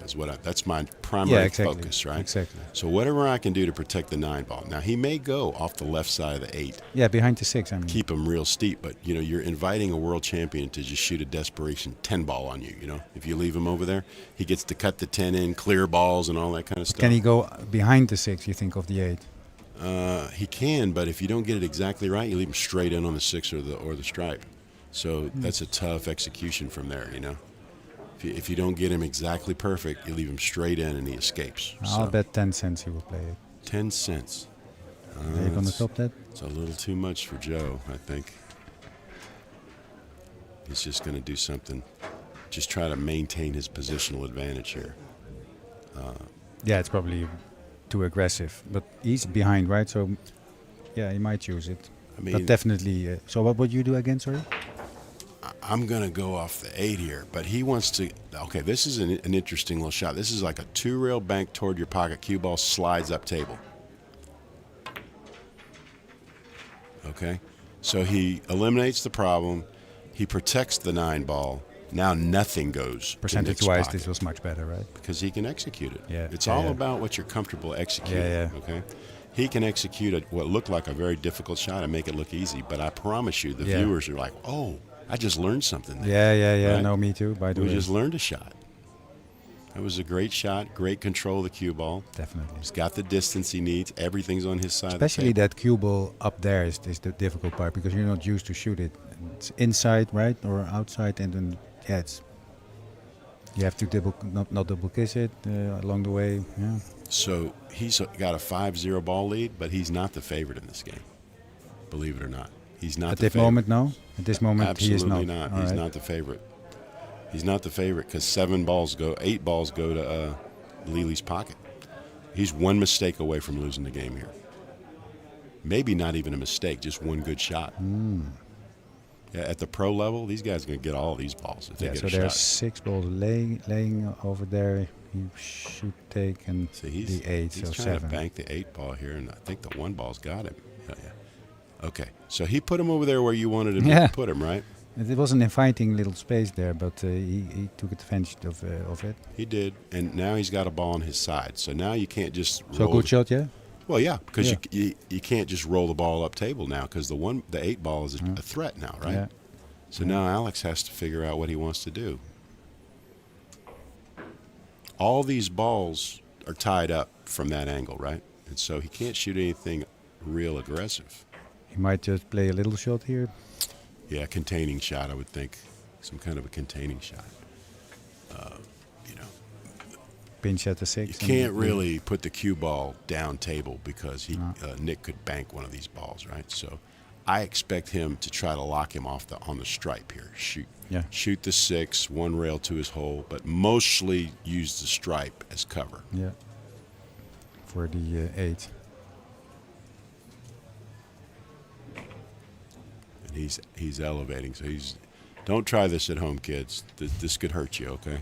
Whenever you see your player with his cue stick straight up and down, you got him in the right place. Not without, yeah, definitely, you're right, and not without insurance. I tried trying at home. So Tim is walking looking a little over bit here. tired. I think he lost to our Spanish competitor. Did the Spaniard take? Oh Lord! Now Tim, you beat me last year, and you didn't beat the Spaniard. Unbelievable, right? It's unbelievable. I can't imagine you even showing your face in the booth. I want to go. That's why I'm coming by. I'm going. He's come to get his money. I'm going to head out. He said Tim Junkman is a semifinalist again. Yeah. Yep. Always a bridesmaid, never a bride. All right, so as long as that doesn't open up, he's okay. All right, that's an interesting little shot. Alex Lely, very creative with that shot. He has protected against leaving the 8, but he's going to allow Nick to clear the 14 and 9. If he wants to get aggressive, he will shoot the 14 to the edge of the 9, clearing them both and sending them up table. And that is what he's done. And so now Nick has definitely neutralized that overwhelming positional advantage that Alex had. Now Alex will probably just cross the 8 and mildly and put the cue ball up around the top right pocket. Yeah. Yeah. And then he's executed it well, as we would expect. Now the 14 can be taken out here because he didn't protect the 14, and I would expect Nick to take the 14 out here with a little high karate, little high right, full, and then it checks up, and the cue ball will stay on the bottom rail. Will come off a little bit, and then the topspin takes over again. Yeah, they used to call this high karate. Yeah. And I think everybody knows what it means now, so I don't have to explain it. It's a funny term. You know where it comes from? No, I just want to ask you. High karate was a cologne that was popular in the 70s called High Karate. And it was, Bruce Lee was making movies back in the early 70s. Okay? Of course. And so karate and martial arts was popular. And so they came out with this cologne in America called High Karate. Uh-huh. And that's where it came from. Mm. But you hit your cue ball with high ball. Okay, so that's where the high comes from. Yeah. And they just call it high karate because that was a popular term back then in the 70s. Ah, okay. But there's no real connection, but it's just a play on words. Yeah. Yeah. It's still nice though. I like the term. It's somehow it's clear what it means. All right. What are you doing, Alex? Are you going to shoot you're going 3-railer? Going creative again. 1-railer. And get some balls jiggle into his pocket, which he did, and he's got cover. And protection. Wow. Always have cover. This is the level where, would you see shots like that? Well, sometimes, yeah, but you know what he's trying to do, but the execution is the marvel. I mean, yeah, you could draw anything up, but its execution is what matters. No, but for me, both. This was also like Yeah. the idea was great too. Yeah, I think so, but maybe Well, that's just me. When it turns out good, we all look like geniuses, right? Okay, he banks this one, and almost. it doesn't go, and he sells out a bank. Yeah, that was too And that was aggressivo. too much pace, I think. Yeah. Well, otherwise he would have sold out the 4, but he so could have gotten a cover let's- with the 4. Let's look at the overhead view and see how clear this bank is. Okay, so this bank, now on this table, you don't have to bank it. You just have to get it going, and the table will dive right into the pocket. And so Alex knows this because this is Genies will come out of the pockets and. Say again. Genies will come out of the pockets and Just will grab the ball. accompany it into the pocket. Yeah. No, I think you're right. So he puts a little left spin on it, but he Right. doesn't have to do anything other than just put a little left spin on it. Don't hit it too hard and let the table take it right in.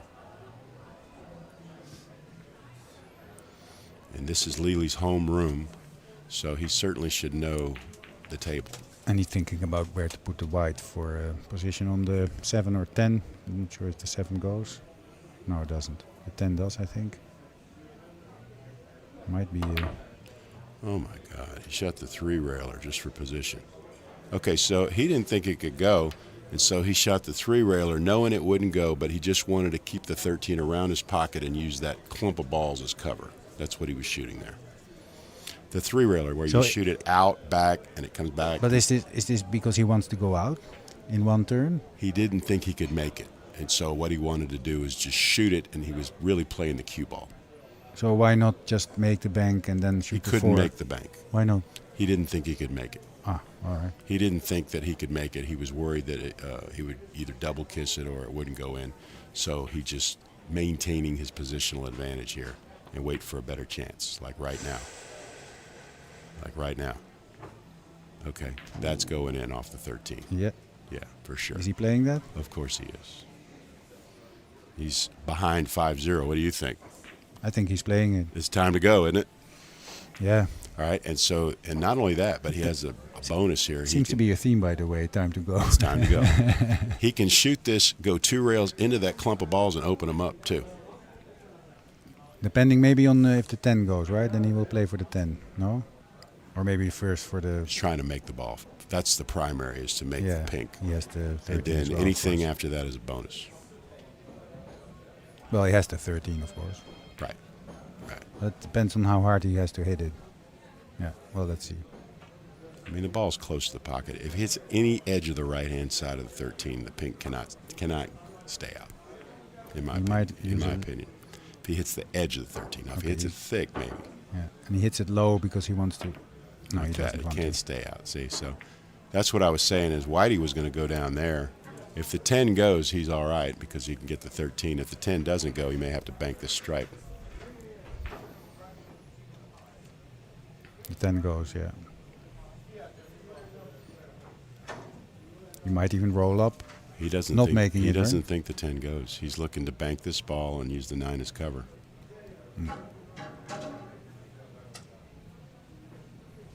How about missing the 10 intentionally and roll up to the 8? Is that a good Well, shot? if you have that angle, that would be a good shot. But I don't know if Yeah, that's... he might not have it. Yeah, Yeah, I don't think he has that angle. he rolls by it, right? He's going to do something safe, containing shot here. Bank this ball, roll up. Roll back to the 6 maybe even? No, well, he Oh, could roll do- up to the 9, He yeah. could do that, but he wants to get over there where the 9 is not an angle, not an option.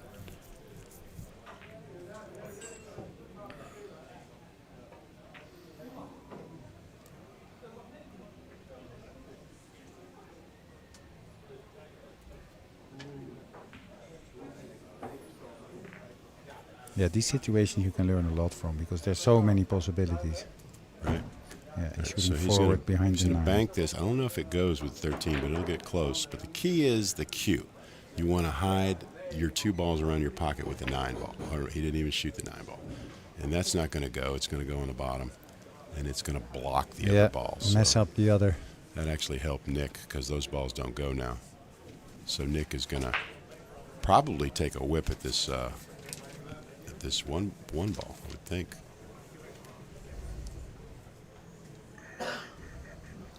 Now that he knows that the 2 balls near Lily's pocket don't go, he's free to shoot at this yellow ball. The 9 ball. And I expect that he'll shoot at it. Yeah, but that is if the 10 doesn't go, right? Well, 10 doesn't go, or Alex would have shot it. I mean, you had called that a few innings ago that if that ball goes, that's the one you're going to shoot. Yeah, yeah. And he didn't shoot it, so we have to presume it didn't go. I'm surprised that it's not there, but... He could bank the 6, or he could shoot the 9, but, I mean, he's a shooter. He's going to like that. And I don't know where he's trying to go over there. Nothing goes, right? Nothing goes. You set up for the bank on the 10 there. Yeah. You Or know? maybe the 7. There's 7 banks as well. Yeah, that's right. Probably the angle is like that, probably the 10. Good stroke there. That Very looks good. good. It didn't Just go. wide. It didn't go, but it was a good stroke.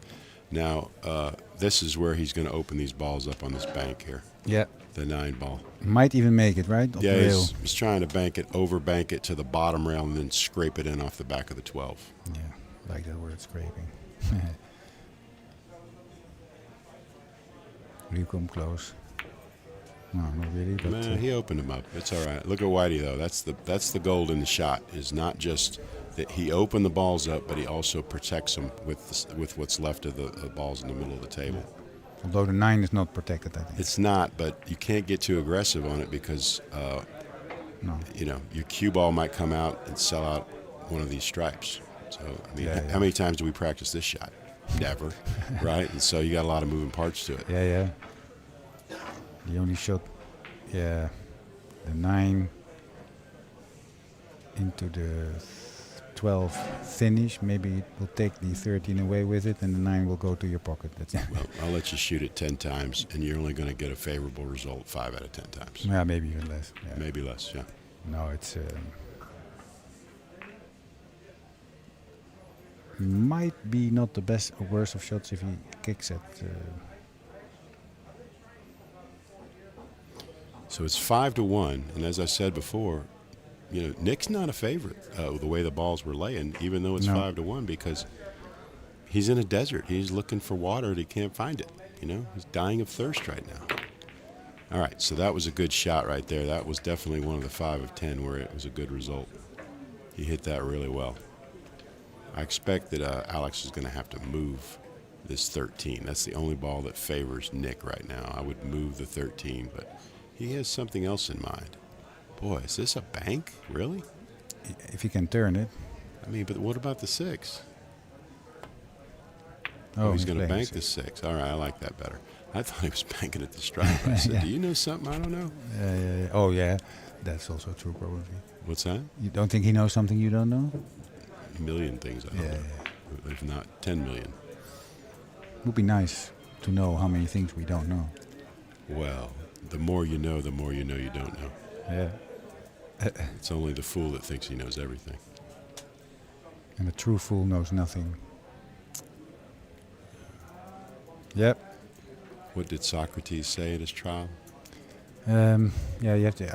I had some Greek at my school, at my education, but I forgot about it. The sophists were his judges, right? And they said, "Well, you think you know everything, don't you?" And he said, "No, I know nothing, but at least I know that, and therefore I know more than you." Right. Well, there you go.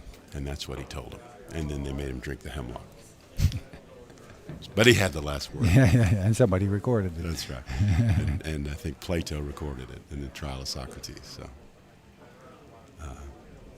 so Socrates lives on in the minds of political theorists everywhere, right? We're talking about it right now. That's right. And he couldn't even play one pocket. No pockets there.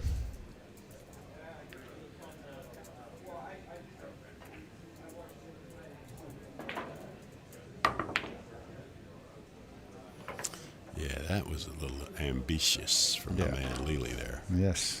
But again, slightly lucky it's though. all result driven though, isn't it? It didn't go to his pocket, so we think, it wasn't that great of a shot. But look where Whitey is. He's tree-topped over the 6. A very difficult shot, going into the balls, selling out the game if you miss, so he can't really shoot it, right? Is he kicking at the 9?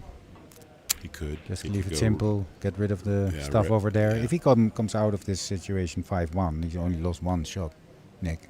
It's not. out of a. It's not over yet. It's not over yet. No. But I mean, if the kick shot is successful, it's turning again. But He's looking at banking the 6, which is definitely high risk because he can't get safe on the 9 like that. and also cannot protect it if it's missed, right? He can't reach it. He needs a bridge. I mean, there's 105 things that could go wrong in that shot.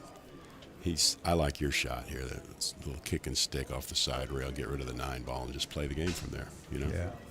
If he gets the balls up table, he's a big favorite. But right now, he didn't have a chance yet anything to do it, can right? happen. Say again? He didn't have a chance to put any balls up. That's what I'm saying. If he moved the 9 ball, though, then he could start moving balls up table. Yeah, exactly. But he's going to bank this ball. He likes pressure. So he says, I'm going to put pressure on Lili. He's not going to be able to shoot this 9 ball freely. I'm going to leave him. He might even protect it. Well, he made it. So, but what good is that? Even if you make it, he didn't make it. Yeah.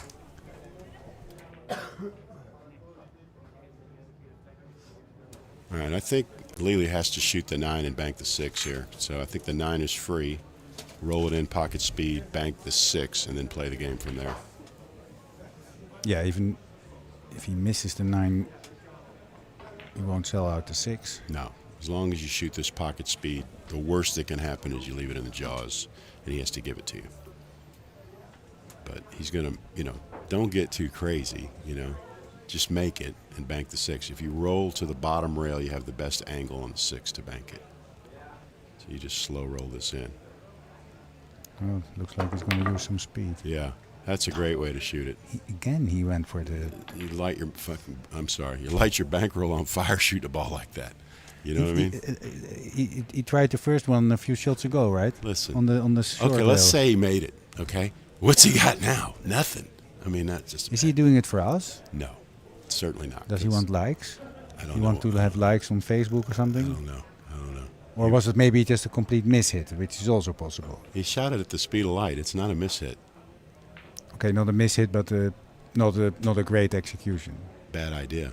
Yeah, bad execution, bad idea. Yeah.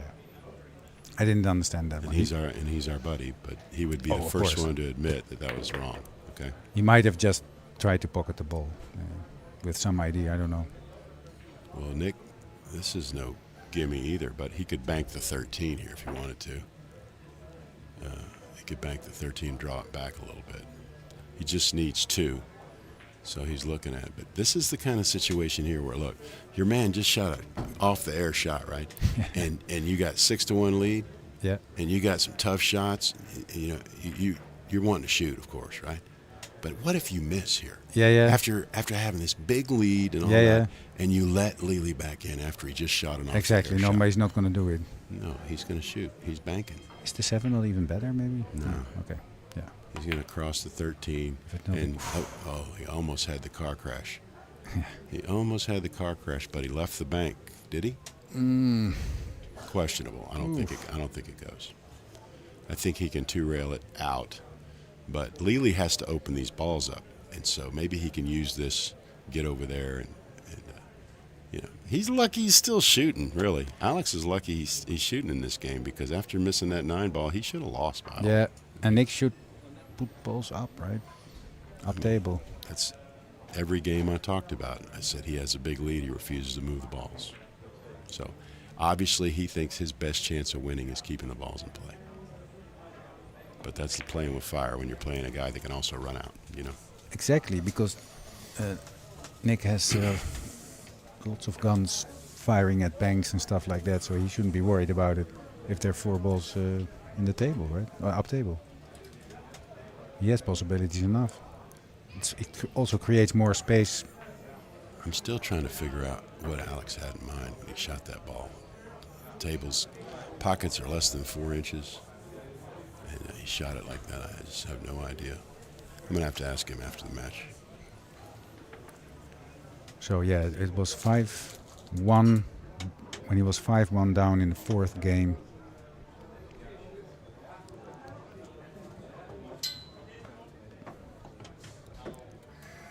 Down in the 4th game. Alex, what the hell did you do? That's what we want to know. No, I'm just going to say, what was going on with the 9 ball? And then he's going to say, "Oh yeah, I lost my mind." Blah blah blah. That's what he's going to say. He's very honest. He's very honest. Like he played the Norwegian member of Parliament, Roy, and the first thing he told me when he came over, he says, "Man, that guy outmoved me." I said, "Yeah, he sure did. He outmoved you. You were lucky to beat him." He says, "Yeah." He said, "I learned some things from Roy. Roy really shot some good shots on me." I said, "Yeah, he sure did." And that's the thing about Alex. Alex is very honest in his assessment of his game and other people's games. He will give you credit when credit is due, and he will say, "Yeah, that was wrong. We shouldn't do that." He's not one of these guys that's worried about his image or anything like that. He's very honest, and I think that's why a lot of people love him, is because he is very honest. You know. Yep, he's a nice guy, and with two lovely children who were there yesterday evening as well. That's right. And Zeger, and what's the girl's name? Her name is Josephine, and we call her Little Joe. Little Joe. Yeah, because I'm Big Joe. She's Little Joe. Joe Short. She called herself Joe Short. When she came up to me, she said, I've heard all about you, Mr. Long, blah, blah, blah. I said, "Okay, and your name?" And she says, "I'm Joe Short." Oh, yeah? Yeah, that's how she introduced herself. Oh. And her dad smiled. He said, "I didn't think she had that kind of joke in her." He said, "I was very impressed." I'm Joe Short. Yeah. Joe Long meet Joe Short. Yeah. I thought that was so funny. But nice twinkle in her looks, right? Oh, she's pretty girl. Yeah. Very pretty girl. Yeah, but also like a spontaneous Oh, energy. she has the spark of her dad. Yeah. Exactly. Yeah. She does. Oh, also mom, by the way. I've never met her mother, but I'll take your word for it.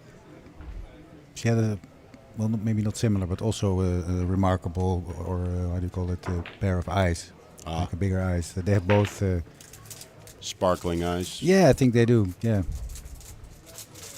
So he's looking to see if he can swerve the cue ball to cross bank this. It's very important that he get it over to the scoring side of the table.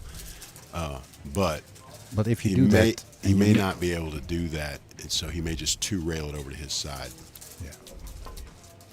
Yeah. Okay, he kind of shot a halfway shot there. Yeah, he almost double kissed. Yeah, and he didn't. Nick is banking here. Well, I don't know if he is or not, but he should.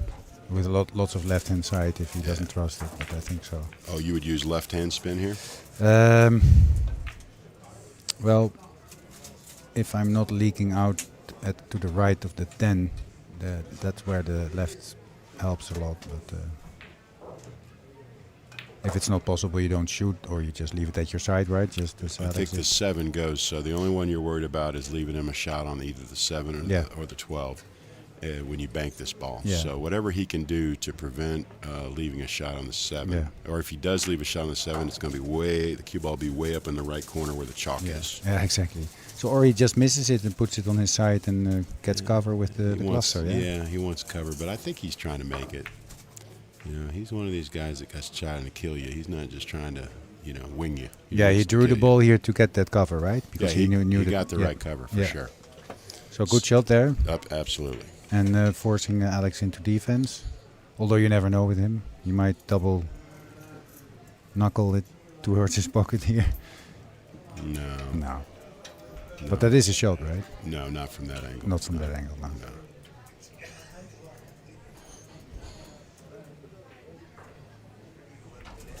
I'll tell you what. Old Lely was a trapeze artist in another life, because he definitely operates without a net sometimes. He was a man in the flying trapeze in a former life. Does not take it safe. He's also very precise without that net. Yeah, well, it only takes one mistake. It was a good shot, right? When you're operating without a net, you can't afford any mistakes, right? No, it ended up being a good shot, because now it's going to force Nick to move his only scoring ball away from his pocket. And the 10 is in a better position now. Yeah, it's in the scoring position now. If he goes up table, he leaves Lely that shot. So now all the balls are going up table. Finally, he must shoot this ball and start moving balls up table, Nick. By all How means. about this one? Sometimes I'm a little bit looking for far-fetched shots, of course, but that's only to tickle the imagination, right? How about leaving the white here, shooting the 11 onto the pink one, 12. So he opens up the combination 14-6. He doesn't want to open the balls up because he only needs 2. No. He did what I said. So now the 14-6 is 14-9 is open. I mean, you know what I'm saying? Oh, the combo. Oh, it's blocked again. Yeah, the combo. It's Yeah. only if you get a shot at it, brother. Of course. But well, maybe he thought like me. This time, or maybe it was just this is going to go hard here. But the key's got to be the cue ball's got to be on the end rail when it's over. It's going to be in the middle of the end rail, I think. Ooh, scratching. Oof. The trapeze artist made a mistake. He broke his neck. He broke it all. He didn't have a net. It all broke. But he still has his cue firm in his hand. As if the A pull shot will be the last thing he will do. Well, it'll be interesting to see which ball Nick decides to shoot here. He has a couple options, and none of them are really great. But would you shoot the 7? Looks like he likes your combo, maybe. Ah, yeah. Likes your combo a little but bit. But it doesn't pass the 4, I think. So we're going to find out if it does. That will be because I think he's going for it. Or he will shoot the 15 onto the 10 and send them both up here. But he doesn't need to, right? He only needs 2 balls. Yeah, he's shooting the combo to get it. 3 rails. Okay, he didn't hit it hard enough, but boy, what a nice idea that was, right? And the line, that was perfect execution, except for the speed. Yeah. See, so we like that, yeah? You got ball in hand and you have to shoot defense. No, I like it because he shot the right shot. He did not take any risk. Exactly, yeah. And got something offensive going as well. Yeah, he doesn't have to take risk because he's way ahead, right? The only way really Alex shoots an amazing shot and runs out from nowhere, or Nick makes a mistake. That's the only real way that Nick can lose.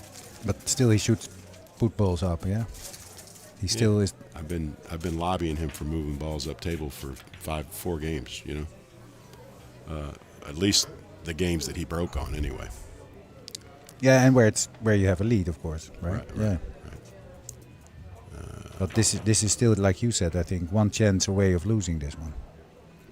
They're a little funny to lose in 1 inning right now, but with a straight pool player, he can always open those balls up. If you, for sure. Let's say you have a shot on the even ball in hand, and the angle on the 7 is not there, but maybe on 1 ball you open them up, and there he goes. Yeah, I mean, these straight pool players can manufacture an out where you don't really see it because they have a good mind and know which ball to take, when to take it, things like that. That's why they have an advantage over other players, because straight pool is all about recognizing patterns and how to run them out the right way. Yeah. So where to hit the ball to get the next shot. The Europeans' love of straight pool really helps them become good one-pocket players. A lot of Americans don't play straight pool anymore, and they don't have that in their toolkit. But the Europeans, especially in Central Europe, they love straight pool, and they play a lot of it, and they practice it a lot. So it really helps them recognize patterns. I feel it's the only game where you, which is nice to play alone, right? Straight pool, that's the best game to play alone. Well, it's a good game to practice alone because it gives you an objective measure of getting better. You know, I'm getting better because I ran 36, I ran 42, I ran 55. Yeah, and of course you can say I ran 5 racks with ball in hand with 9 ball. That's also good, but I think straight pool is the best one for that. Yeah. We say the best game to help on your offense is playing the ghost in one pocket. Just break and take ball in hand and see how many you can run. And then, but not a conventional break then, but just break them open. Break them any way you want. Yeah, exactly. 8 and out, and well, I know the ghost will be. I did not like that shot. That was he was trying to get into the 9. To be fair, he was trying to get the cue ball into the 9. He came up short, but this gives Lely a chance. Yeah, he had there 3 balls there to land on, so he won't be happy with this. Well, even 4 if you count in the 15. Lely says the 14 is really the main problem I have, and I don't know if he can see the 14. It looks like the 9's got him hooked. No, he cannot see it. Right. So now he's like, I don't know what really to do here. You know?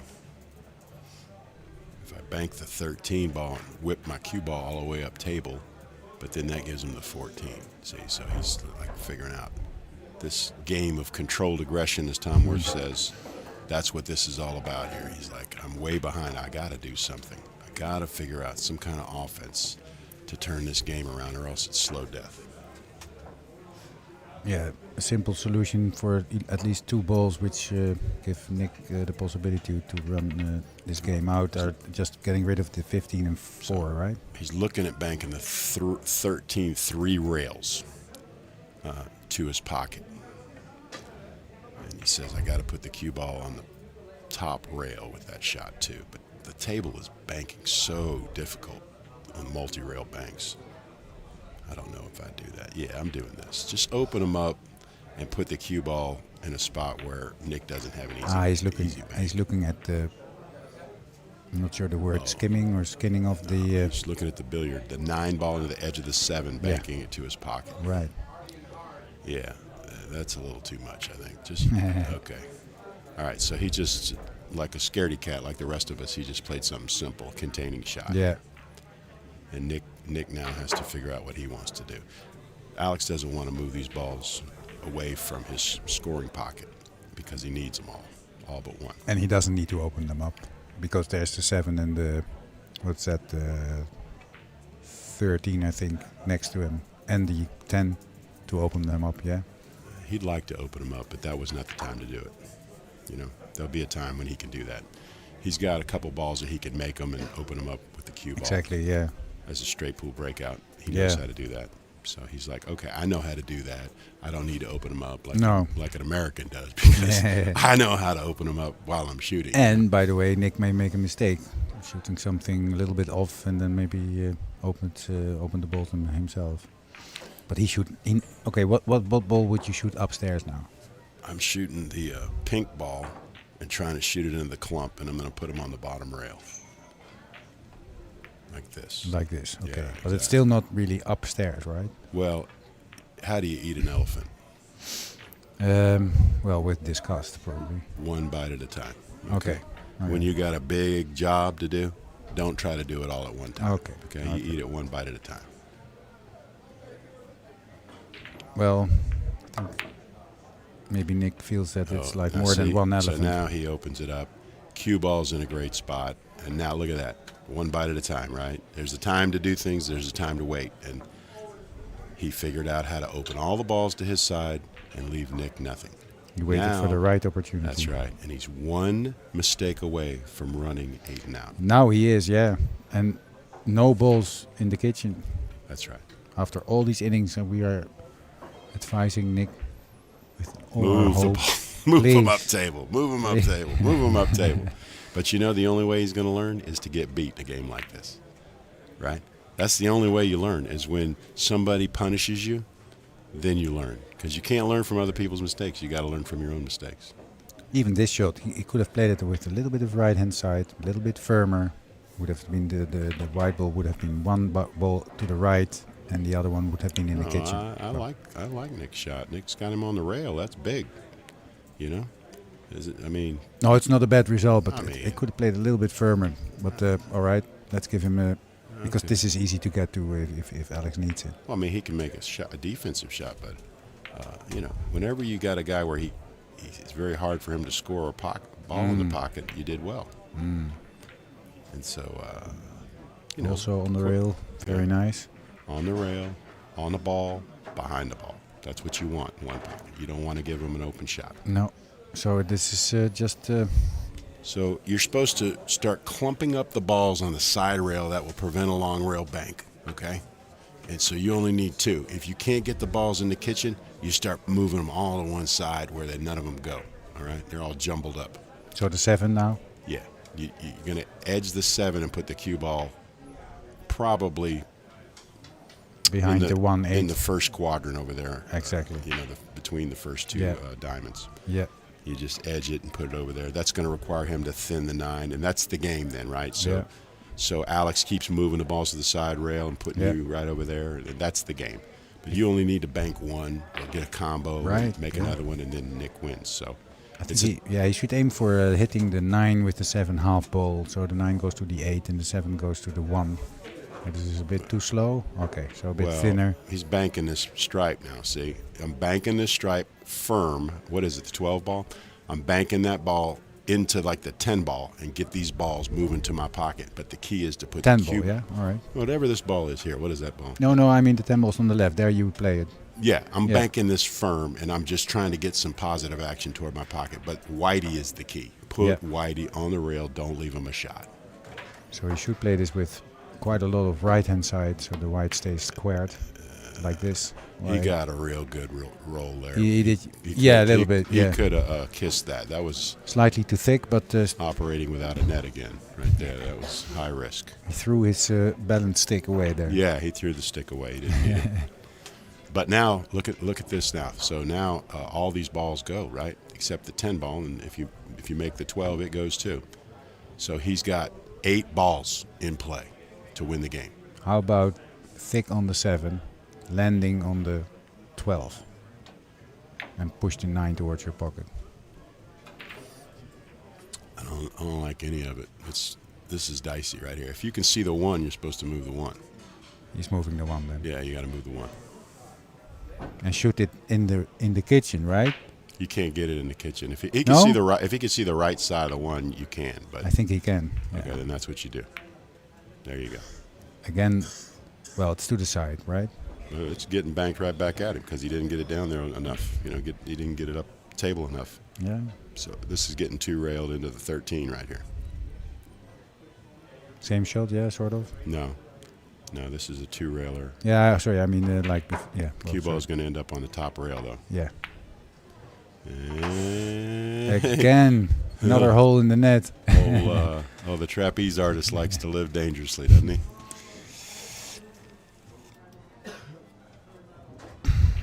Sorry.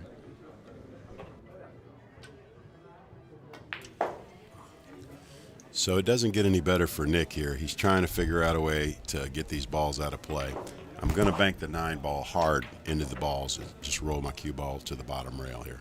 I'm not sure if the 12 goes by, the white can go through the 13 and the rail. Otherwise, he could kick at the 10. Is that something? No, you don't want to do that. Because if you don't make it, you leave a return bank, and then he just runs out. And if you do make it, you don't win the game. No, it's too risky, right? Right. I mean, there's no reward. I think he's banking and pushing the white up. Yeah, he's shooting it. He's shooting at something. But he did okay. The 8 ball's got the bank block, so he did okay there. But he had to do something, and he took a chance, and he got away with it. With 6-0 ahead. Sounds strange, right? Yeah.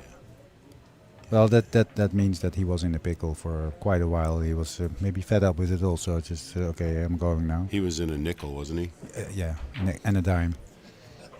You told me he was in a nickel. Yeah, and a dime. And a dime.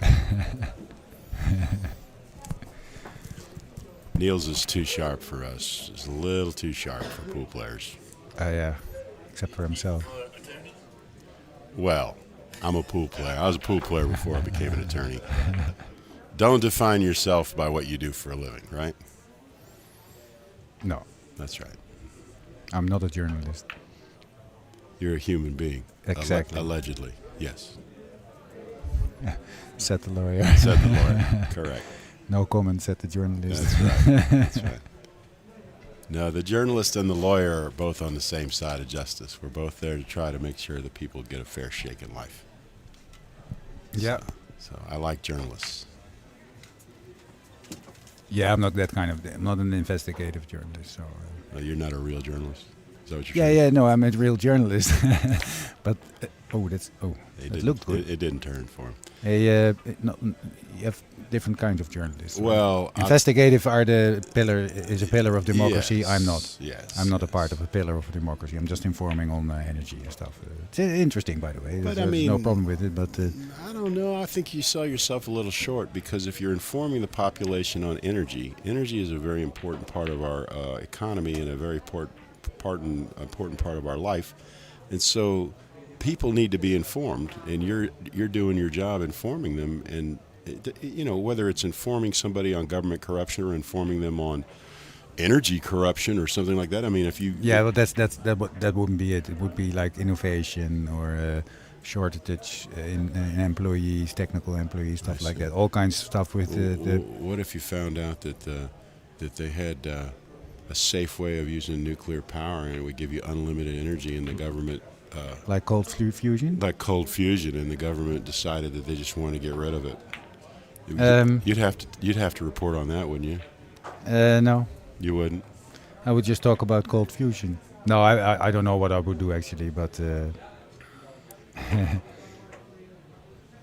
no, I'm not saying it's not important or useful, but it's not as important as. Well, maybe it's a different kind of important. Yeah, you're right. I'm not selling myself short, by the way, but. You're just being modest, aren't you? Which is good. Everybody likes a modest man. All right, so Nick is shooting something here. Okay, so he's banking, but it's got no chance, and he just ate the cyanide capsule. That was a murder-suicide pact right there. Totally unnecessary, right? He's a human being. He made a mistake. Yeah, it's okay. He was impatient, right? Yeah. Felt like he was impatient there. He was impatient. So well, he will be very annoyed if he loses this one. Yeah. Okay, so... but, Joe, yes. To my surprise, and maybe yours as well, what is happening in the kitchen? There are 3 balls there. How did that happen? I don't know. Oh, this is not good. All I can tell you is Alex got his chance right there and completely dogged it. And now has to go kicking. Now he's got to kick at the 7 here, and he's so mad at himself. He's so mad at himself. He should take more time here, but he still should have. He's so mad at Good shot, though. Oh, look, he even got a rail. That's a great shot. But he's so mad at himself because he could have got 4 or 5 balls there. He could have moved the 7 ball away. He could have done a lot of things. And like the rest of us, he's human, and he made a mistake. So can't be too hard on people when they make mistakes. No, I know. And of course, this game is also taking more out of you, like rotation games. It's not that if you make a mistake that takes anything out of you. It doesn't matter what you do, but it's a long time. You're strategically thinking all the time. And then at some point you make a simple mistake, which he didn't go for something there, right? If he made a risky ball and didn't make it, it's not a mistake, and then you wouldn't be upset. But this was a chance to get really back in this one. But yeah, more than any other game, you get into a defensive struggle for 30 minutes, and then you finally get a chance, and you're expected to execute, right? And so One Pocket is very, very unique in that you have to have your offense and your defense, and it has to come alive. And it's a very unforgiving game because you have your chance and you don't do it, and you might never get another chance in this game. Yeah. No, at my level, which is quite lower, but decent. Yesterday I played Jim, and he made a mistake. I had a straight shot, and I was also a thin cut on another ball, but with more safety. I didn't take the straight shot because I knew I was going to not be able to shoot straight at that point. So I took the cut. You didn't have the confidence, so you just ducked, huh? Well, I did go for a ball and with potential and cover, so it's not a bad choice. But the straight shot is the one you shoot because it's a straight shot. It was like. That's when I know I'm playing a One Pocket player, when he dodges the straight in long shot. Right? You have him. I said, as long as if he shoots the right shot, I say, okay, he's a One Pocket player. If he shoots the wrong shot, even if he makes it, I say, oh, well, he can't beat me, Yeah. He's shooting the wrong shot. Almost. No, that's not in. But Nick has got a lot of the balls up table now. And so we can celebrate now out loud because there's a 4th ball, maximum balls in the kitchen. 5th ball will be respotted. Right. Grady rule, which also says that you have to cancel out any minuses. Well, that's not the Grady rule. That's the Derby City rule. Oh, I'm sorry. I thought it was the same rule. Okay. No. Or a second Grady rule. No, the Grady rule is the 4th ball, 5th ball. Okay. Right. The canceling out the balls owed is strictly Derby City, where they have a 400-man field, and they have to be able to not let you play, long, dragged-out games, because they have to keep their trains running on time, as Mussolini used to say, right? Oh, really? Did he say that? Yeah, El Duce. That's how he got elected. He promised he'd keep the trains on time. Is that the only promise he made? And he got. I don't know. I wasn't there. I'm old, but I'm not that old. No. But that's what the books say. Yeah. What a shot. Overbanked that ball. Yeah. Wow, that's tough. Too thin. Wow. Too high, yeah. Strange. Okay. Didn't look possible, right? This ball goes, and then you hit this ball with high right and get on the stripe if you make it. You hit it well. Hit it really well. That's it. Yeah, that's in the hole. All right. Now And now the the problem here is your shot, right? You got to yeah, shoot but the long. he's going to shoot for the 7, of course. Oh, he's going to shoot the Well, 7. yeah, it was not that long. It was way shorter from like Okay. the 3rd diamond. Yeah. But I didn't trust it. So anyway. if he's a 1-pocket player, he shoots the 7, and if he's a 9-ball player, he shoots the stripe. And he's rolling it, right? Yeah, you want to get on the stripe and use the stripe as cover if you miss. Exactly. So half ball hit, sort of, maybe a little bit that's right. thicker. He missed it. Yeah. He hit it like I do. He jumped up with a chicken wing. I knew he missed it as soon as he Yeah, hit it. yeah, exactly, Right. exactly. Yeah. That is not the sign of a confident stroke, You right want to there. make a hole in the ceiling. Yeah, he's a little frustrated. But the pace still was at least good enough to not sell out. Yeah, he didn't leave a bank, but he's going to jiggle the 10 ball here. He's going to bank the 7, 2 rails into the back of the 7, and he cleared both of them. He did his job. Yeah, we'll but be the happy 7 went back to Lily's side, so I expect him to cross the 10 here and leave the cue on the top rail and just play the game from there. He may shoot the 10. Actually, he may shoot the 10 in the side pocket and leave the cue ball way up table. If he can't cross the 10 and get the cue where he wants it, then he'll make the 10. But whatever, the key is the cue ball, using the 13 as cover on the 7, if he can do that. Oh, he can't do either one. He's going to 2 rail it and bring the cue ball back down table. Yeah. Okay. All right, so 1 ball. The Grady rule says that the highest ball or the lowest ball on the table, that is the one closest to the string, the head string, spots up.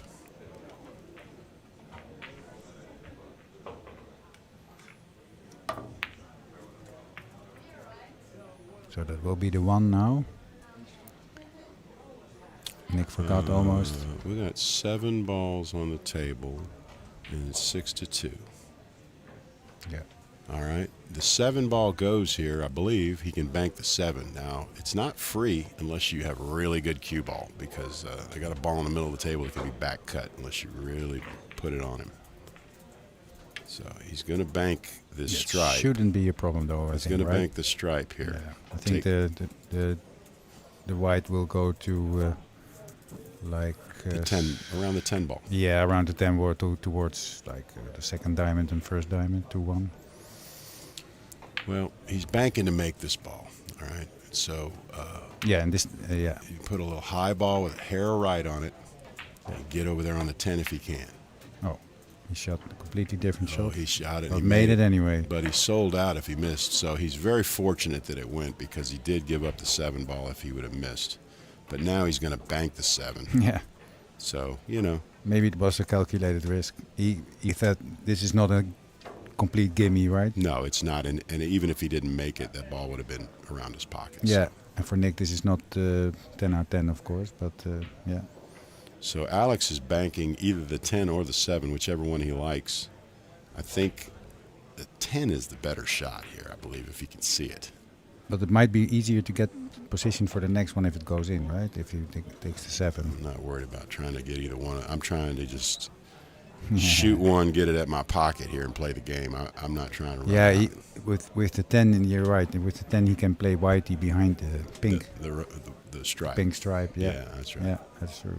And maybe even the 7, yeah. And then maybe he can shoot the 7 if it goes. But I don't think he's doing all that. I think he's just trying to get the 10 as close to his pocket as he can and not hit the... He's exactly doing as he told. Yeah, okay, so... He's a little bit on... Oh, he's lucky. Yeah, no, perfect. you don't want to make it. Yeah, no, he doesn't want to make it. That's right. I thought it was in. I thought it was in and he was unlucky. But this is perfect. So it's... back to nickel. It's 6-4. Or is it 6-3? I think it's 4. 6-4? Are there 5 balls on the table? No. There's 6 balls, so it's 6-3. So Lely has won too much, I think. Yeah. Should we... Nah, it's all right.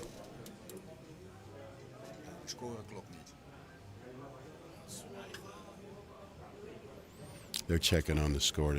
I think the players are keeping their score, so we're not involved in keeping the score. We know what the score is. The real score is, I think, 6-3. I think Lely Yeah, it's 6-3. He made that bank, and then... he maybe counted the 10 already. Well, you know, he thought it was a good shot. He gave himself 2 balls, you know. Oh, wow, good shot there. It's all right. It's not great. He's banking the 10 ball here. Okay, so we have to remind, if they ask us, it's -1 to Alex. It's 6-3, yeah. Yeah. I mean, if Nick makes 2 more balls, he wins, so. Yeah, exactly. He was on 6, definitely. Or made a mistake earlier, what we don't know about. He might not. The 10 ball may not be able to be banked. I think the 7's got him a little bit, so he can't do that. Now he's looking at, can I bank the 8 ball 3 rails, which is a really tough shot on this table. But can you escape from the double kiss? Yeah. Maybe the white goes to the right fast enough? Yeah? It's a bad shot, but for a lot of reasons. So I'm not shooting it. He's going to shoot. He's playing just a containing shot. That opens the balls up to bank to his pocket on the next inning. So the 7 and the 10 both go to his pocket. Sometimes you just got to set it up for later, right? You can't eat every inning, can you? No. Sometimes you just got to set the table, right? Yep. But the game now is into a place where Lely is very comfortable because he feels like he has a lot more experience in the end game than Nick does. That's what he thinks. So we'll find out if that's true.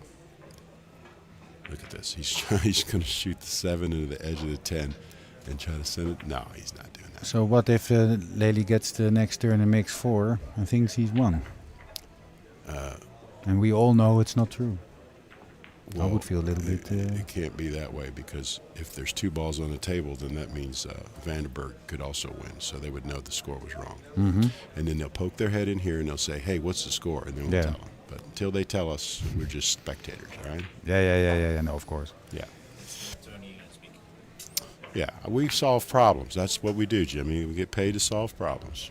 Not create them. But remember, until I'm your lawyer, it's not my problem. It's the same because I'm doing the live stream. They are asking me, can you show up the previous shot? But actually, I can show it, but I have no meaning about it. I have no saying. Yeah. So Jimmy is saying that a lot of times the players will come over and ask him to get in the middle of the game, and he's like, "Look, it's between you guys. I'm just streaming. I'm not the referee." Well, he let them look, but no decisions made by Jimmy. But earlier with Tim and the Spanish guy who won is in the final.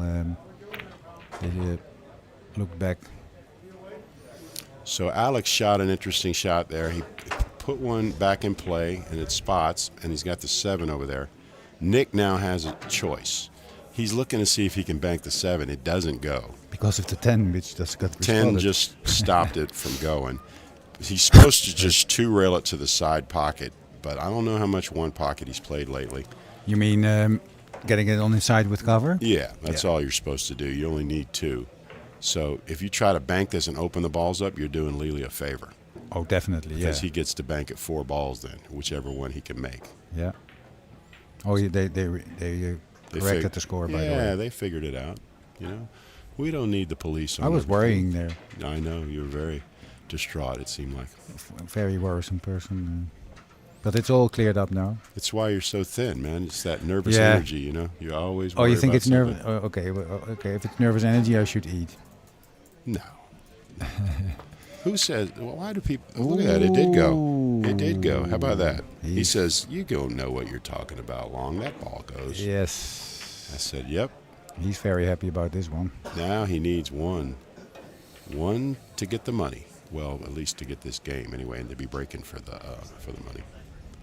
It's so funny that Alex beat him on his break after they had been so dominant on their break, and then now Nick looks like he's going to break Lely's serve. Again? Yeah. Well, he never broke it the first time. He broke the first game and the third game. Who did? Nick. Ah, okay. So he... Yeah, Nick broke the first and the third game, so... The first 2 games were very dominant by the breakers. And right. After that, it was a little different. The other way around. Yeah. I didn't like that shot at all. At all. You're bringing a ball up in the table you don't need to bring up. Oh, that was definitely not the ball. You know, I mean, Lely's the one that needs all the balls. You don't need them all. You need 1. And you're bringing balls up. You're doing him a favor when you do that. That's not good. That shot would look like me. I don't understand this shot, actually, because why...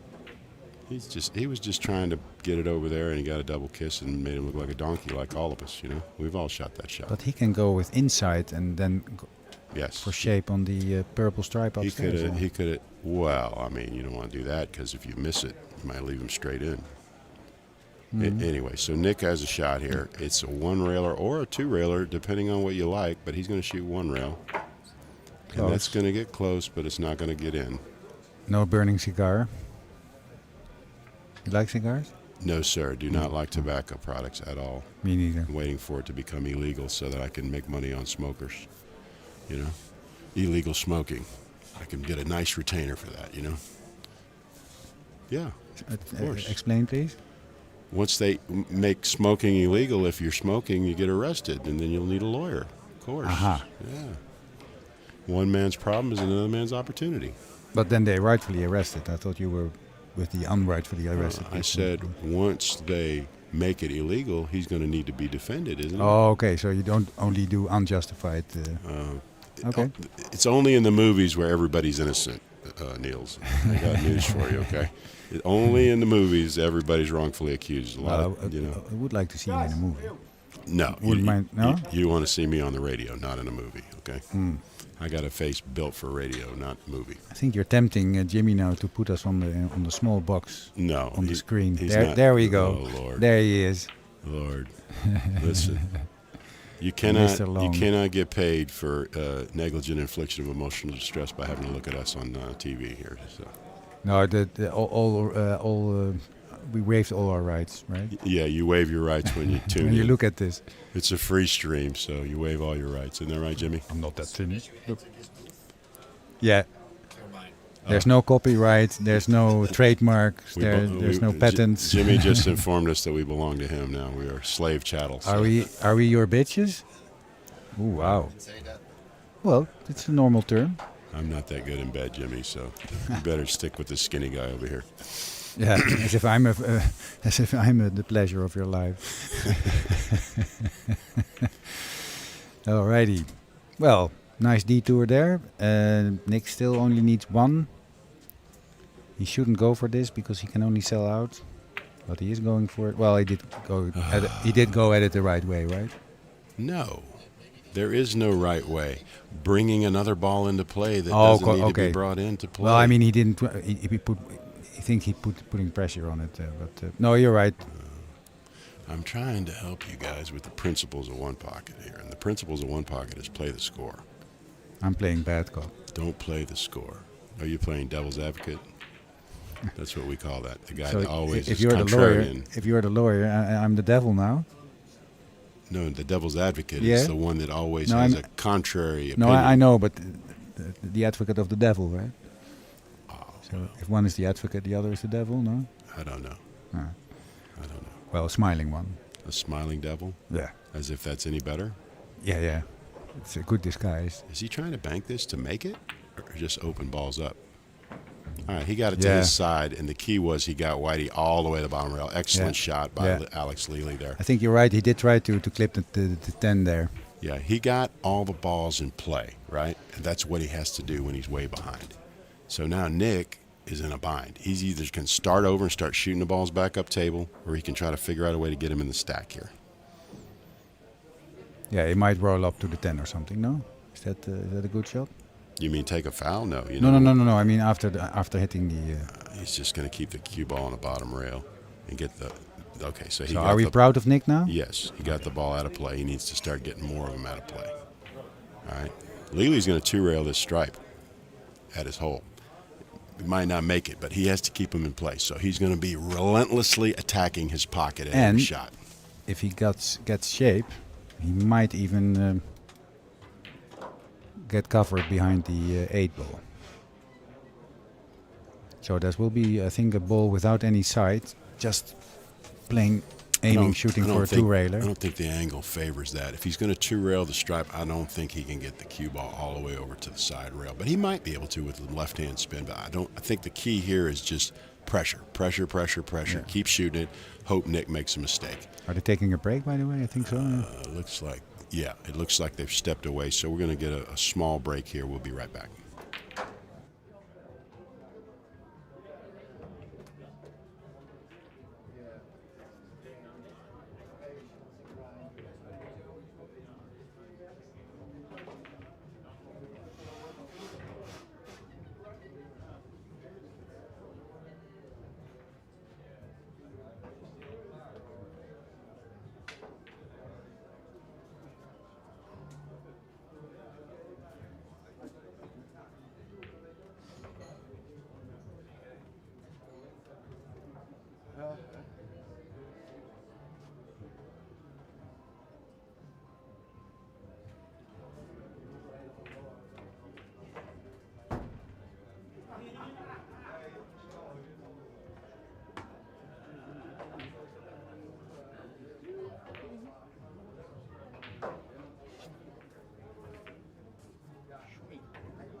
So Nick is waiting on Alex, and he's picking up his cue.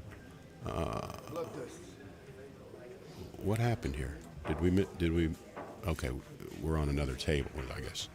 Okay, George is going to come back in. I'm going to take a break. I wanted to say before I leave that Henrik Franke of Germany won the one ball, one pocket last night. So for all of our viewers who know Henrik in Germany, I want to make sure you all know that your man won. You all had 9 competitors in our tournament this year, and Henrik has promised me he'll have at least a dozen Germans here next year, or he's going to owe me a big penalty, okay?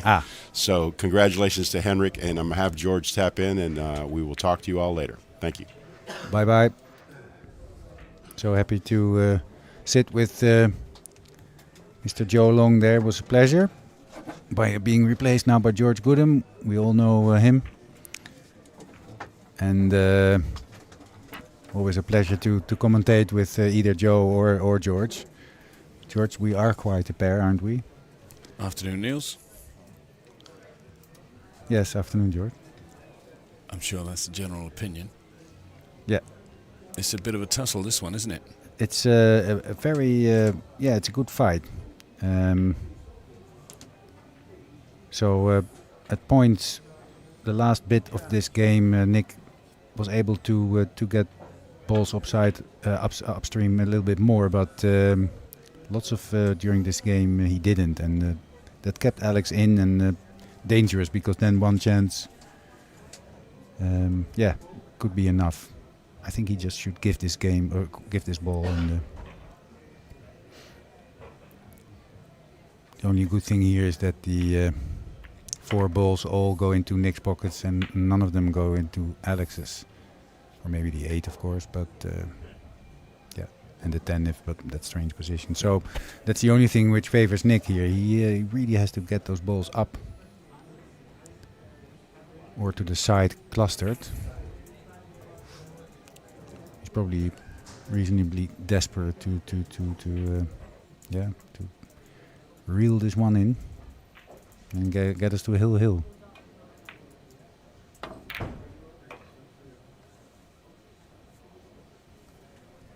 So, well, if Alex is anything, he's a fighter. So, which is probably the main reason why he's still in this rack. And very imaginative shots now and then. Also, maybe a bit over-aggressive at times, but very dangerous. Now Nick doesn't. He's looking at the 2-railer on the 8. I don't think that's on. No. No, the pink stripe there, the 12 is definitely in the way. Maybe trying to get it close. Just get it in the kitchen, do nothing about it.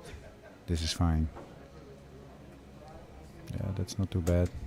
Oh, he didn't like it, but and he didn't like it, but he should like it, because he took out the bank for Alex there, because the white would have gone towards the 8, so he cannot shoot it. Well, it's funny that Alex is the one putting the balls up. I mean, up table.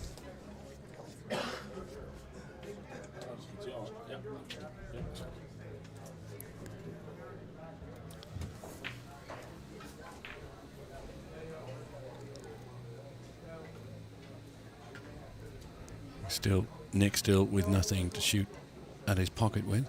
No.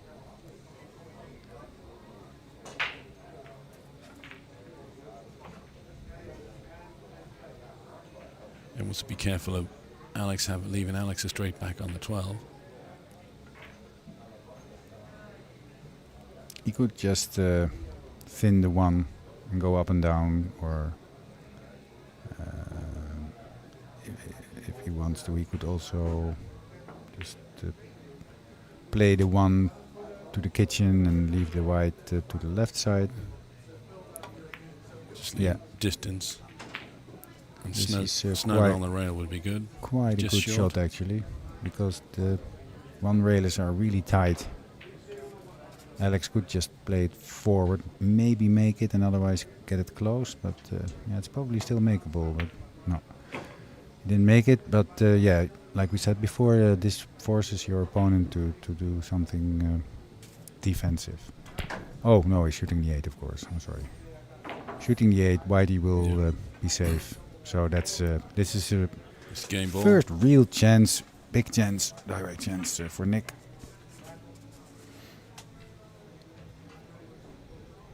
And just to get you up to speed, if Nick is in pickle, we call him Nickel. So we don't have to say that he's in a pickle, we just say Nickel. He's not anymore though. This is for to get us to the hill. Almost in. That's going. And it's in. Yes, baby. Well. And that concludes the fourth rack with Nick drawing level. 2-all, so now it's a hill game. There's some cheers from the crowd. Some encouragements for Nick. And deservedly so. It's a good match, great match. It deserves a hill. The other match, I think, is already long gone and done. Done and dusted, yes. Manuel Fernandez beat Tim Yonkman 3-0, so he's in the final, and he will await the winner of this. They are two forces, the Spaniards, right? The two Spaniards joining. They're quite some. I haven't seen much of their play. Strong players. I think the other one lost in the qualification losers round, nearly, just lost. And well, the other one is in the final. So there we are, George. Then we are 2-all, and the bookies will have Nick the favourite at the moment because he gets the break.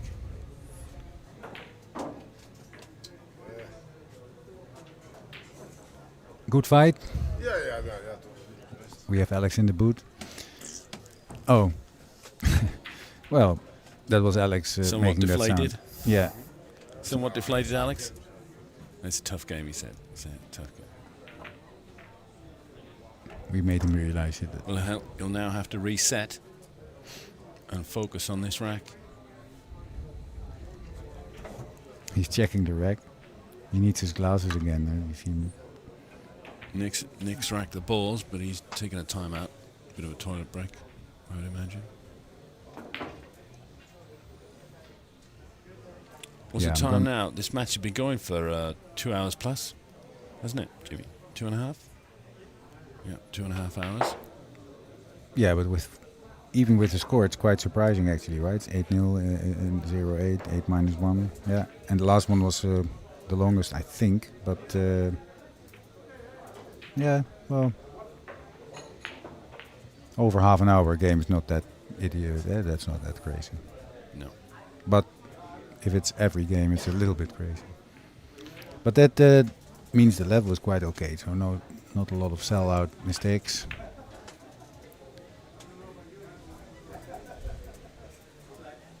So how are you today? We had a bit of a rough Saturday night. Action.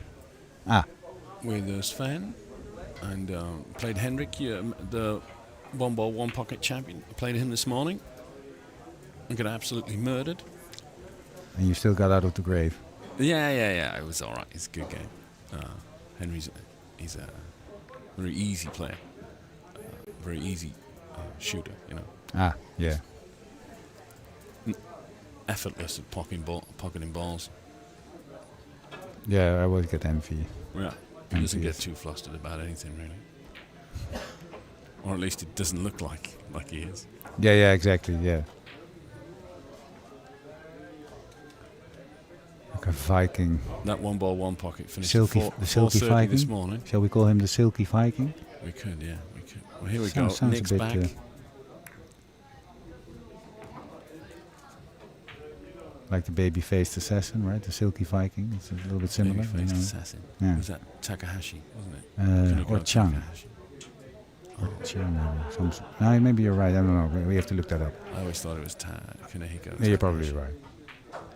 Anyway, Nick Vandenberg breaking off. He's got a high and a low ball, and he's hidden the 2 balls closest to his pocket with a stack. So Alex has got his work cut out for him.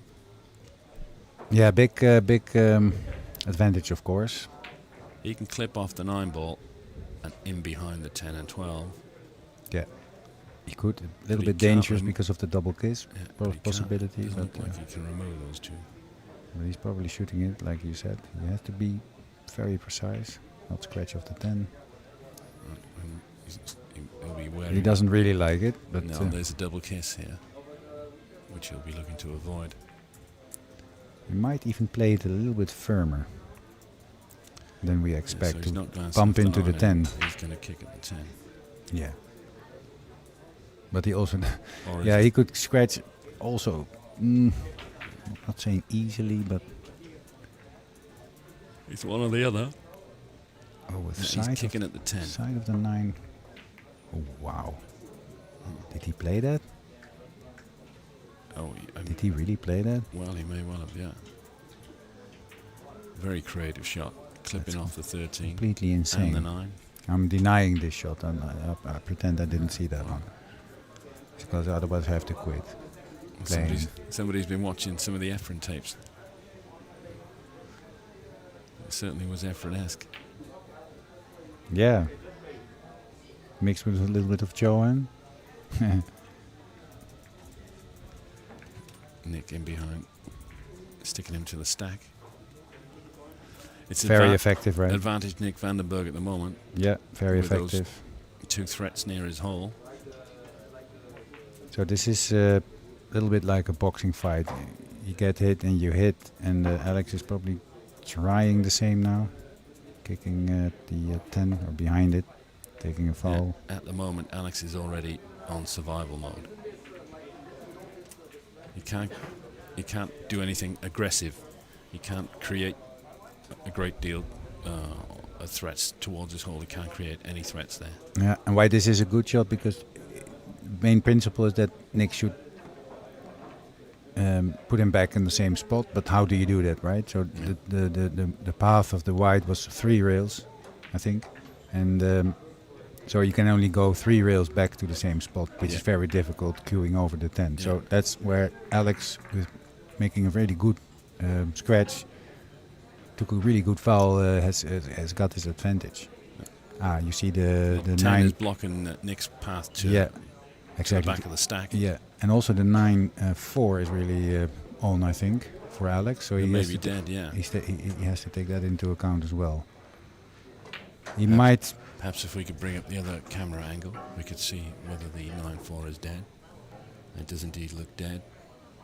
Yeah, I think he took. Did he take a foul? Or? Yeah, he took a scratch. Yeah. So rightfully so. They're both on 1 foul. Yeah. They get cancelled out. So the advantage Alex got from this is that he has better bridging and more room, but it's still difficult. He still probably is gonna kick at the 10, I would say. But now, in a regular game of 1 pocket, Alex would be at -1 and Nick would be at -1, but the tournament rules dictate that those scratches get cancelled out. They cancel each other out. So Alex has to. Alex now moves up to 0. Yes. Right. Another kick, and that's gone away. That's gone all right, yes. He's left in the 10 and a way to get round for the 12. Yeah, he stays on -1 because this was a foul. Yeah. So. Alex is sold out somewhat. Still quite a bit of work to do for Nick. Yeah, I don't see a shot into the pack developing anything towards Nick's pocket, so he just wants to go for the 12. And he may have some trouble reaching the 10. No, he's all right. Or he can bridge over there. A bit firm this. 2 rails around for the 12. Yeah. It's probably going to be the 2. No. If there's a dead combination, he cannot go for the 2 now, because he can get position or shape on the 12, but if he misses, the 12-9-4 combination is there, so he cannot do that. Now, obviously, he can split the stack with the 12, yeah. With the 12, but and that would be great if this was straight pull. Yeah. But it's and 1 pocket. Yeah. In splitting the pack, he'll open the balls up towards Alex's pocket, so that would be that wouldn't be beneficial to Nick. No. The only thing I see is that I'm not sure if it's possible. If he can glance off the 15 with the white onto the 6, he might leave the 1, but it doesn't look that. He may have the 1, yeah. It doesn't look like he will. Or if he glances off the 15, if that's even possible. I don't think it's possible, by the way. No. So, Well, here's what. I think. Here's one option, Niels. Do you think he can? He could miss the. He back? could follow with top left. Yeah. Into the 1. Yeah. And come 2 rails out for the 15. What do you think? On paper, I already married you, but yeah, it's not. He may be playing that. He could do it the other way around, maybe as well. Maybe with lots of right. No. Yeah. Oh, he made a ball for Alex. Yeah, he got rid of the dead ball. That's not too bad either. Even that was the dead combo which went in. But there's a little threat now with the 11 ball, so that limits a little bit of the options Nick has. Yeah. Maybe the 14 or 6 is dead as well. By the way, if you can you see it, put him he might go. He might go. Yeah, he's going for it. No, he developed the 7 a little bit too hard. Yeah. So this was a productive safety from Nick Vandenberg. Yeah, the he one kicked ball up the he stack, breaking out the 7. Yeah, which is now closer to his hole. Yeah, he hasn't left Alex much. And leads by 2. Incidentally, you'll see players messing about and other balls moving. This is cue ball fouls only at this tournament. Yeah, if within a shot you move any ball, except for the white, you can either leave it there, or if your opponent says I want to put it back, that's fine, but you can still shoot. If the easiest explanation actually, if there are 2 balls moving or more, then it's a foul. Doesn't matter which 2. So then it's actually not to a cue ball foul only. I think I heard that explanation. Correct? Yeah. Fuck it. Back to business, Georgie. Alex is doing a bit of heavy breathing, looking at the stack and looking for a way out of this mess.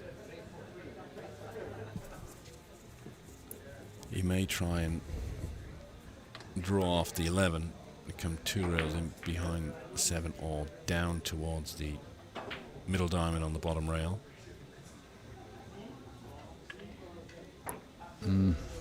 Can he safely go upstream? I don't think so, because of the 2. Yeah, there's a kiss though, I think, and a scratch. Oh, not like this. Yeah, he's going upstream, but he's come short, well short. Yeah, he wanted to leave Nick straight here, because now Nick can stun this in and go with the white to the other side, and still a bit of a tester because these are tight pockets. And so Nick will have to. He might even be able to shoot the white in between the 1 and 7. Or land on the 1. No, not land on the 1, but between the 1 and 7. Nick will have to be really accurate with this. Yeah. It's imperative that or not take it. That he doesn't miss. Yeah, or just not take it. He can maybe even goes for the 11, cut it in and get white in the stack. No, he's lining up. He's shooting this. He's shooting this. You know what I'm saying? The 11. Maybe it's too thin, but... Go in between the 15 and the 11. Well, he's aiming low, so he's aiming for a position on the 11, which is not bad, of course, but he has to power it in a little bit, and if that goes array, or is it awry? Awry. Oh, right. Well, I'm going to say array. No, awry, then the... it might travel towards the pocket of Lely, so we'll see. I talked to Nick briefly before the game, and I said, are you stroking well? He says, yeah, well, it may look all right, but I'm feeling a bit wobbly on my stroke. I couldn't possibly tell, but that's what he told me. And he had also a game plan. He said, well, I'm going to be a little bit tight in the beginning, try and lure Alex out of his hole. Might have worked the first game which he won, and then Lely took over. 4th one was not like that, but just a good fight, and now he's ahead again, so well, we're up for more twists, right? Yeah. Twists and turns. Nick is putting everything into this. Might be the game here on his. That was really... Missed it by quite some way, and he's left that was Alex the 11 ball. That was no confident stroke at the end. He really didn't technically failure there. Perhaps the wobbles came to the surface there. Yeah. Well, you talked about being a little bit of insecurity. You could see it there. Yeah. Always nice to see if that the players, even on this level, are feeling it. Alex is looking to follow it with top left. Come this side of the side pocket. For the 1-9 combo, over yeah. For the 1-9, yeah. Yeah, Or you're right. 13. Also for cover, by the way, safety. But yeah. Then got back up and looked at the three row position. I think why he's not sure because of the pace he has to shoot it, get the white there. It's going more to the right towards the middle pocket, so he might have a scratch on. Let's see how he goes. So he did this with the same idea, getting Try to three rail it out of trouble. Jimmy, can we bring up the other angle? Because the 4-5 might. Is he looking at the 4-5? That's high, I think. No, he's going for this one and take the 7 out, and or maybe he cannot even take the 7. Yeah, he can take the 7 out. But then he has to play it at pace again. So he's going high, which means that he's going to, I think, take the 7 out like this. Well, there was more movement on the 1 as expected, but he's happy to make it. And now he'll look to break out some balls towards his pocket. He may be able to do that if he drives the 7 into the into the side of the 1. Yeah, in the pack. Into the 14-8. Into the pack. I was thinking exactly the same. Right, 65 viewers with us at the moment. If you have any questions, yeah, put them to us in the chat. Yeah. Well, he did indeed play that shot. I think that's a foul. Did he foul? I think so. Or maybe the 1 got to the rail. Oh no, the 1 did hit the rail. He did hit a rail. Yeah, but only ever so slightly. Oh, he's fine. It's on the rail, so. With that pace, that's unexpected. Usually, you never think about not getting a rail, but he almost didn't. But he did, and so we're at 2 each in this final rack. Both need 6. So the 6-14 looks quite on. Yeah, very good show. Very good show. It's a great shot by Nick Vandenberg. Put a threat by his hole, the 7 ball there. Can you get the other view, Jimmy? Let's see if. Yeah, that's on. So. The 14-6 looks like it's going towards the far knuckle. You mean the upper knuckle? Yeah. Yeah. So if you put it. Yeah. So you can drag it in though. If you hit the 6 full, or if you play it to the right, it drags the 14 down a little bit. Yeah. Alex is going the length of the table kick at this 7. Or he's glancing off the 4. Yeah. I think he moved the 4 there, right? Not the 5. No, I think he's happy with this result. 2-all. It's the score in games and balls in this 5th game and decider. As well he should be. For a place in the final against... Nick can try and put him back. Mr. Montejo, I think his first name is. Nick can try and put him back onto the stack here off of the 8 ball. Depending on the angle, he may be able to follow into the side rail, and then he'll want to stick the cue ball in between the 4 and 5, which is where Alex was the last time he played the shot. That's a tough one. You want to be sure to get the 8 out of harm's way, i.e. somewhere where Alex can't make it. I think he's trying something else here.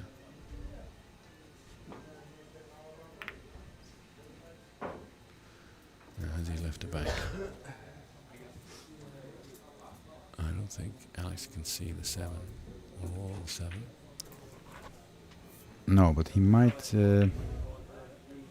Or so.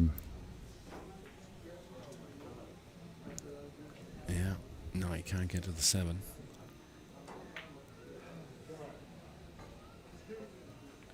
I think the 6 might go. He can actually. obviously bring the 6 over to his side. He's not going there though. Well, he's either missing it and put it. The 6. Yeah, he either puts it towards his hole with cover, or he might even choose the aggressive, really thin it and then 3 rails, and then maybe put the 6 on the 13 and get whitey all around the table behind the 7. But that's quite adventurous. But we've seen him play shots like this, so he might even feel nice about it. But I think the Alex may be looking to get the cue ball back into that position in the top right corner, where Nick was earlier. Yeah, and if at all possible, behind the 1. Yeah. There we are. Okay, so he's not going in now. No, he's now going in the behind stack 7. and in the stack also. No. I think he developed another combo there. At least that's very close. Yeah, the 15-5 looks close. And if it's just off, it's still a weapon to roll up to there and hide behind the 4 and 3 and 15.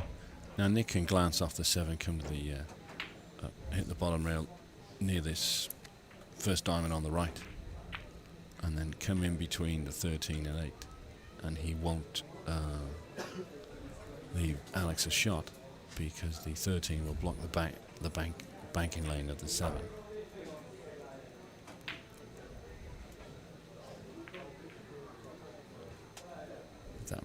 That will allow Alex to clear out the 7. So, and Nick wants to leave the 7 there if he at all can, because that's his big threat. He has to play this as thin as he should. Even not. So he want to go into the 8 here. That's too loud. Does he put the stack in between the cue ball and the 7? Yeah, half. Not completely, but well, maybe if it's half ball, then he probably. No, you can. Oh, you cannot shoot it. I think. Okay. Alex is banking at the 6. Yeah, that's. And then. Great shot. Just and he'll now have the 14-5. Yeah, I think we will play the 13 first and then go there. Yeah. Don't think. Yeah, he'll want to be a lot higher for that combination, so he may elect to take the 13 first. Yeah, and follow through. He could get out here. I wouldn't be surprised if he gets out here.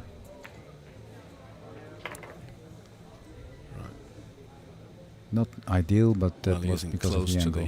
To the combination. No. But if it's relatively dead or easy to make, he won't be too bothered about that. What he will do in playing the combination, he'll open these balls up. So if at all, if it's not there, it's going to the low. And they should open up nicely. Yeah. I think he should have either the 4 or the 14 on his next shot. Won't be hitting them too hard.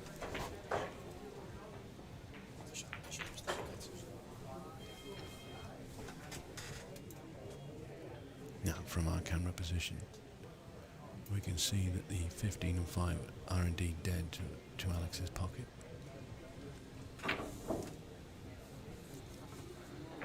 So he's figuring out what the other balls are doing, yeah? Exactly. He's looking how these are going to. So we can do that. The 14 is going down, right?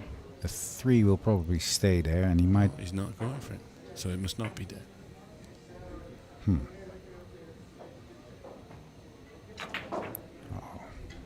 Or he's missed that.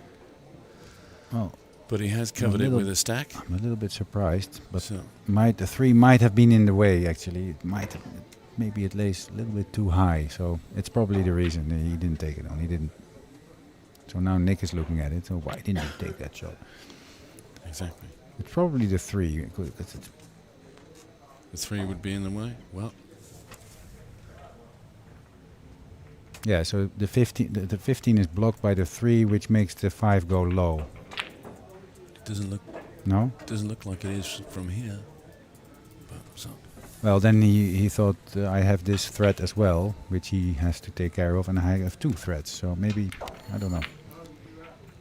He's a very imaginative also in his pressuring his opponent. So if it is indeed dead, Nick will want to break it up. Nick is shooting here. Oh, no, oh. Oh dear. He was sort of shooting at the 8. Well, he won't be too pleased with that. Needs 4, Alex does. So if the combination is dead, we'll looking at the. He will shoot this one with left, or very slowly and get a bank on the 7 maybe. Oh, yeah, shooting with left, I think. Aha, shape on the 7 even. Yep, very nice.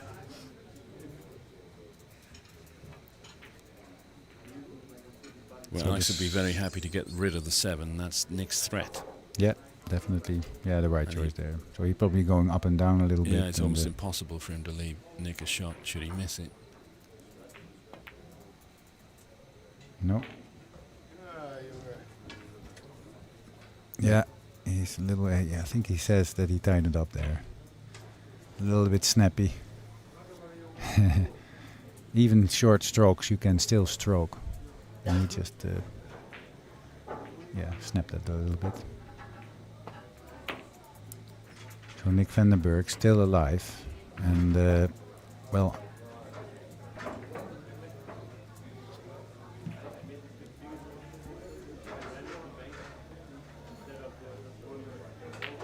Now we got 2 clusters on this table here. There's a 2-railer coming up on the 1. He might even play it off the 2. Yeah, he did. And then, he aimed for the combo. Did he? Wow. No, he did not sell out. Alex will not be pleased with that because this has left Nick in with a chance. Yeah, well, it's an extremely steep cut. No, but the 4, he will never play the 4. They're so. Almost as far up, right, from the away from the. It's long almost rail. a 90-degree cut. Yeah. Yeah, so that's if he would be able to play it with cover, yeah, but then he has to play it thicker and go between the 3 and 14. That might be an idea, but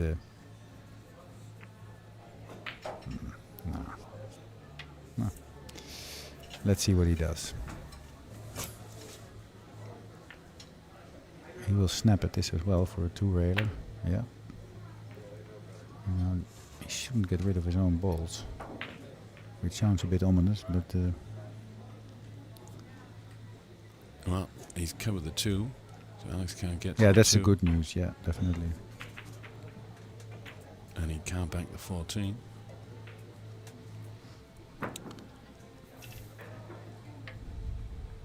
So he may elect to just clear the 2 and leave the cue ball more or less where the 2 is now. It's not that obvious what he could or should do. Perhaps in between the 4 and the bottom rail. He probably he could thin just off bank the 14 to his side and then go underneath the 4. Yeah, and sneak in underneath the 4. Or maybe he's looking at the 2-railer on the 4 now. Yeah, maybe looking at something a bit more aggressive. He's looking at the 2-railer behind the 2, maybe into the stack, or 2-rail the 4 into the 2 and get the 2 towards his hole. Moving the 4 up table. If the angle's on, I won't be able to see, but we'll have to have a look. Can he do that, Niels? Can he drive the 4 into the bottom rail of the side and then clip the 2? I'm visually calculating if that's possible. Well, he can hit the 2, I think. Yeah. Looks like he may just miss the 2. Or glance off it to. We may find out shortly. Alex is having a long, hard look at it, contemplating his options. He's big on percentage pull. He can skin off the. Is it a good term? Skin off. Thin off the 3, go behind the 2. But he might not want to do that because he probably pops out the 1 in favor of Nick. So that cluster is going to stay intact. He's going to do something aggressive. Oof. Well, he broke them both out. Yeah. And didn't scratch in the side pocket. No. So he's moved him to his side. That makes life a bit tougher for Nick. He needs 6, obviously. Alex only needing 3 to win and move into the final.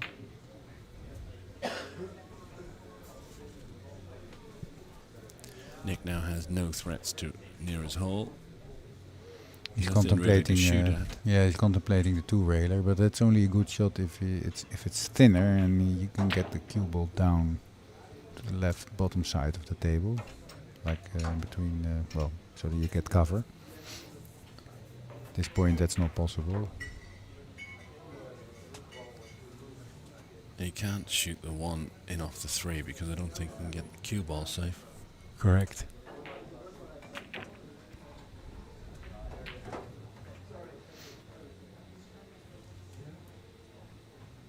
He could tie up the 4 and 2. Yeah, the 2-railer on the 7 isn't on. But he wouldn't like to tie up the 4 and 2 Well, because he needs 6. He could try the 2-railer on the 7 and then come 3 rails.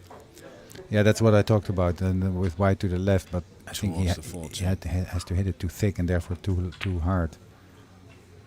If he doesn't mind missing it, but you know it can knuckle over to the pocket of Alex. So that would be my shot here. Yeah, if the white would have been a little bit more to the left, then that would have been a good shot. But it's too thick.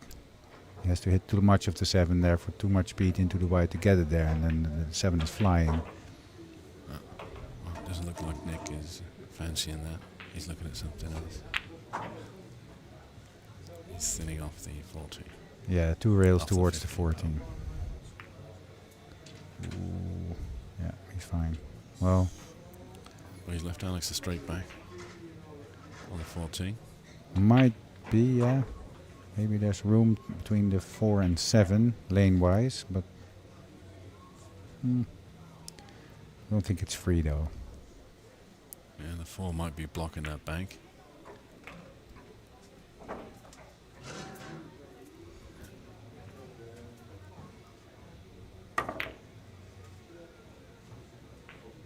Alex would want the 15 to stay on the table, and indeed it has. Now that's very good job. Happy to put 2 balls out of play, right? Alex is definitely playing the count here.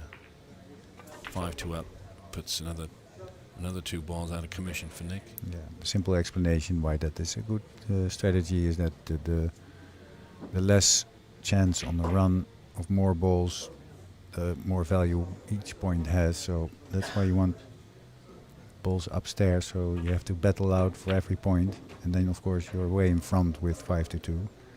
And if all the balls are down and open, it doesn't really matter if you need 3 or 6 for these players. And then the 3 points mean nothing. Or no, almost nothing. That's what we were talking about. Yeah, and now Alex isn't making any balls. He's making life a lot harder for Nick. Yeah.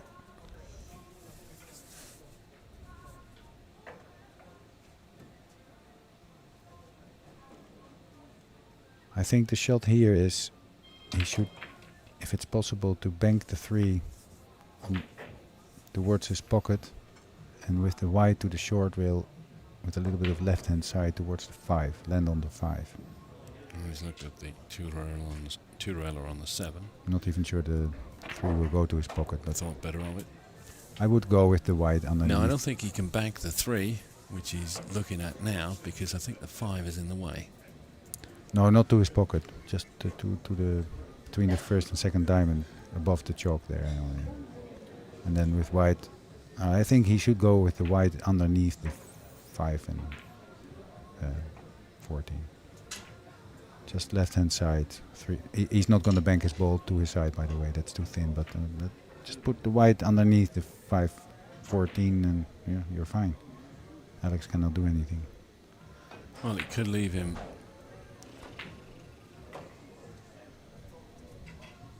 He probably doesn't want to play the 3 because I think the 3 will go to Alex's side. But you can't leave him up table because of the 4. Although the 1 and 2 are doubling each other up, the 4 isn't. Well, he could skin off the 4 and do it. You could try that, yeah. Is it skin off? Is that good? Sin off. You sin off. Yeah. You I like skin off that somehow. would be I don't an know why. easy. It's a little an bit. easy out. It's a little bit nasty But to he's say. not comfortable No, playing sure. that. So I glance off the 3 in behind the 15 and 14 and 5. Yeah, I miscalculated the angle, but that's the shot I meant. I thought maybe the 3 was. But he hasn't got him up close. No, he could have played it a little bit harder there, but. All the balls are now on Alex's side, so Alex will want to keep it that way. Well, I think Alex sees a little bit of a lane there, just to the left of the 7. Oh, he's hit it beautifully. Yeah. He's hit it beautifully. I think this was not the right shot for me, but that was too difficult. But hey, who am I, right? Well, because Alex has rearranged the balls in his favour, that was more or less a free. You see, so. Yeah, but if you'd hit the 4, then the ball goes to Nick's pocket. But you know, it's fine. Maybe he didn't get the wide where he wanted. I don't know. Maybe it was the only option. That's also something the case, right? That you can only attack. Well, I'd much rather be Alex now than Nick. Of course, of course. Things are looking too favourable for him. Options limited as well. He may just try and get the 14 to his side. No. Did you see him not there? Just before the ball hit the 14, he just wanted to hit get the 14 out of the way as well towards his side. That was nice. So everything's going up table now. Yeah, he was happy with that shot, Nick, and out of the nickel, so to speak, out of the pickle. Yeah. Yeah, Alex still flip off the 14. Still the advantage to Lady. Yeah. And the end rail. Bit short. But look at all these balls on Alex's side now. No, he can't pocket them. They're all blocking each other. But there's no way Nick is going to be running 6 balls from here. He could now maybe not make it, but get a 2-railer with the 7 near his pocket. And the white, he can maybe draw it into the 14-2 or the 14. Well, that's very high risk. Yeah, Two is it? rolling the 7, yeah. All right. Well, I think he got a lot of cover there, but yeah, this was the.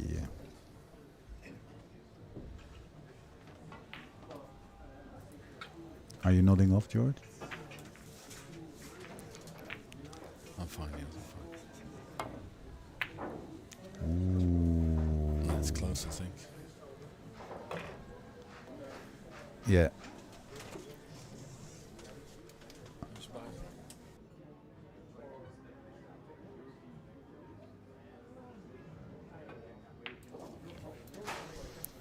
Yeah, even if he would have made that one, there was a combo on, but he's probably very happy to not make it there.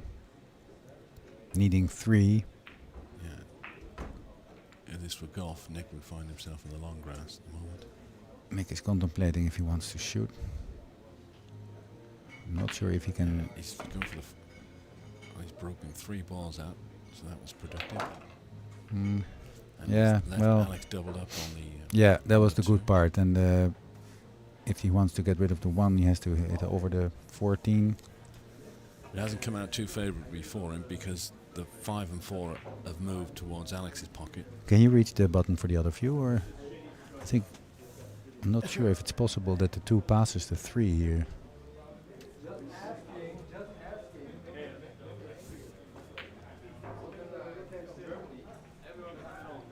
All buttons are pushed, but no change in the picture.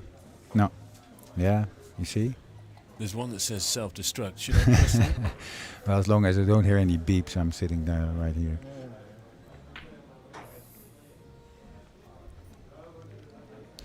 So either Alex is playing the combo or the 2 passes. Yeah, I wouldn't be surprised if it does. Going for the combination, playing a dead weight, leaving the cue ball on the side rail there. Yeah, and the white probably as far as the 1 is, so he cannot. So Nick cannot shoot at the 1. If he doesn't make it, he didn't. I don't think he looked at that, but there's a carom on the 4-5 for Nick. I think the 2 passes here. Feels like he can go past it. No, combo. Carom is gone. Okay. Got out of it with any damage. So, but also some air for Nick now. So back at it, right? Well, one thing in Nick's favour now, the balls have come down table, so in that sense they've come closer to his pocket, but they're all. He can go for this one. 4 out of the 5 are on Alex's side. Yeah. He's looking at the 2-4, maybe. Oh no, he's looking to bank the 3 past the 2-4. Yeah. Go for that and leave himself the 1.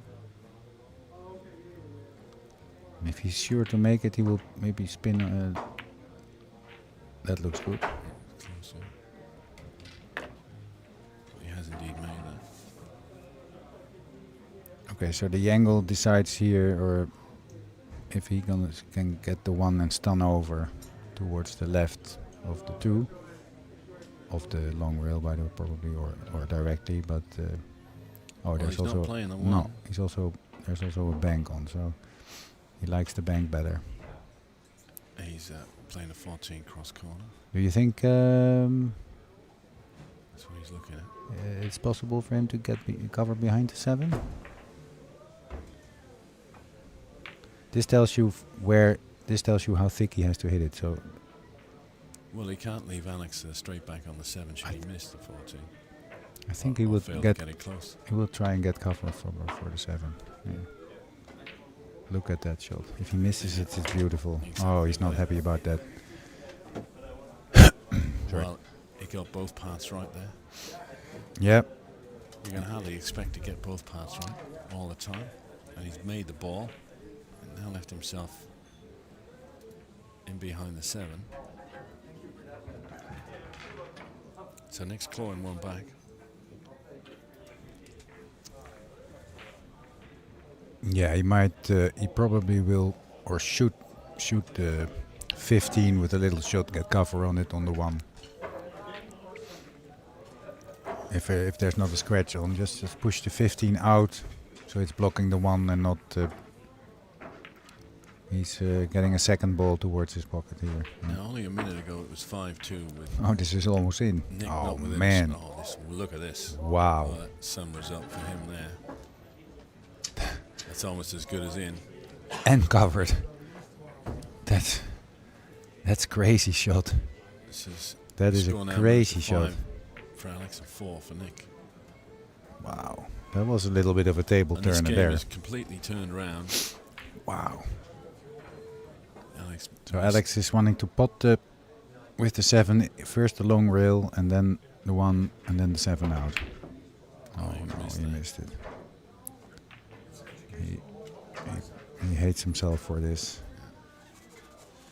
Not a great deal of harm done as of yet because there aren't too many balls that will easily go in Nick's pocket. Well, it's 2 more points. The 7 obviously goes. All right, so 2 more points. You can play position for that, but you can't really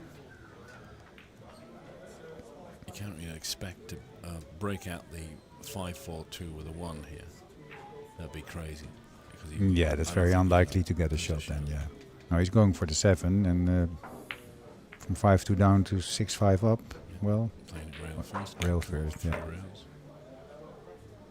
And that's very smart as well, by the way. Tempo-wise, it's also a very good shot. This, but the angle was guaranteed now, so you can go to the other side, to the left side of our, as we look at it. Yeah. He'll want to float down right to the bottom left corner pocket. Can we get a top view, Jimmy? To get a shot at the 5. Yeah, if maybe the 5 even goes, right? Yeah, he'll want to float down there. Well, knowing Nick, he's capable of getting there. And yeah, wow. Look at this. Oh, he's played it perfectly, hasn't he? Oh, a super shot. Inch perfect. And that's beautiful, right? He should get balls out of his pocket because it will jump out. I'll tell you what he can play here. If he hard draws it into the 4, making the 5, drawing it into the 4, glancing off the 4, hitting the bottom cushion, and then coming back out for the 2 in the same pocket. He's not going for that. He's going shot. forward and then go for the combo maybe. Are you getting me? So you draw into the 4, clip the 4 out, and come back out there. For the 2 in the corner pocket. Or am I summoning my inner Ronnie O'Sullivan? No, I get what you're saying.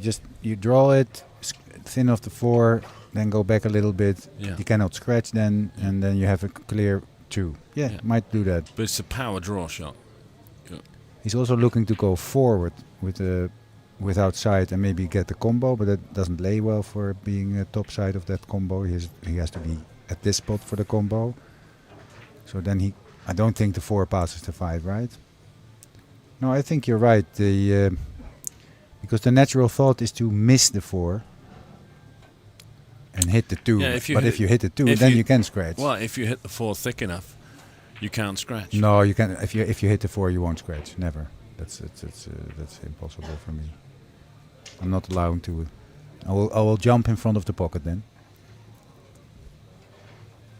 If you hit it too thick, you may leave yourself a bank on the 2. So I would definitely go for that. No, but Your shot is not with that many, not dangerous, I think. Well, is he not making the 5? Dear me, right. I would have thought you would make the 5 there. Probably was not possible then. I think it did. It looked on, so. Yeah, well, it's impossible that he is not. No, he is making that. So Lely is now looking at of a carom now, and he will play it. No, he's not, by the way. If he had that 5, well, that was to go onto the hill. I'm not sure why he looked at that, by the way, but. So it must not have gone. Otherwise, I would have expected Nick to. No, your to shot just was roll the that shot. in. Your shot was the shot. Yeah, it was almost guaranteed. Even looked like you're gonna hit too thin, and then or the 4, and then get position. Well, it's all gone now. What? There's It's in the past, George. Something we else, have to let it go. Something else that's evaporated is Alex's lead. He was 5-2 up. Things were looking rather rosy for him. Daisy. Not 10 minutes ago. Looking daisy.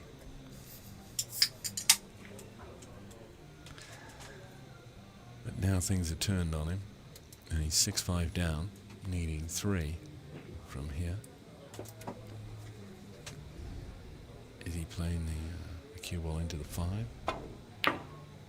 That's what he tried. Get the 2 towards his hole. He missed the 5. He left the cue ball rather safe. Well, Nick will, I think he will bank the 4 at his hole. Yeah, go towards the 15. And put the cue ball back in the kitchen, up by the top rail. Or in the middle of the. No, I think he wants to go to the 15 because of maybe the possibility of the carom. But no, the 4 is still at his pocket then. Yeah, exactly. I think he'll 3-rail this towards the 15. Yeah. The 4 at his hole. He'll try and bank the 4 and then 3-rail the cue ball towards the 15, I think.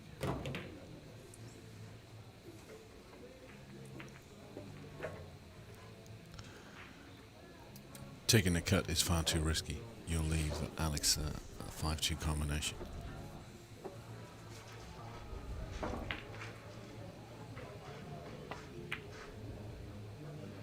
Yeah, so he did sort of the shot we were talking about, but played it a little bit easier, getting the white.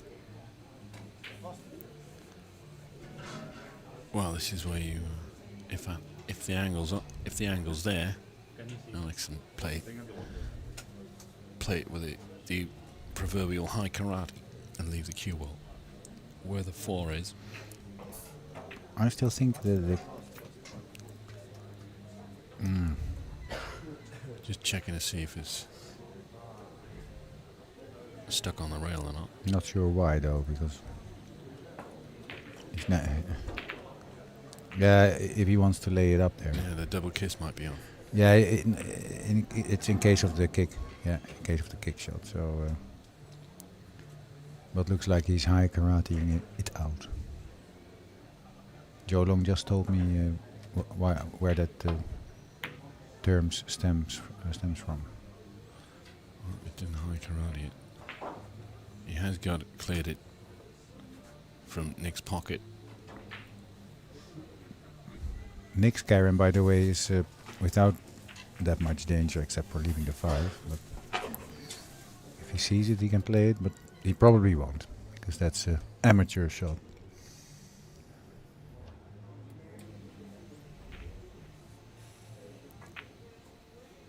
I'm talking about pocketing the 5 of the 2 with the white.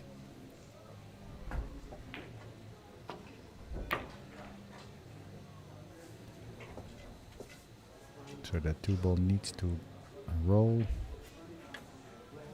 Oh, I think he's left a 2 railer. Or 1 railer even, right? Yeah, the 1 railer. Yep. Yeah. He's playing a 1 railer. Playing with the right hand side, so that's in this case the 1 railer. But he might have left the 2 railer as well, by the way. That's close. And again, no cigar out of the box.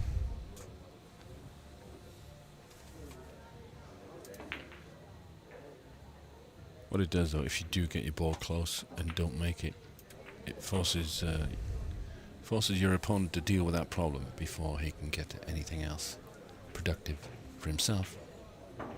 He has to deal with that threat. You're forcing him to deal with that threat. So you're in control of the table, so to speak.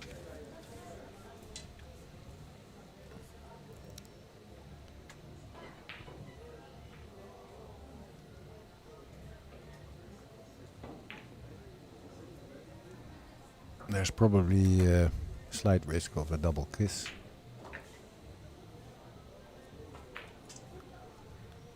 With the shot he's thinking about, but I don't see a double kiss with putting the... Is it Nick's turn or Alex? Well, it's... What trousers are we looking at? Nick's thinking of... are these Nick's knickers? No, are they? Is it Nick? Nick's knickerbockers, yeah. Ah, okay, no, then... no, they're not knickerbockers, it's a Bermuda. Anyway. What's the difference again? Over the knee or so? Yeah. Alright. Well, this is a correct shot, by the way, if it's still... He tried the double bank, he's a bit short. But in being short, he did not leave Alex a cross-table bank on the 2. And that's always a danger if you double bank it. But he has left him a straight bank.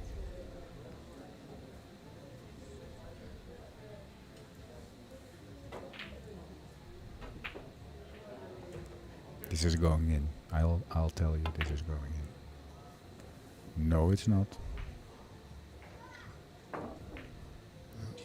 Alex has adjusted his bank somewhat. Nice speed though. Okay, so the question now is then if Nick will shoot the white along the rail if he gets enough sideways contact to get the 2 out. With the double kiss he did, so some of those pros even recognize I think how he played the double kiss there. Yeah, and some of the pros know even how the double kiss is going to get, right? Because this was also almost an offensive shot. Oh dear! Ooh. Alex has made a big mistake there. He wanted to get kick shot, Nick right, on the 5 in behind the 5, but he botched it. And this is now a chance for Nick to clear up. He only needs 2. Yeah. So, do you want to shoot the 5 and draw back towards the middle pocket and then a thin cut to your pocket? Or do Well, you want to make the 5 and leave the cue ball where it is now.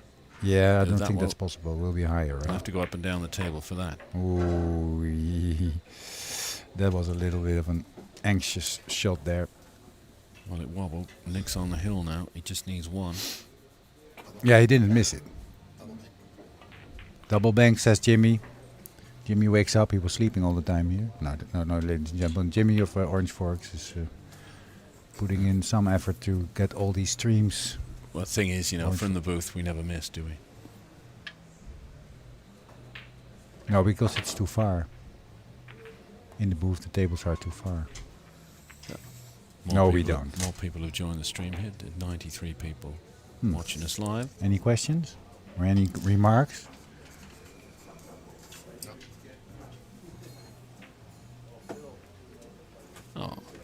at this. MKB Tank Philly says, Joe, excellent in the booth. And George. Well met last year, buddy. Mitch. That's Mitch. So that's high from Mitch. Oh, that was for your earlier. Hi back, Mitch. Your earlier. Back to you, Mitch. Looking forward to seeing you next year. So. Sky Vandenberg. Ah. Probably related. Says, come on, Nini. That's his son. Yeah. Oh, you were. It's El Nino's boy, is it? Yeah. I thought you were being sarcastic there. No, I'm sorry. Look at this. Oh, Alex made a great bank on the 15. He's not out of it yet. He's like a cat clawing his way back into his 8th life, which or 10th life, I mean, which no cat has. They have 9, do they? They're alleged to have 9, yeah. He plays like he has 10. Big shot for Alexis. No. Oh. He's overcut it. He was a little bit too agitated, or what do you call it? Pumped up because of his last shot. But still, every shot is really important. Every point is big now. Now there's a 2-railer on the 4, but Nick is electing to get rid of the 2 first. Yeah, because if you miss it, you leave the 2, obviously, it's very likely to leave a bank, and then Alex is out. So that's why that is not a good choice, unless, in this case, you could play the white around behind the 2, but that's... This is Graham Hickman says, this has been a great match. Thanks for the commentary, guys. How long has this been going for now? Well, we started 2:30 local times, now 6 o'clock here, 6 p.m. 3.5 hours this match? Do the math, yeah, wow. 3.5 hours.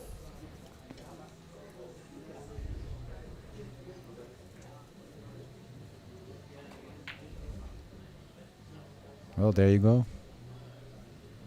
But a good match and not a slow match, right? It's full of action, and I think the thinking process is very active of the players. They're not doubting that much. And well, this is an enthralling battle, this. It is, yeah. So this is looking at a kick shot. He probably somehow does not trust to shoot the 2 to the top right corner. I don't know why, but maybe it's... Well, once again... maybe it's a little scratchy or something with the white. Well, it doesn't look like it. He shouldn't kick here, but...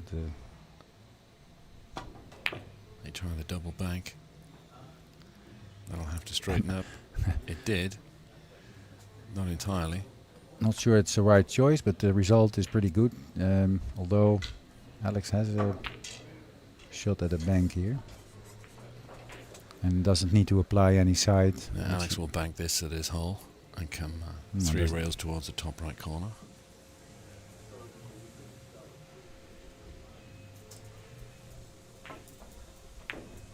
That's in. Yeah, that looks close. No. Oof. He would have loved to have made that. He had a 2-railer on the 4 if he did. Well, Nick was in this position 2 innings ago, and he elected to double bank it. He may try that again.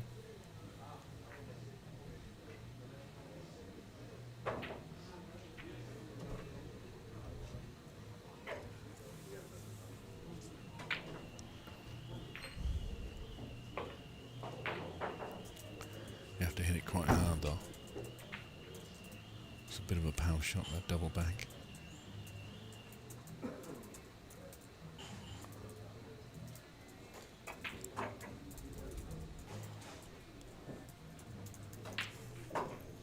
Taking a little bit more time, and rightfully so, because big shot, then you have to be sure if you start shooting that you're doing the right thing here.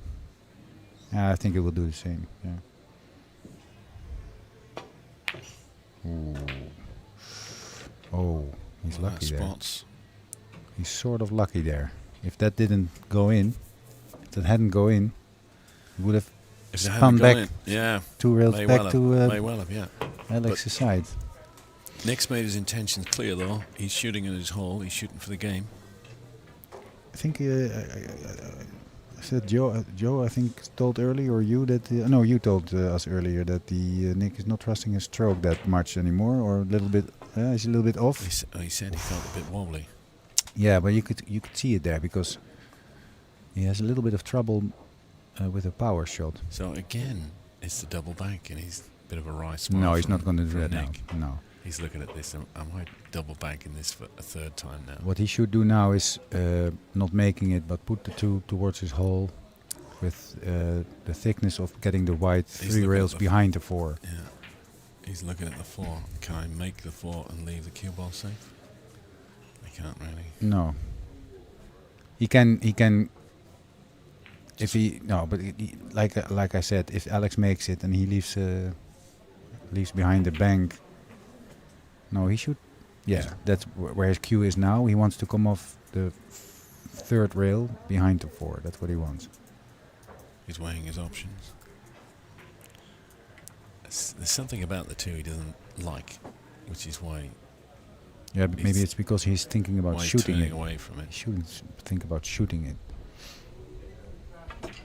Well, It's for the match, so he was aggressive with his last shot.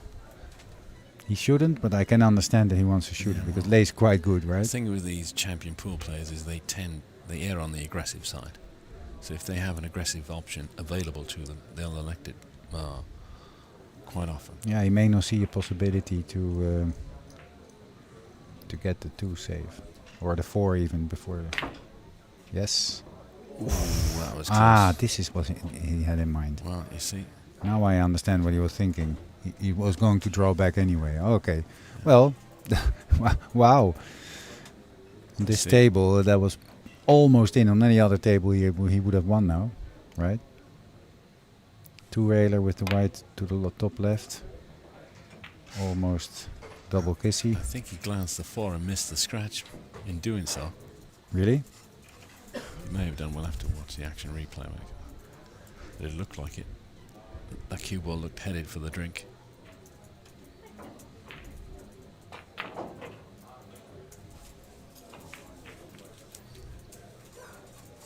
Well, this is nickel. A little bit of a pickle for Nick.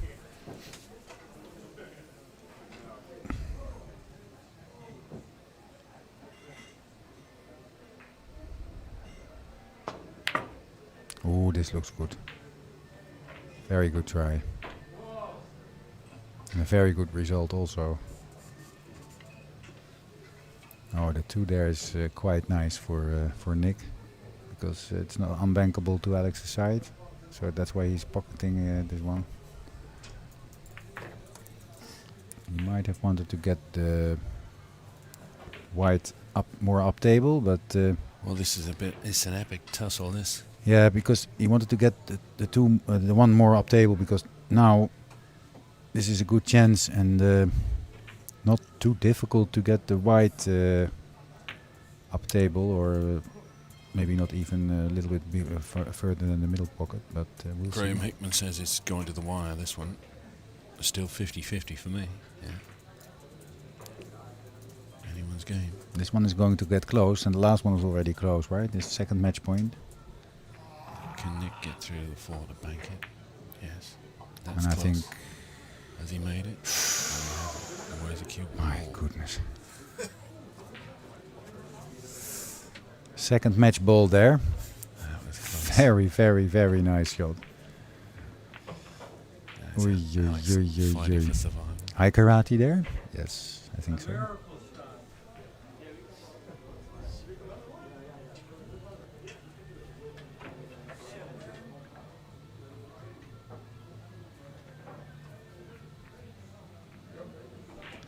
Yeah, the thing is, in clearing out the 4, Alex will at least leave Nick a bank on the 2.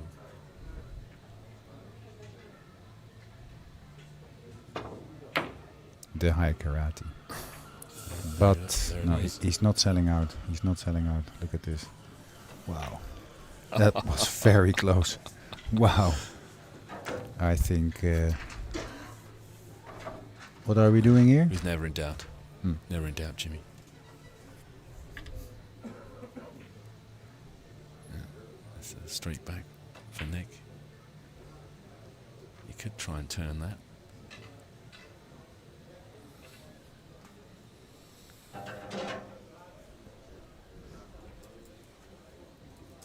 if his aggressive instincts are still there, and I bet they are, he'll be looking at the straight back. If he can play it with a lot of left-hand side and go to the top left side of the table, then he will. But I don't think that's possible. But the 4 is perfectly fine where it is. If there's a chance of him moving the 2, he could 2-rail the 2 and get that stuck in there as well. That would give Alex 2 problems to deal with. That'd make life a lot harder for him. So, what do you think of that, Niels? 2-railing the 2? Yeah. Putting 2 threats down there? I'm not sure, because if I'm looking at it, you need to play the 1 towards the first diamond from the top rail, right? Or a little bit further next to it. And then I'm looking at the path of the white, and he's not getting the white Doesn't look like at the top. He won't scratch. No. And that'd be my guess. If he's not electing the straight back on the 4, I would 2-rail the 2. Move the cue ball up table. I wouldn't be too attached to my 4 ball, actually. From here, if you just put the 4 somewhere in the kitchen on the right rail and the white on the right rail, Alex has nothing. Yeah, but that can't be good. It's in a great position for Nick now, that 4 ball. I don't think I'd be touching that unless I was shooting at my hole. Yeah, but if you're not touching it, you should defend it, right? And how are you going to what he might try is thin off the 4 and then put the white behind the 2. If he puts the 2 in that lower right quadrant, that's 2 threats for Alex to deal with, and that may prove too much. I understand what you're saying. Attack is the best defense. So he's again looking at the straight back. So what about thinning off the 4 and then put the white underneath the middle pocket? So the 4 will be a little bit to the right and the 2 will block it, and the 4 will block the 2 bank. That might be a... Nick's lining up the 2 at the moment, deciding against. But I understand your shot choice, by the way. But now he's looking at the straight back again. No. Oh, cutting it. He's going this 2. Yeah. There might be. He's playing cue ball here. Yeah, this was sort of your option. Yeah, this was sort of your option. Now, Alex can clear these out. Well, he can thin the 2, hitting the 4 thin and getting them. If he hits the 2 on the left side, as we look at it, exactly, and get the 4 and the 2 towards his pocket, he can clear out the 4 and the 2. Probably leaves a bank, so he's probably going to shoot something. But he's going some other route. Yeah. He drove the 4 into the 2, cleared them both out. But left I think Nick, that's as good a result as he could have hoped for. He has left Nick a straight back. Yeah. Yeah, if he has to play a stop shot, right? And it's probably possible. Yeah, this is a kiss. If he tries to go forward, it's a kiss. But if he plays it a little bit right low, you like your 2-railer now, right? Again. No, I like the straight back here. Nick's looking at it. It lays a little bit easier, but also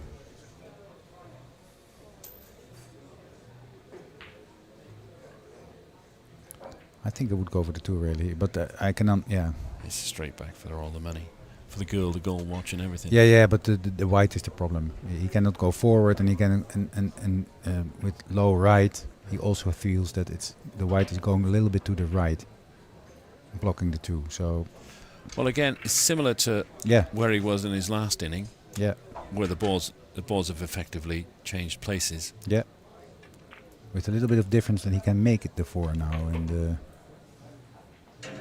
So 2-rail the 4. No, that's no good. Looking to get it close. If it's in, he's lucky. That's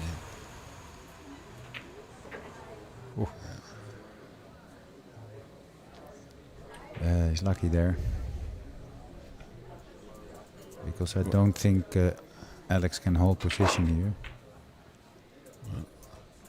If he makes the 4, I mean. No, I would advise against 3-railing the 2 here, because you're going to leave. And roll back a little. You're going to leave him a bank. He's banking at his hole. He's going to spin it around, He'll yeah. play cue ball mostly here. In the middle of the end rail is where you want to leave the cue ball. Yeah. So the tables has turned turned a little bit. Great cue ball. Look at this.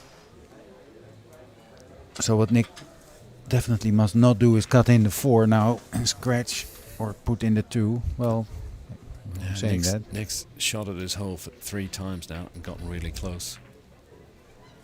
Yeah. He already Things had have turned a bit. Definitely turned a bit. No, he's the one having to deal with the threats. Yeah, yeah. And where the 4 is that 1 ball is almost is the same as 2 balls now. So. And Robinho's getting excited. What a match! He says, "Thanks for the stream." Giving a fist bump and a thumbs up. We'll forward those to Jimmy. Thanks, guys. If you're enjoying the content, please like and subscribe to Orange Fox Productions on YouTube.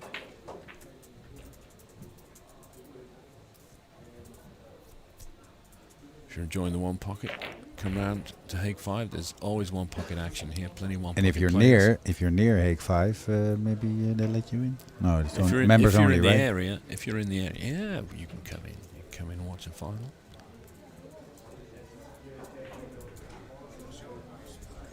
So Nick is really hesitant here because it's not easy to get the 2 out.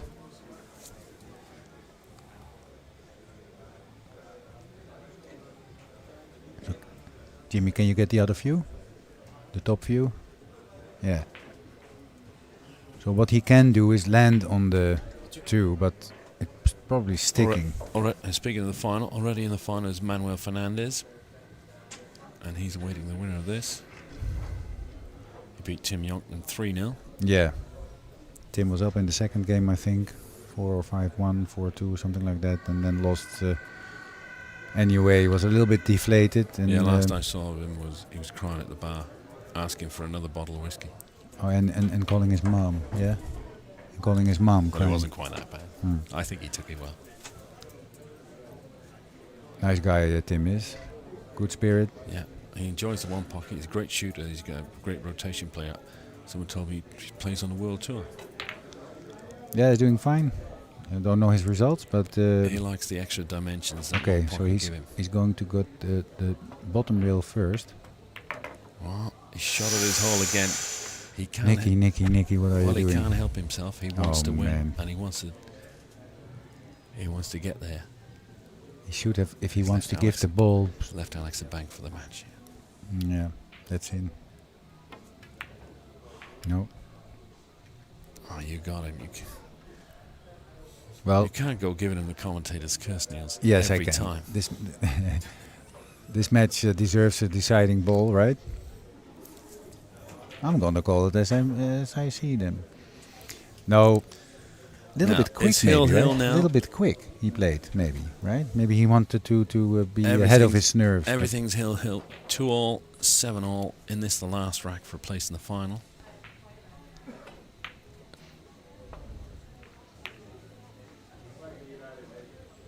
Yeah, that's a good one. He may have left Alex the 2-railer here. Will he shoot it? Yeah, there might be a 2-railer there because of the bumpy rails, right? Yeah. So close to the pocket, just he to may the left. He may elect the straight back. He's cutting across it quite some ways. I think that's a little bit too much to ask, but I think you can we'll get see. a better cue ball on the 2-railer. So just missed the left point of that pocket. No, just defense. And overhit it slightly. That's also a good one. Yeah, but it's, he could try to cut it back, but I don't think so. If you cut this back, you should play. Yeah. Sorry about that cough. Just game. You're right, Niels? Yeah, I'm very right. No, but if he plays a cutback, he won't. He's going for towards the chalk there, because otherwise it's way too risky. Well, Nick, I don't see Nick having a shot at his hole here. Well, then it will be a safe. He'll be looking to get it safe. He's come up well short. Well, I think that was definitely a decent enough shot. Not sure if Alex always will go for the two-railer, yeah? I think he wanted to get Alex tight on the bottom rail here.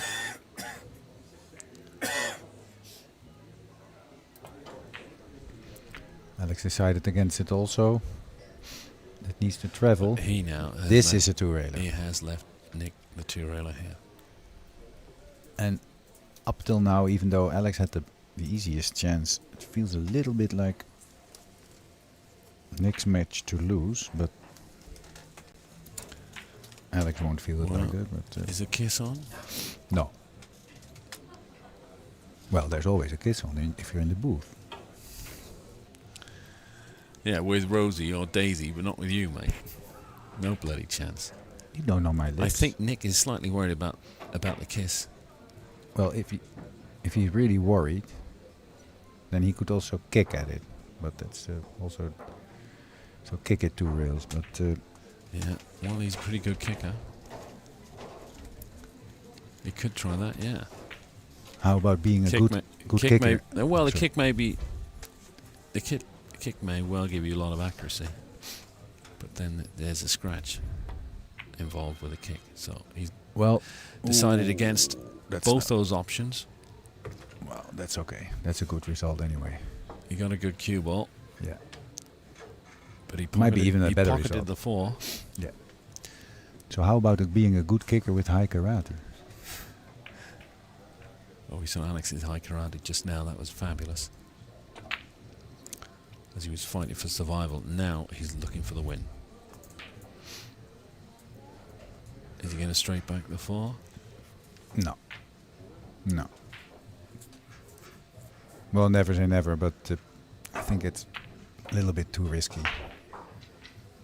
Well, it looks like he is keying or queuing up for it. Yeah. Yeah.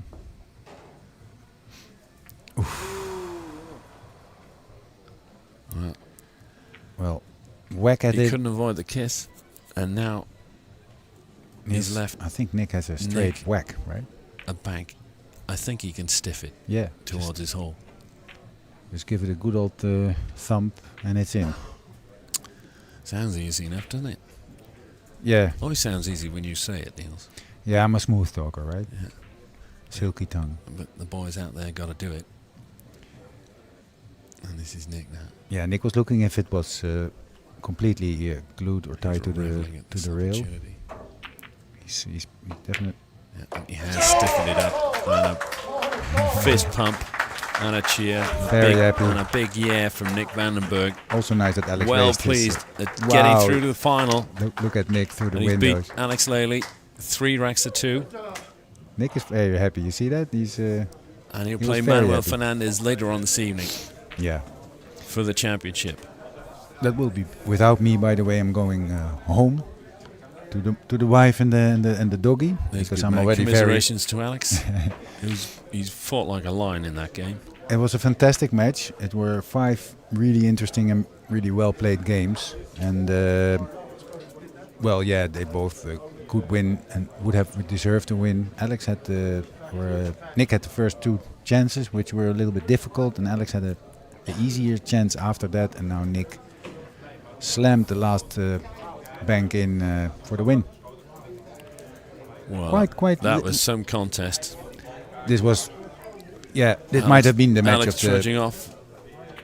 This might have been the match of the tournament, right? No doubt he'll be disappointed. Nick Vandenberg will be absolutely pumped at winning that game. He was 2-on down, remember? And he was well down this in the last rack. Was it 5-2? With all the balls on Alex's side. Fantastic game, fantastic match. Yeah. Absolutely beautiful. Definitely. This was the one for me. Yeah. Hard to beat this, but of course there's a final which is also very match interesting. Of the tournament and, so far, well, we have obviously the match of the tournament coming up, the final. Manuel Fernandez and Nick Vandenberg are scheduled to play that final at, let me just pull it up here for you. Well, it was scheduled at 5 o'clock. It's now 6:30, so I don't think they'll manage 5 o'clock. That's not too bad. But they may allow Nick a brief timeout. Yeah, so that will be a bit be of a break, probably, and then maybe eat something 6:45, maybe we can start the final. So if you want to stick around for that, stay with Orange Forks Productions on the live stream here. We'll be bowing out for this semi-final action, and you may have a new set of commentators for the final. Looking forward to it myself. I hope you'll enjoy that as much as we have this semi-final. That's it from Niels and me, and we bid goodbye to you. And thanks for watching. And we'll be up and ready watching that final. Goodbye.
Tú no tienes ninguna carpeta, ¿no? Ni nada así.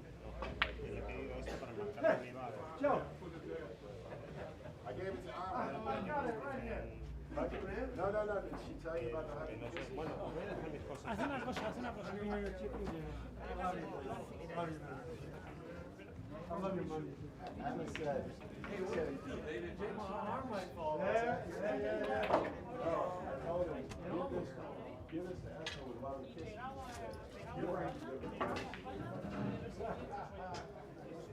So I got the money.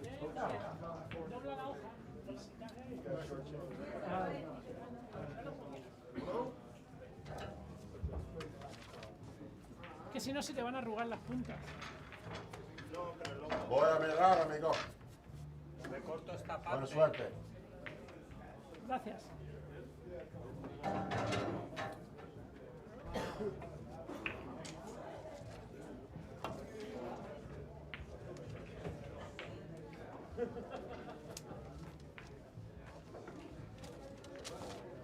No, lo dejo aquí fuera. Vale.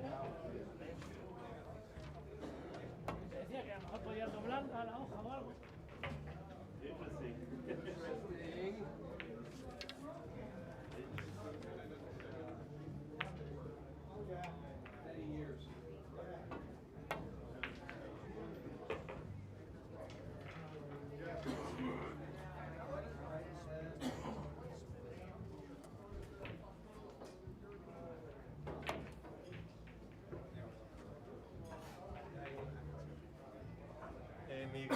Good luck to you in the finals. Thank you.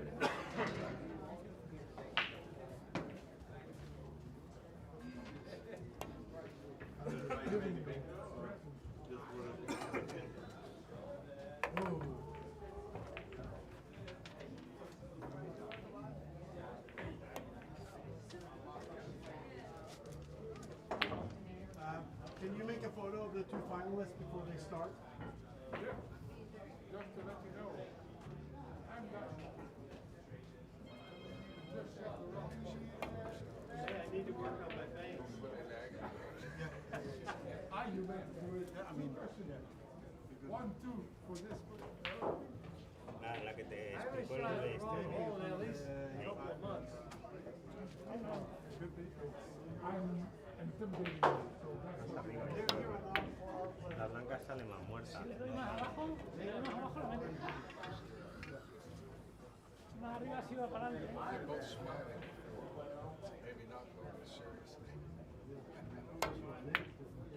Mira. Pero, ¿tú estás seguro que es abajo? Abajo es para frenar, Iván. No quiero que corra mucho la bola. No, pero más que frenarla tiene que ir muerta aquí. La separo un poco más, ¿vale? What's the level of luck? But this Las separes más difíciles. Quiebra las bandas. Pero luego la termina. Maybe that's part of it.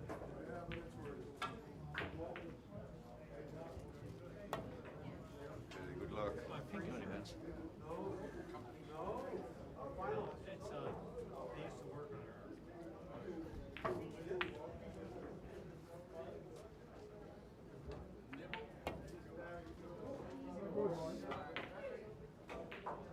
Back in the day. Used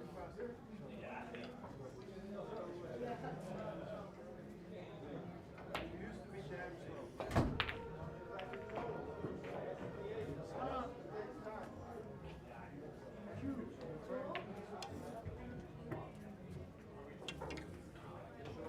I tried, but it didn't work.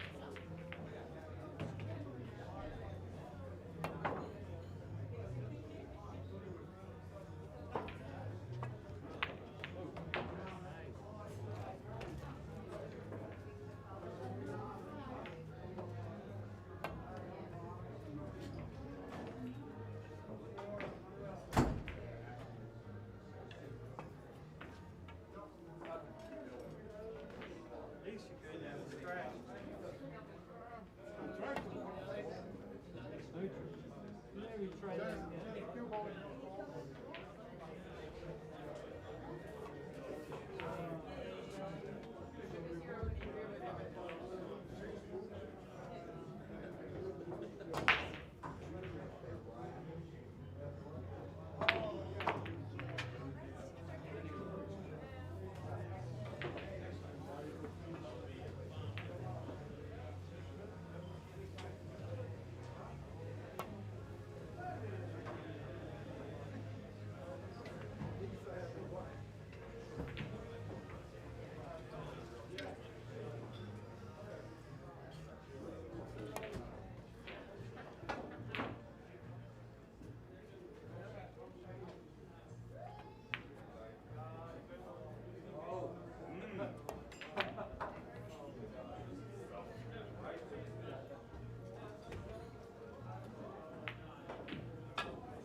luck in the final.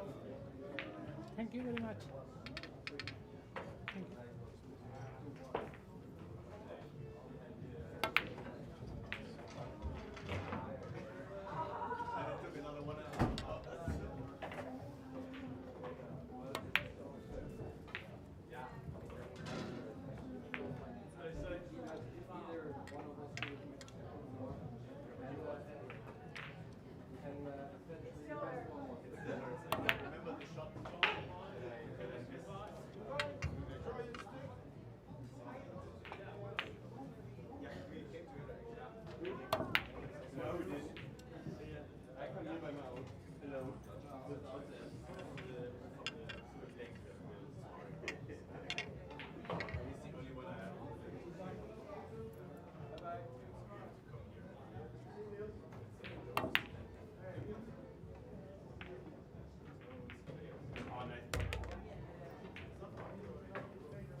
Ik kom bij jou als laatste.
How much was it? 60.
There are only 2 brands. It's tiring. You're wearing them now.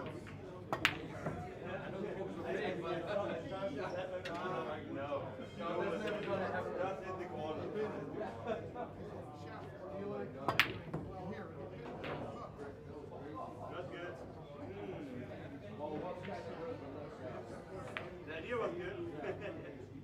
But maybe I just should kick it in. I'm sorry. You know what I said. Somebody else wanted to play. It's got to be this one.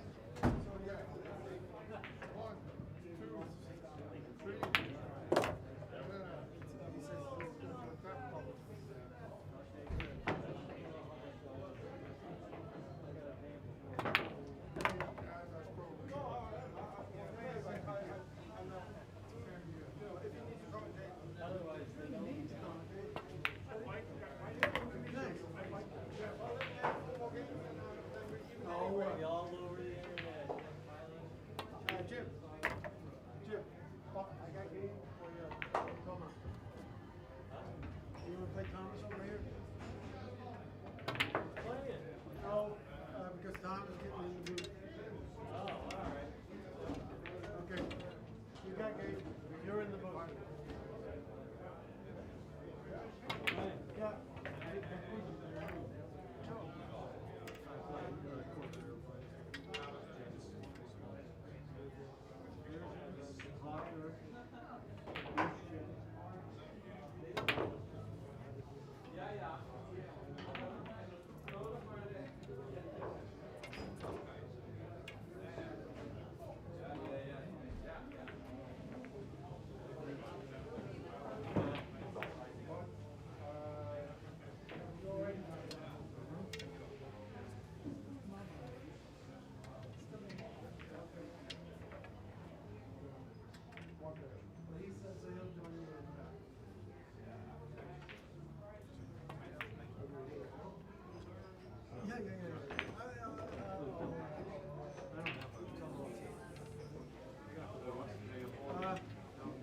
Steve!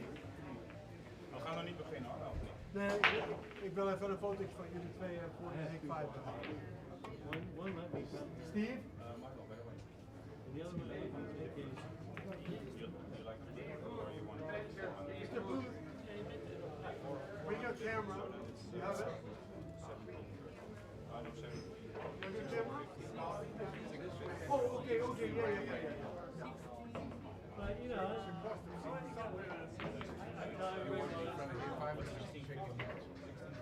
Oh, just shake it. Okay. That's fine. You're going to lag from this end?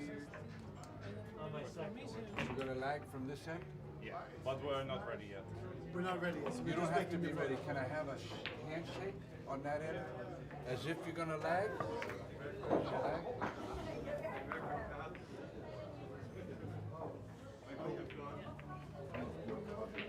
Wait for me, little 1 second. Beautiful, wait a minute. And then one more after that. One more. Hold on.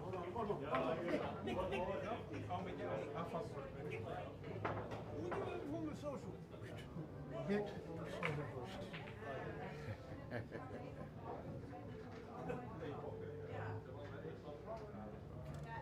You got it? I got it. Oh, I was holding my stomach in. Can't do it. I was holding my breath, man. It's like.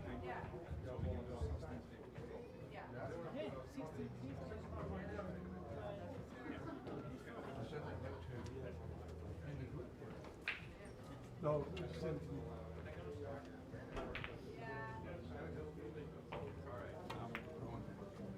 No,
I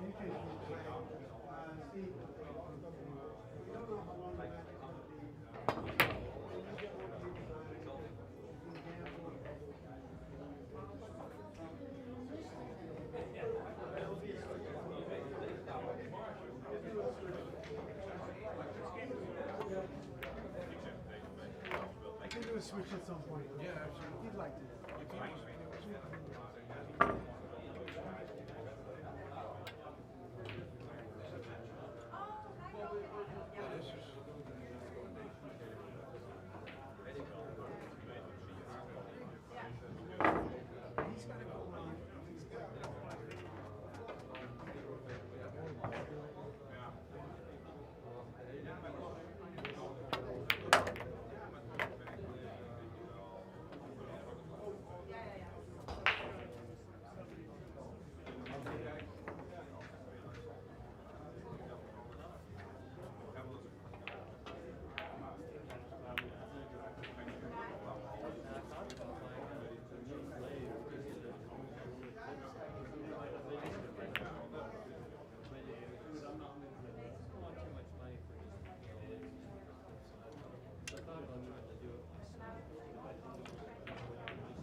Someday when I'm at home, let's go where outside.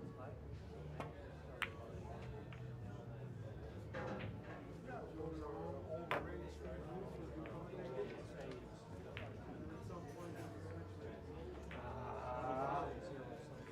The money ball. I'm bad with the money ball. You look like me. We're a good matchup. I do that also. Manuel, they have a bullhop in New York. No, no. I practice in a club. I don't have.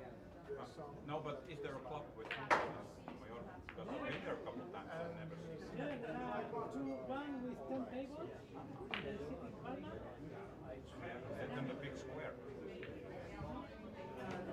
First floor.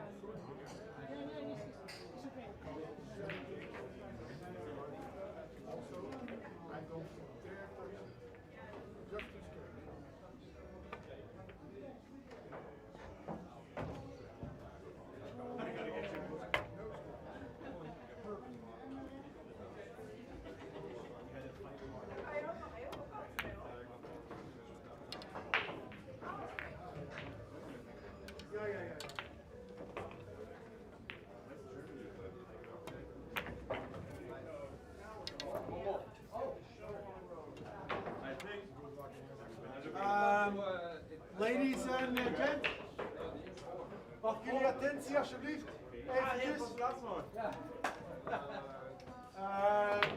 We gaan zo finale spelen. We're playing the finals of the one pocket tournament in The Hague. Before we start on the finals, I want to thank everybody for coming again. Thank also the players. So we have Manuel and Nick, of course, in the final. It's a race to 3. We go the full length. In the booth, we'll have Joe Long and Steve Booth starting off, and later joined by Tom Worth to finish off the match.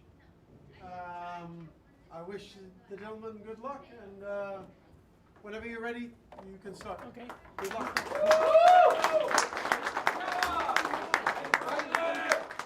I can get you a new set. Oh, you switch it around. Me first? No, you first. Oh, you first. Zal ik een, Nick, zal ik een nieuwe set pakken? It's okay. Or clean this little bit, you know? Our new set is also fine. I'll have a look, see what I can find. You can lose 150 or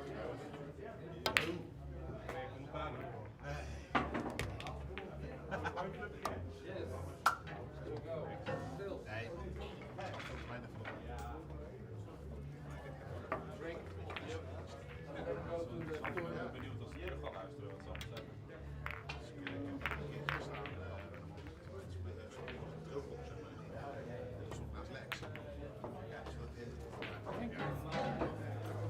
Just want to check the white ball first.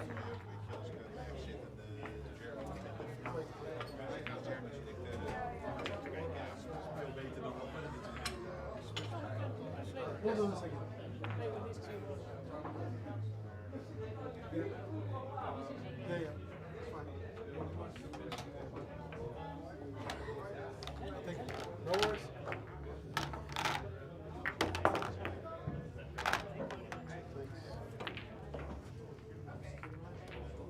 I'm ready. You're ready. Go on, man. Yeah, it's Get up. Come on, man.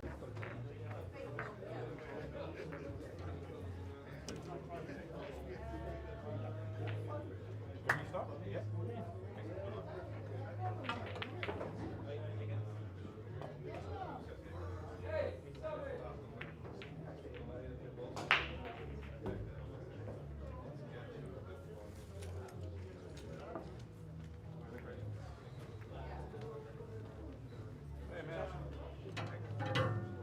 Ik zag je naam op de rij staan. Ik denk even kijken waar je bent.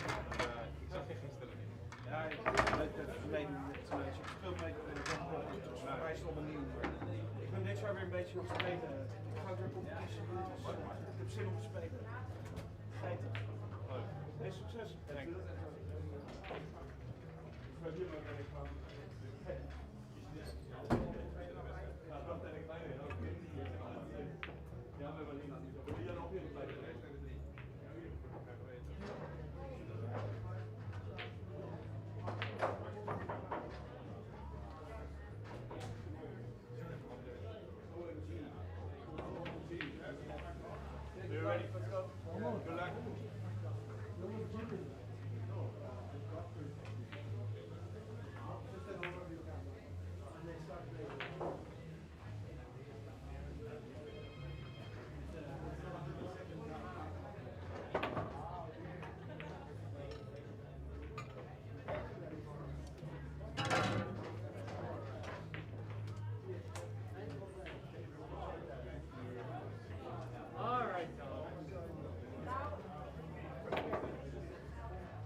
Well, here we go. We're off.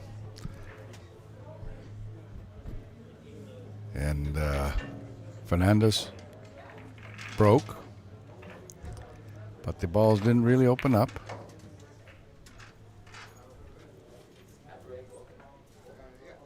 Now these guys both don't have a huge amount of experience at one pocket, but they're both straight shooters. Of course, Nick Vandenberg, multi-times Mosconi Cup champion. And Montejo Fernandez is from Barcelona, I believe, Spain. And he came with a buddy. They're both really good shooters, and they're sparring partners at one pocket, but they haven't played, they don't have as much experience in open competition. Can you come up a little? That's perfect. Thank you. But you can see Montejo is catching on to the game. I swear, I've been watching him these 3 days, and he's playing better and better one pocket every day. And I think this match might be closer than people think, because people kind of automatically go, okay, Nick's the big favorite. And welcome to the booth, Joe Long. Yeah, I don't think either one of these guys are favorites. They're both shooters, and it's a race to 3, right? Yeah. No. I mean, if you're a favorite, maybe you're a $110 favorite, $15 favorite. It's not much. It's not worth bothering yourself over. Well, they're both shooters, but just based on like the Fargo difference, that's a pretty significant difference. What is the Spaniard? I think he's a little over 700, and Nick is higher 700, right? Okay. Somebody's going to look that up. A Railbird's going to look that up for us. Or I could. Okay. Kevin the Railbird. We have a data guy here in the booth. You have a new nickname, Kevin the Railbird. All right, so Manuel is 706 according to our bookkeeper. Yeah. And Nick is, let's see what Nick is. 760, I'm guessing. I don't know. And Nick is, we're still looking for Nick. All right, this table dives down, so he's got to be careful here. All right, he made it. But he sold out the 11 ball, but I mean, what are you going to do? You can't leave it in his pocket, right? All right, according to our statistician, Nick Vandenberg's Fargo is 789, quite a bit. So the shooting advantage should go to Nick, according to Fargo. All right, that ball's in the hole. And the 8 ball is there. Break shot now, I wonder here. if Manuel has a straight pool background, you think? Have you met any of the Europeans that don't yet? I have not. Well, I mean, there's straight pool background and a straight pool background. If you talk to Schmidt, he would say, well, then none of them could play. So, absolutely. Well, there's a few 300-ball runners. There's one. Right. One just left, and there's 293 in this match. Nick. All right. And he didn't get a shot out of this. He's going to have to put something toward his hole. What would you do here, Steve? Well, I'd also be looking at the 10, if nothing else, down on this end has potential. But he's on the right side of the balls. Just make sure if you stay down here, leave him locked up. I'm not shooting at the 10. I've got positional advantage. I want to push something to my pocket and lock him on a ball. It looks like he's got a combination. Yeah, he's got 15-9. 3-ball combo. 15, what is that, 4-7 or something like that, or 5-7? I'm thinking just a 15-9 directly. Okay, well, we'll see what he likes. He could sell a 14 if he misses this, though. I mean, the 9 goes off the 6, too. He's got all kinds of angles here. Just depends on how creative he wants to be. Okay, he tried to shoot the 9, but he didn't make it. But listen, all the balls are open, so this is a very dangerous time for either player. Yeah, at a quick glance, I don't see a clean bank for Nick. It's 3-0. And either of these guys, if they get one clean shot.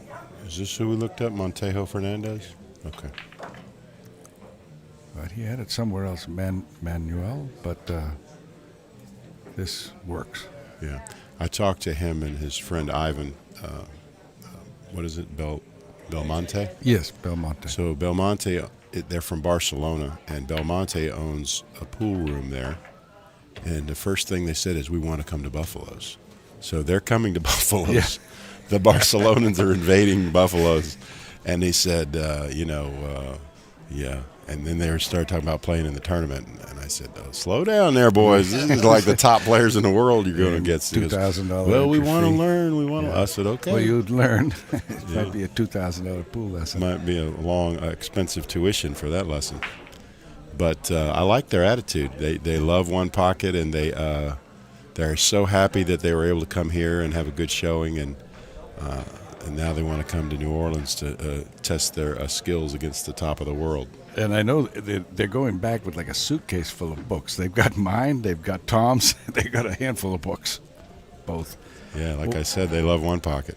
Well, this year, he could go rail first and bank that 15, sending the cue ball up around that third diamond. Too flat for that.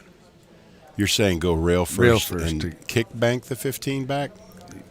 Rail first. How about just do this instead? How about just protect your position simply? Yeah. Just bank the 6 2 rails and send the cue ball all the way up table? No, he's just going to edge it. Ooh, and I don't like that, though. No, of course not. He leaves him a shot. He's got to shoot it, right? He's not going to do anything but shoot this ball. I think because he would like to let his stroke out right away, I would expect that we will see him shoot it. Because, he doesn't want to get, he'd much rather run 8 and out than prolonged safety battle, and he's down 3 balls to nothing. I mean, I know it's a tight equipment, but you got to shoot this ball. I mean, you're going to shoot it with right-hand spin anyway, so you're probably going to get, on the 9 or the 7 when you shoot it. I mean, I know if you miss it, you might not like it, but Cue ball's going to come higher than that, but I don't know if that combination is workable. Is Nick? Look at Nick. Nick's a One Pocket player now. He's just shooting balls away from the guy's hole. He says, "I'm not giving up my position." Now, in my opinion, that's not a good sign for Nick. No, his strength is shooting. Yeah, and he thinks he can outmove the Spaniard here, and maybe he can, but we'll see.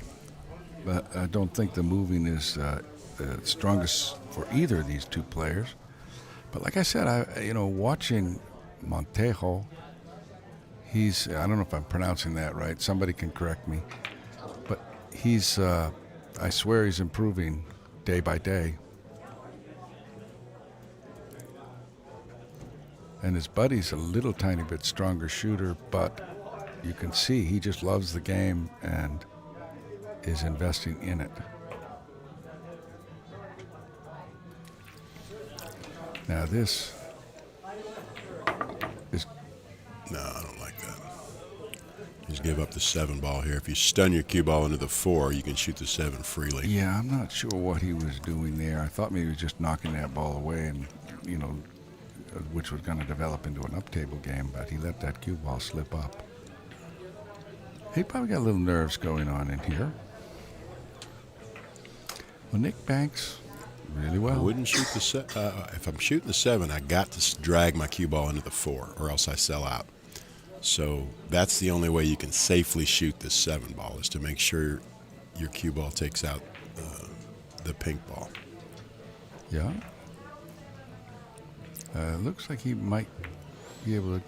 He didn't play it to make it. He's just a positional kind of. We got Jeremy Jones playing now. we lost our shooter, the Dutch shooter, Yeah, and now we got Jeremy Both of Jones. these guys. They decided they're going to move on this game here.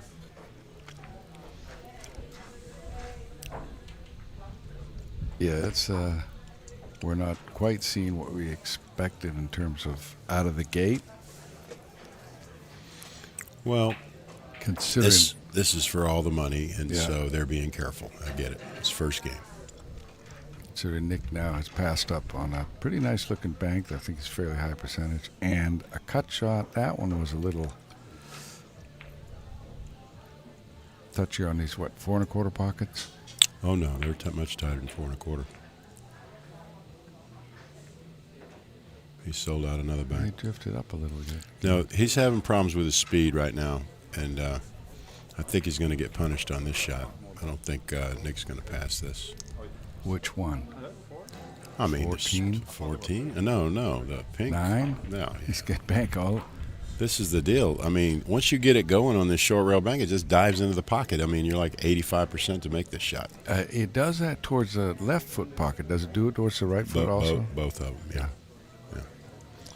If he banks it, as long as he banks it around the half diamond at pocket speed, it can't miss.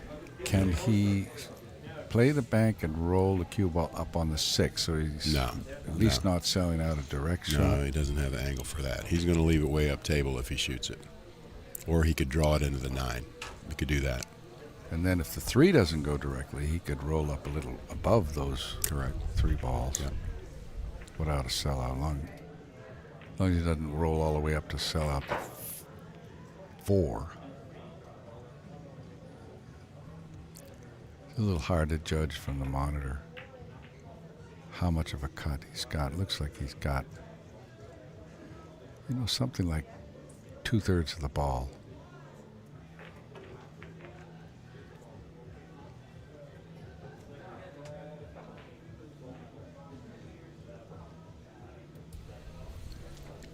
Yeah. He looked down there where the cue ball would go if he banked the pink stripe and seeing what he would leave. Let it carried all the way down? Montejo, he stun it, bank it.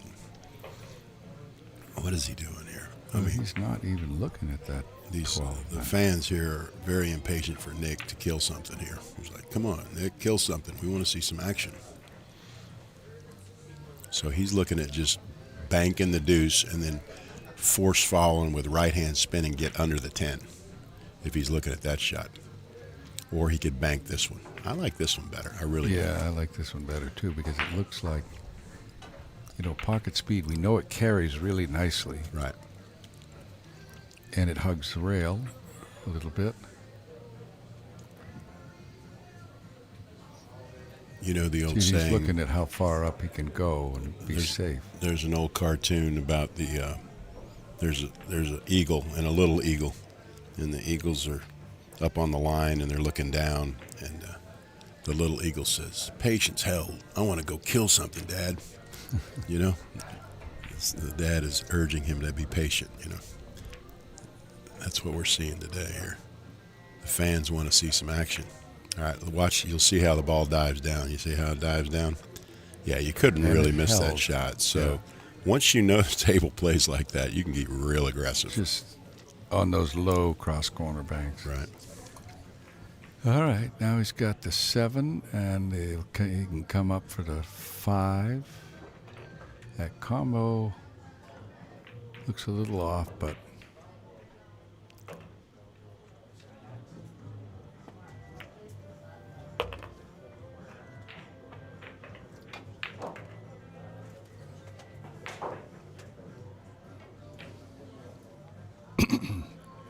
if the combo's off, he's still got that 5, right? He's got a couple options.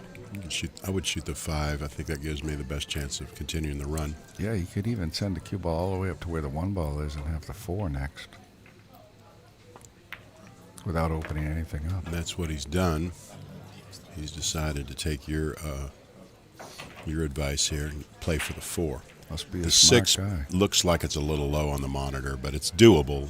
A player of their caliber could certainly make that combo, but the 4 is straight in, so he'll shoot the 4 and probably play for the 14 or the combo next. Looks like he wants to draw his ball to the middle of the table. Oh yeah, he could. If the 1 isn't impeding the draw, the other thing he could do is go down to the foot rail and come back up and nibble the 3. Well, he's drawing the ball. Yeah, he's queuing right next to that 1. Ooh. And he did like us. He shot it and missed the easy shot because it took too long on it. And the 3 and 6 do go rather nicely to the other pocket.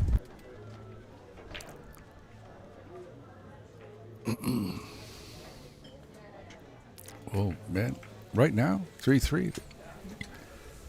Montejo needs 5. There are 5 out there. Let's see. See what happens. He's straight in on the red ball. The 6 carries position to the red ball. Can't be straight on both of them, so. No, he's got the 6 actually is easier to shoot, but his 3 is straight in. So the 6, maybe 6 to the 1. I don't know. Yeah. If he's playing it this way, he's going to have to bank the 14 next. Well, if he's got the angle to go the 3 and across and back. He's loading it up with a little high ball here. It's a catching disease, that dogging. 2 pro players missing very makeable shots, but it happens. Anybody that plays pool knows that happens. You know, this is there's got to be some nerves involved. We just miss sometimes, you know.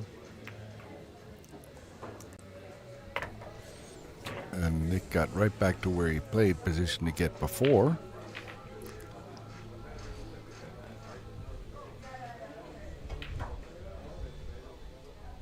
So he's likely to have 6 here, unless the Booth jinx is working. You're pretty good at it, I know that. And when you do come up towards that 6 and try to get the 2 next. No, draw it all the way back and get the 5.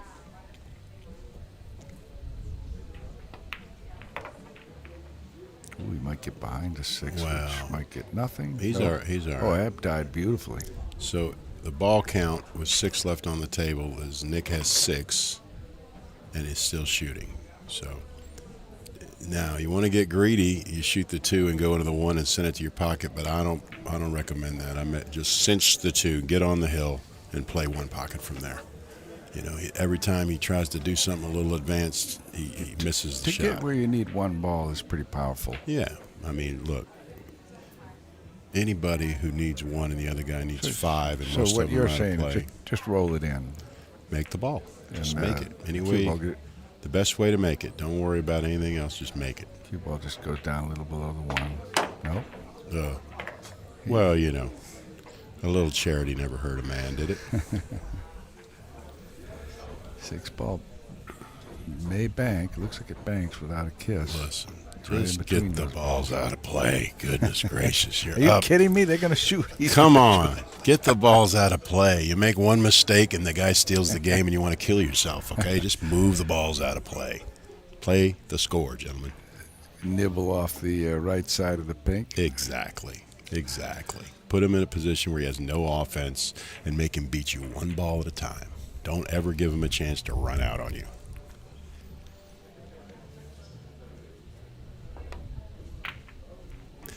Or you could just do that and sell out. Either way, it's okay. He needs my book and Tom's book. Man, he needs. He's Then he'll be all set. He's writing his own book, How to Be a Kamikaze from Holland. You know. Yeah, you know, what do they say? It would have been a good shot if the other guy did it. But now, make the ball, get on the 15. Yeah. Okay. Stay out. Eliminate of the threat. Stay out of that side pocket. Yeah, he's trying to draw his ball back. He might dog it too with doing all that. Yeah. Well, he just. Yeah, he ain't making it on this table. Well, I'll just leave you your winner. It's okay. I think they have a mutual suicide pact in this game.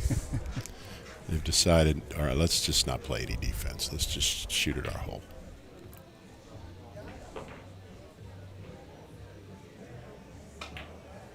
You know, we were talking earlier about the wrong shot and the right shot, and how, you know, you can win with the wrong shot quite a few times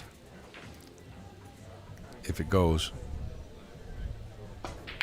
or if your opponent, and it worked out that time. That's reinforcing bad behavior is what that is. Yep. You shoot the wrong shot and get away with it. Yeah. You just keep doing it. And when you play better players that know the game, you will get punished in spades. But today, you live to fight another day. Yeah, and Montejo's going to have to settle down. You know, we know he's never been in anywhere near the finals of a 1-pocket tournament, because it's probably his very first 1-pocket tournament. So And here he finds himself in the finals. He's got to have jitters. I don't care who you are.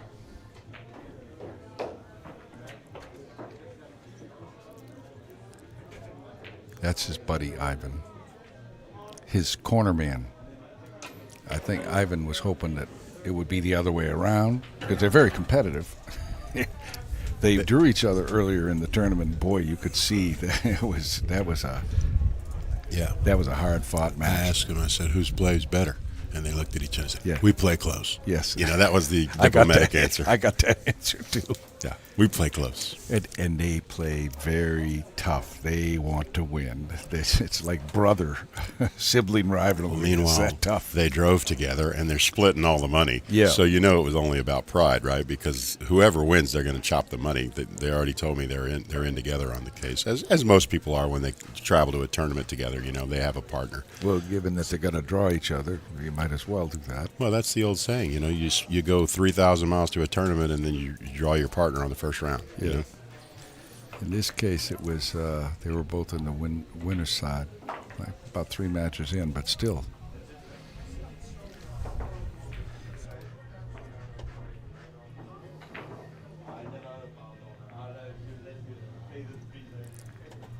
Jimmy, can we get our table? All right, we've opened up here, and looks like a good break. I think you can kick the 7 if That's you can the see first it. thing that came to my mind, so I'm not sure what you're looking I at guess he down can't. there. He's banking this ball. This is crazy. What would you do here, boy? If you can't see the 7, if you can't see the 7, then if you can't see the 7, maybe you can't see the 7. well, he can always kick. Yeah, you got to get the 7. That's your key ball to get rid of. He can't cut that ball that leaked out. It's awful close. Right. Okay, well, they got a bad roll there. If that goes in, it'd been okay, but it didn't go in, so it's off to the races for Nick Vandenberg. He's got a ball laying in the pocket, which is, you know, position A when you're trying to run out. How would you attack this, Steve?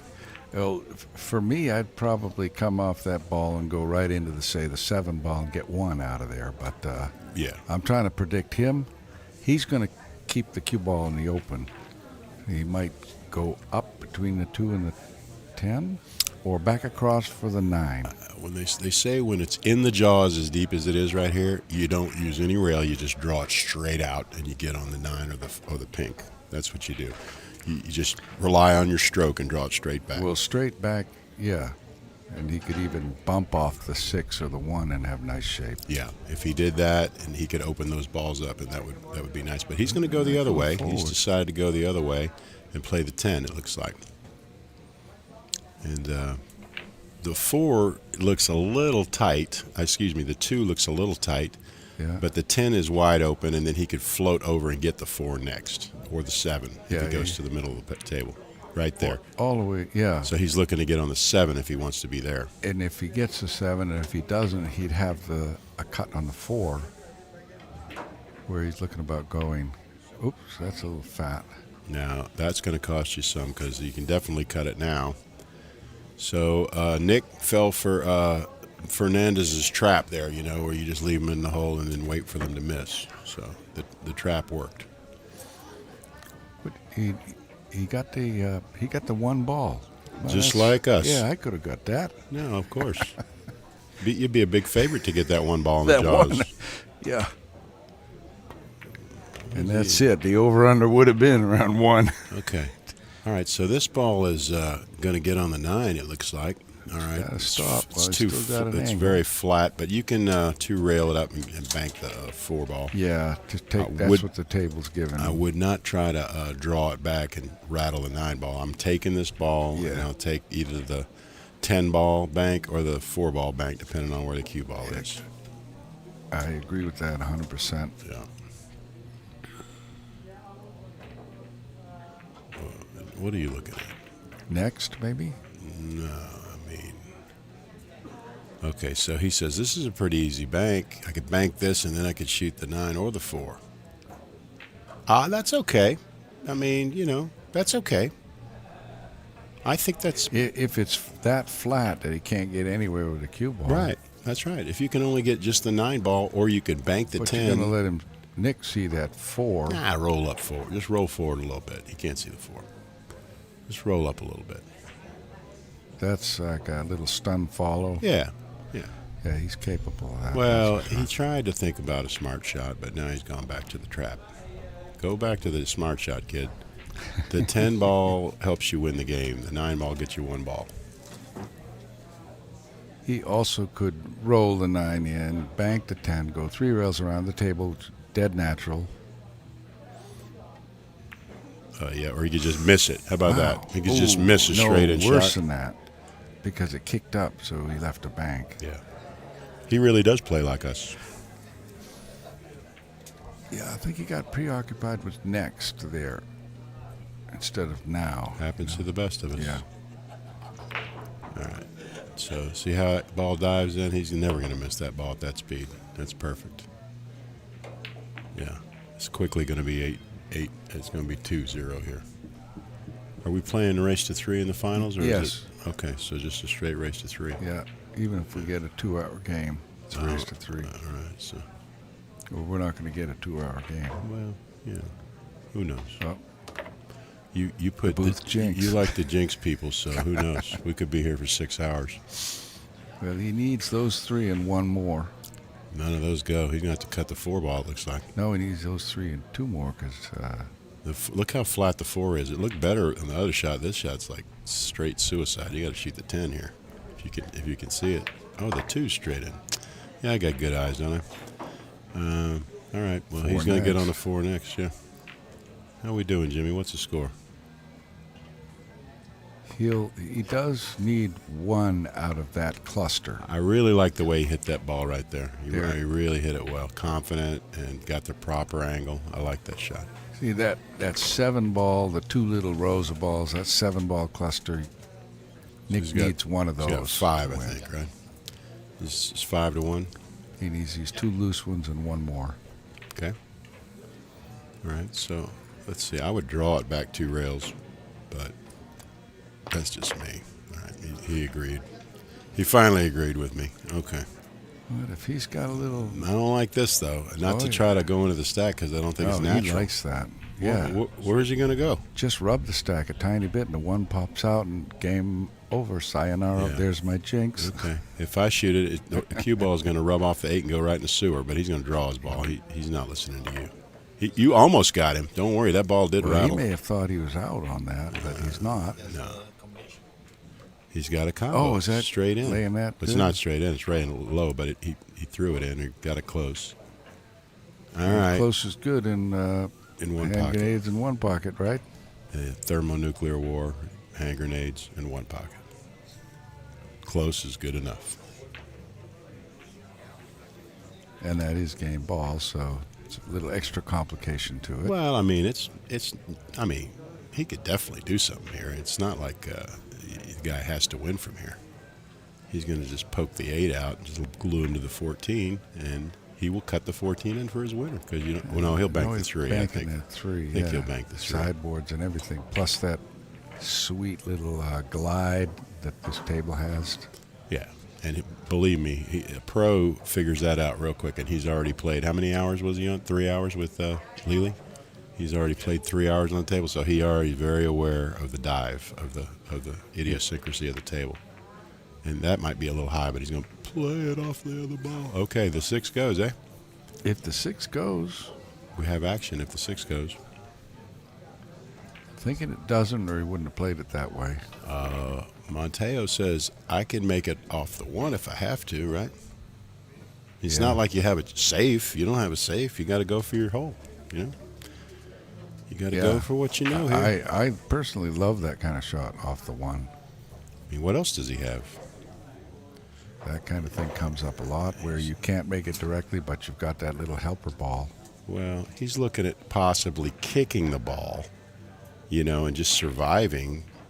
And that you can do that. If you don't like this little rub shot, you could do that. And that's what he's going to do. He's going to try to kick the 11 here. Just hit it soft. Just the don't ball will dive. Look at it dive. Dive, dive, dive. And he got a good hit. This is my submarine captain voice, Jimmy. Did you like that? Yeah. Can he go 2 rails off that one up behind the 6? 2 rails off the 1 up behind the 6. Yeah, rail first a little, and then 2 rails with the cue ball. He doesn't need to do all that. He's got 2 balls laying in his hole. Just get some cover any way you have to, Well, even if you make the 1. He shot your shot and he overshot it, and he sold out. Yeah. And you kill yourself if you shot that shot. That hard, yeah. Yeah. Now he gets to clear these balls if he can see all the 3. He might not be able to see all the 3, but he's got enough rail where he could actually go right into the 11 and get that one out.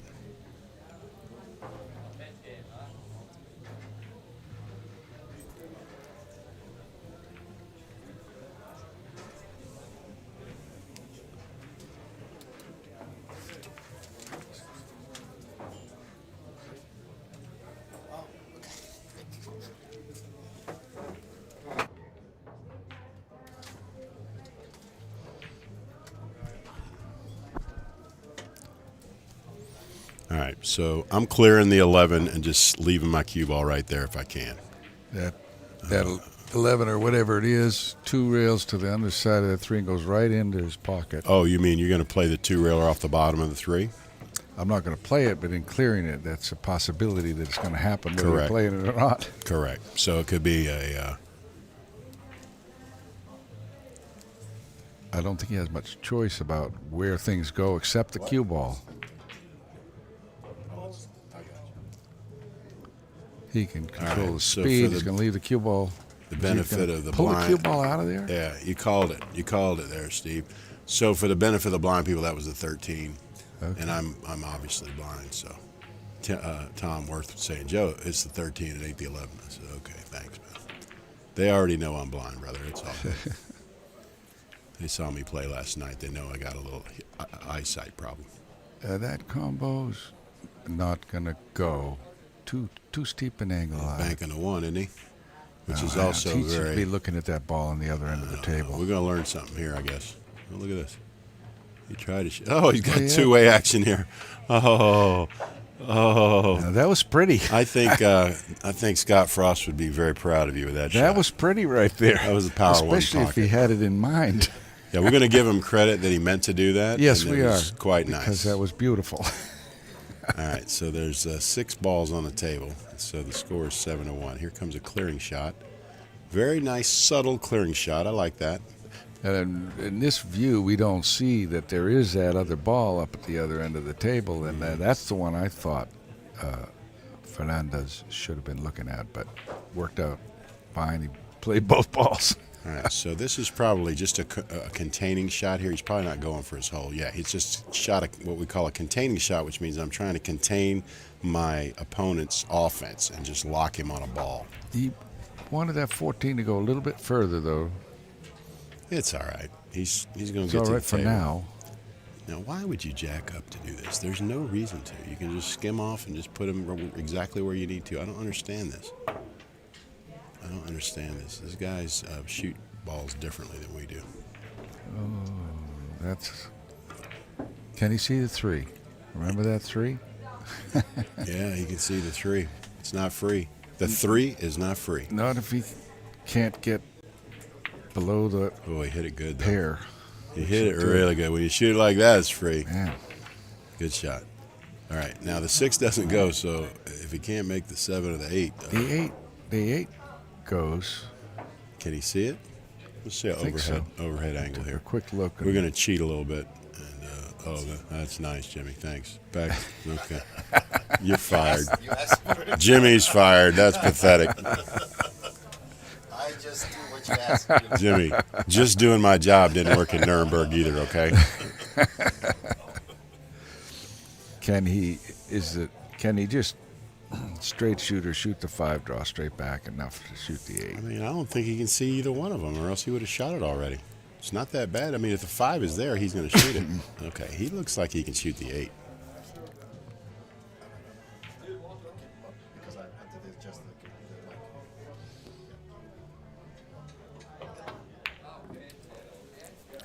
All right, tight pockets for everybody, right? It's a good thing that was tight enough it just buckled and And for my stayed there. For my European listeners, one pocket is best played on tight equipment, okay? Because you can get balls out. It's tougher. You can slow a straight shooter down.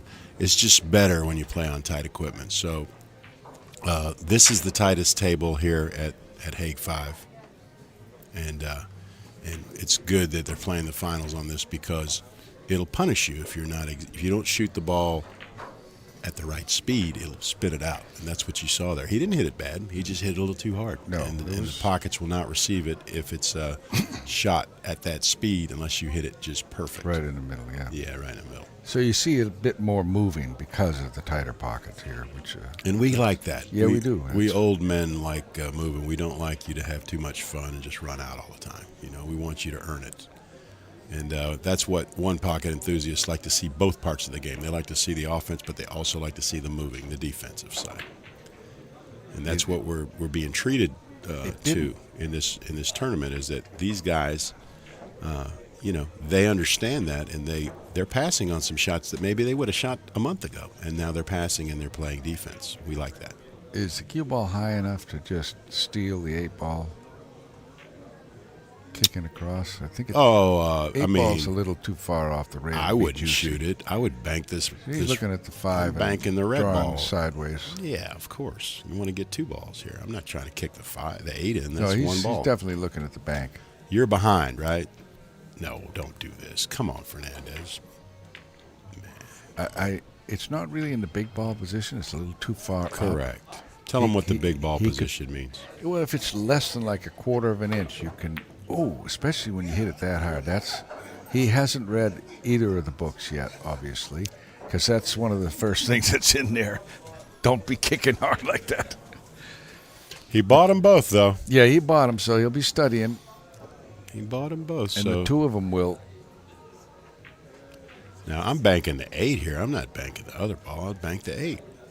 I only need one. He's banking the 8 too. You don't need to get more than one. Just bank the 8. I think he's banking the 8 too. Well, he looks like he's trying to bank the other ball. And he could stiff this if he wants. Why would you ever do that? Because there, I like that. He can win with it. Yeah. Did you watch him win the last game when it came Yeah, down to one ball? Did he him. roll it? He I could said, have, you know. He shot the wrong shot the right way.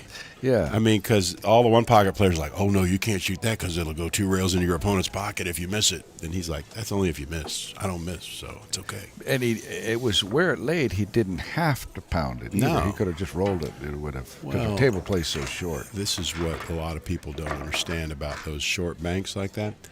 You can spin the ball and get the same effect as hitting it hard.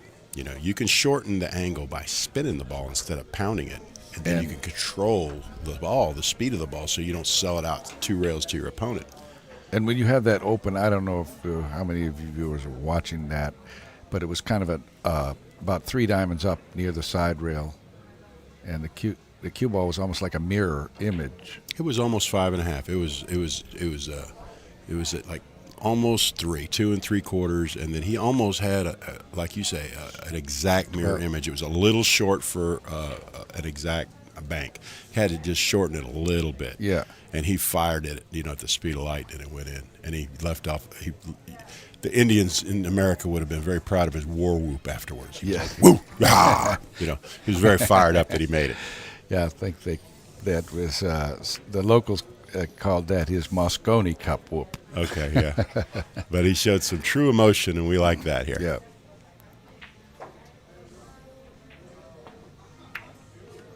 And 9 balls sneaking up. This is going to leave a mark here.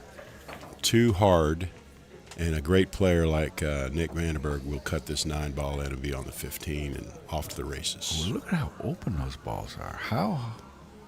He's not going to like it. He must have broken from right close to the rail. I didn't see that. Come into that real solid. He put on his 8-ball break, didn't he? All right. This might get a reprieve. Quick. Well, I don't know. It looks like all the balls are in front of Montejo's pocket. So after this one, where do you go? And woe behold you if you hang the 15 ball up here with all these balls laying in front of how's Fernandez. That 14-11 look? It's low, but it's makeable. Maybe makeable. The 8 ball might have him eclipsed. But I think he may go into these ball. No, he's going to go around. I don't know what you're doing here. He must like the combo. That's all he's got, and he can't even see it. Now it's a 3-ball combo. No, he can't even see it. No. He's in trouble. No, he's probably going to come off the 10 and duck to the bottom rail behind that that's one ball. That's what he's supposed to do, but have you seen him do anything he's supposed to do yet? Negative, Ghost Rider. The pattern is full, okay? He's shooting at his hole. He's going to shoot this deuce into the 14 and put the cue ball over there or something like that. Something offensive, you know. He's going to have something going to his pocket. I've noticed that is his how thing. dead is it, though? I mean, it's not it's dead. There's nothing It's wrong not with it. dead, but it's makeable. But now we're talking about a 3-ball combo with spaces in between the balls. So definitely not dead. Definitely and the cue not ball is probably going to go into the 10, the top side of the 10. No, he's going to spin it past the 10, isn't he? Okay. Yeah, so if he doesn't make it, he dies, Sell right? out. But again, look at all you're those. Joe, you're talking about if I don't make it. I'm not even thinking about not making it. What are you talking about, man? That ball's a See hanger. where he put the tip of his cue because the 4 doesn't go. I think it's the pink 4, but the 14 ball does. Oh, no, the 4 goes too. Think the 4 does? For sure. Nice shot, unless he gets jacked up. He's all right. Yeah, they both go, I think. For sure the 14. Well, but would you shoot the 14 or would you shoot the 4? If the 4 goes, you'd have to shoot the 4 first, right? Yeah, but I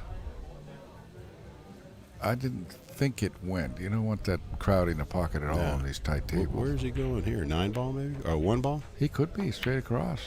Yeah, he Oh, is. look at that. He was is. Beautiful. Yeah. It's only a concern when you don't miss. Yeah. If you miss, it's a concern. But if you don't miss, it's not a concern.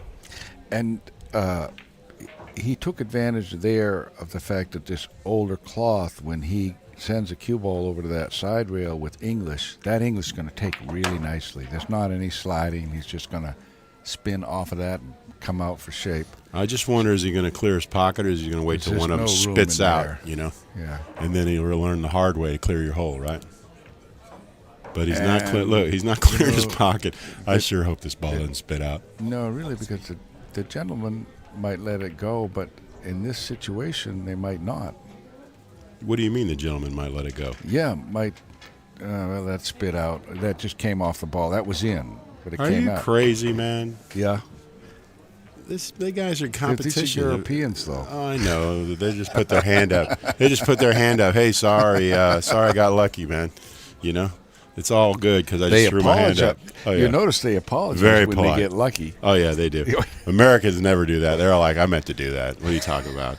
We're not throwing our hands up and apologizing for fluking something in. We meant to do that because the Americans don't want to give you any. They don't want to show any weakness, right? Because they think it's a mental game, and if they show weakness, it gives power to your opponent, right? So they just want to have a poker face and not admit to anything, even though everybody in the room knows it was luck, right? But the player just keeps playing like he meant to do it. Meanwhile, the balls are really all around Fernandez's pocket. He can use that one to clear that ball, send the cue ball up table. I mean, he's got to get this ball out of there first. Well, he's using the one to get it out of there. I don't like it. The guy needs. Got to get half of that ball. Yeah, Oh, well, I didn't like it at all. Now, okay, it's okay, but I mean, guy needs one ball, right? I thought he would go first of all with more speed. Listen, Nick's looking going to to cut chase the those 2 two ball all. in to win the game right here. He just says, "I'm going to go. I'm going to go right here." Oh, don't start playing one pocket now, Nick. Come on, don't start playing now. Okay, it's an easy little ticky there. I don't know if you can go off the 7 without clipping the pink Well, he stripe doesn't. here. He doesn't 15 have a ball. How about taking a scratch up in the far corner? Are you crazy? Nothing's coming on the spot. It's hard enough to make a ball. We can just go off this ball and get over there. What are you talking about? Well, he'd be much stronger position if he went to that other corner up table. That's all I'm saying. Because over here, he's fine as it is. Where are you going to put? What are you going to do here? Kick to the 10 ball, right? He's not. What is he doing? He's trying to kick to the 10 ball. Let's see what he's got left to bank here. And now he doesn't have that window. No, he didn't leave a bank to spin across. He didn't leave a bank. Just go. He can go 2 rails up just to go that off end. the 15 here and just put him in the same corner. Being on that same corner is not going to help him. He can't get to the other corner, Steve. Yes, he can. 2 rails Oh, off the foul? bottom rail. Take a foul? Yeah, take a foul. All right. He could also maybe come off the. Yeah. We almost wrapped up the game and match. Well, he shot a very inventive shot, which accomplished very little. Well, but now that it looked pretty, didn't it? That 5 is out enough that you can't go up to that upper corner because Nick's just going to cut the 5 in. Right. He can kick the 10. He's looking to see if it's frozen. You know, when it was the 2 ball that was what Nick would have to cut. He might have cut it anyway, but. Yeah, I mean, he could have cut the 2 either, but, you know. A lot tougher. I was proud of him shooting the defensive shot and protecting his position, but I didn't think he was going to do it. I thought he had a dinner date. He was late, you know. He was going to whack it in and go get the money, you know. Oh, they're discussing if the 10 is frozen because a soft kick there. I mean, can we just agree the sky is blue? Come on, guys. You can't agree on whether the ball is frozen or not? If that was frozen, that wasn't a good hit, and the ball comes up. All right. Yeah. And it comes up, and guess what? That's big because now he's not on the hill anymore. Okay, can he cut the 10 ball in here? Nope, he's got a combination, but it isn't free, obviously. What is free at this point? He just, you know, kind of 2 rail or 1 rail to 11 maybe. I think you've been wanting to put him in the corner at that combination. Man, listen, these guys trying to 3-rail these balls. I've seen one guy 3-rail a ball all week. These tables are playing so tough. I've only seen a couple go. You're right. Where are we going here? There's the 3-railer. Watch it. He'll have to make it now that I told him he couldn't make it. Oh, he made a combo. Well, how would you have shot it, Steve? I mean, that's the way you do it. 3-ball combo into the spot shot. Yeah. Well, it's funny you say that. How would you do it? And I've always kissed on those 3-railers, or frequently kissed. And so the last time I was at former national champion 3-cushion player Mason Shooney's pool room, I asked him, "Hey, how do I avoid the kiss on this 3-railer?" Did he tell you? Yes, he did. Did you listen? Yes, I did. Nice. You got a free lesson. And I tell you what, it's not in my book. I didn't know it. Okay. It's not in your book, and you're not telling the fans. Oh, no, not quite. It's for sale soon. It's on. This is your second volume, is what you're trying to tell me, right? Yeah. And you know what? About 2/3 of the fans already know it, probably. But I was late to learning it. But thank you, Mason. I appreciate it. Well, he's got him in a little trouble here. He's not shooting at the ball. I guess he can't see it. What are we doing here, Nicky? Nicky's just playing safe. Give him a free bank on the deuce. This is never good when they have a hanger. Of course not, man. It's just delayed pain is what it it is. 9 balls on his I mean, he can quadrant do a of the lot table. of things here. He can shoot the 7 into the 6 and draw his cue ball. Well, the He can bank the deuce. He can do a lot of things. All of them are bad. The for 2 you. banks clean, and 11 makes it a big pocket. For sure. He'd have to roll forward, but he'd have a shot on the 5 next. Well, he's not a one-pocket player, or else we all bank Well, the he's deuce. looking at this as like it's a 2-ball combination. No, he's looking at because it. the He's going to 11 roll is just a forward. No, he hanger. didn't roll forward. He just shot it like I See, did. that's why I like the 2. Well, Nick, you got to shoot this. Yeah, he's going to definitely. I mean, shoot it's not this. your winner, but you got to shoot. No, but he's going to come into the rest of the ball, so the winner's going to be next unless he's unlucky. Of course, he has to make this shot, which is not an easy shot. Montejo needs some lessons in one holio. We got to get him some lessons with Tom Worth before he leaves. Uno poquito. A little one. Uno poquito is 1 pocket. He's coming right into that 13, and whether he makes this ball or not. He made it. He left this ball straight in. And here we go. So this is for the win. This is for the championship.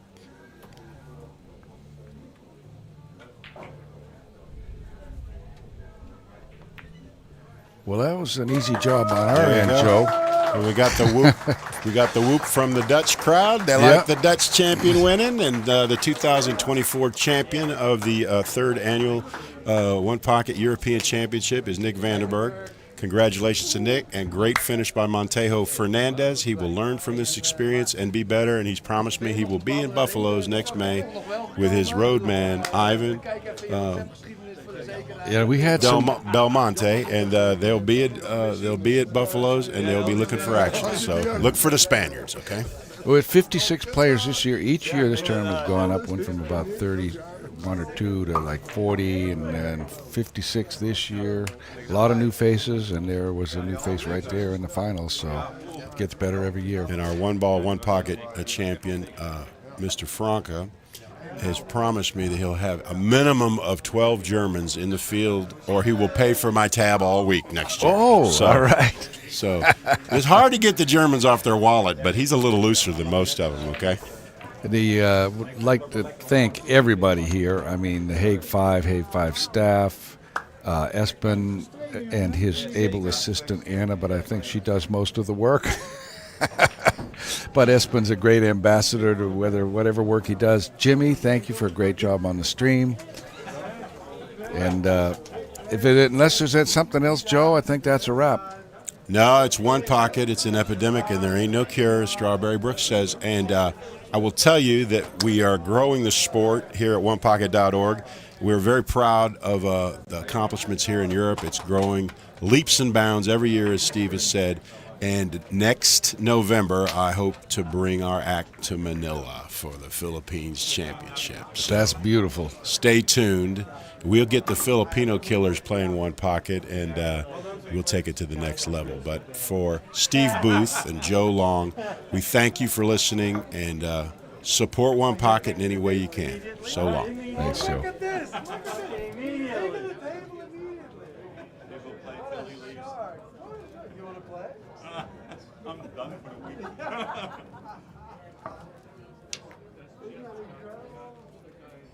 Good shoot. Oh, man.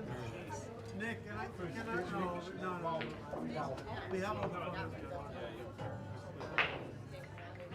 It was a quick find. Thank God.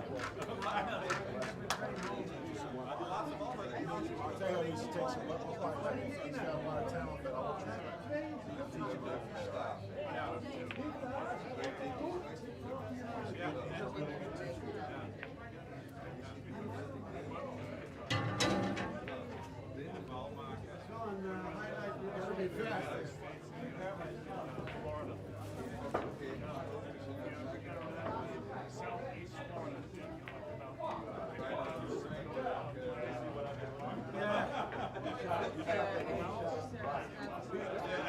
You can't snooze around here. You gotta get it when you get it.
Okay, good. Yeah, please do.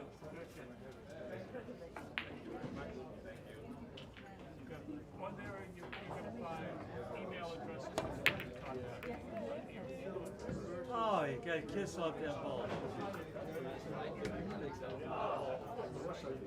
Nice shooting. You like it? You like it one pocket a little bit more? Sean does too. Yeah, I like it.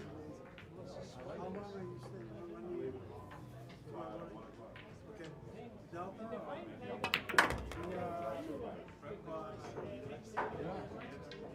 You fly. To Atlanta and then to Florida. Where do you? Very, very good turn. Well run. I mean, I never could steal 56.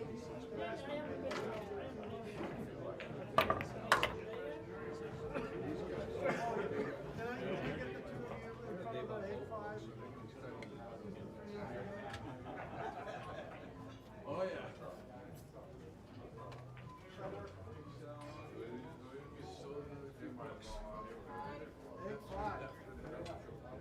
Wait a minute.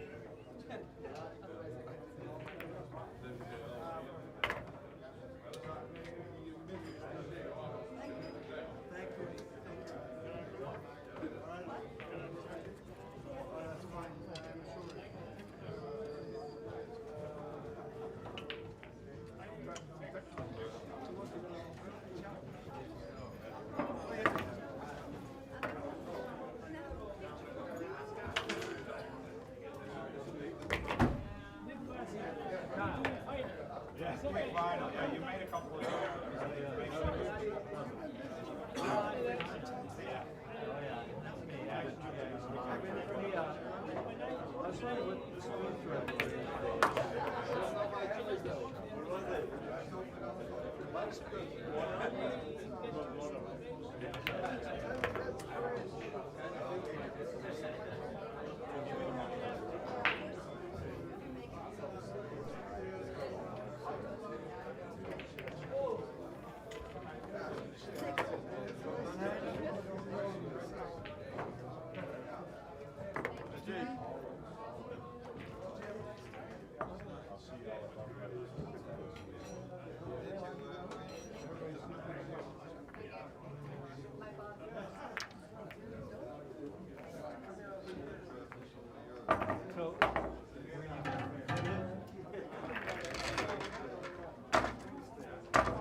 Thomas, thanks for playing. Coming to Hague 5. Thanks for making that happen. I mean, this is great to have that. So close. Do it again.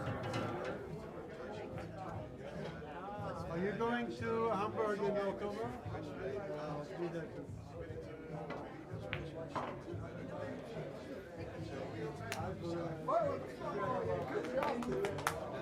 Amazing. I can't. Thanks for coming. And we'll see you in Buffalo. Of course.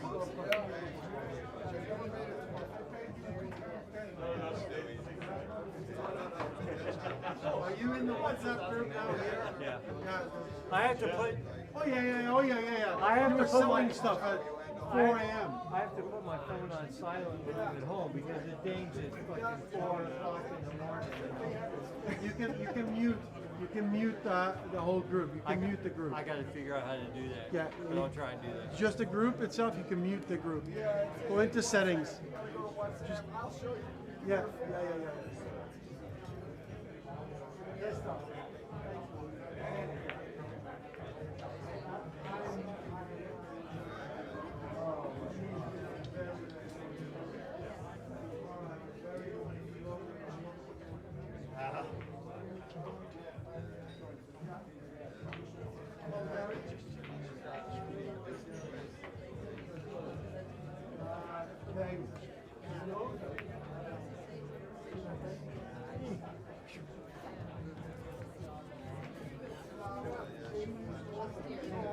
Guess what Kyle would do? Kyle would free-rail the cue ball, play in the bank with the one, and run 8 and up. That's what Kyle would do.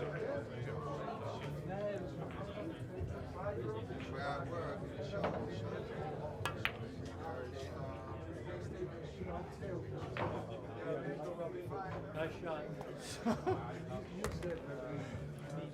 Stay there, guys. Stay there. So, oh yeah, okay.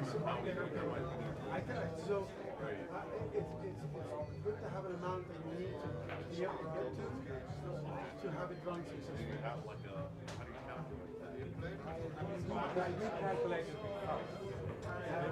The money is all. So what I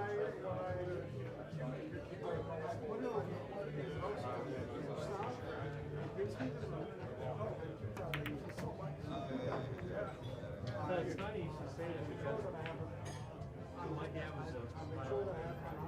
And when I got out of the Army, I moved to Southern California. I went to Glendale College for A.M.P.A. And I wanted to buy a cube. So I go into West State Billiards, I can't remember, whatever, Golden West, whatever it was. And this guy was showing me some cues, and he showed me this shot. I was like, holy shit, that was an incredible shot. And he says, oh, you ought to go see the guy I get my cues from. I says, oh, okay, who's that? This is Bert Schrager. And I says, okay. I says, what's your name? It was Lou Butera. Oh, really? I go, oh shit. Started talking to Lou Butera, I didn't know who he was.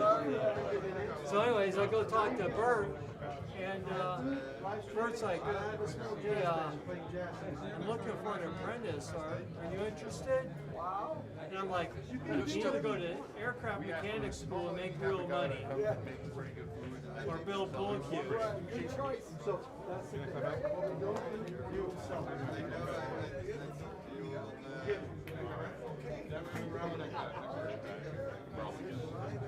So what you can also do is you can say, okay, let's say that normally he would sell a portion of food for X. Talk to him and say, I don't want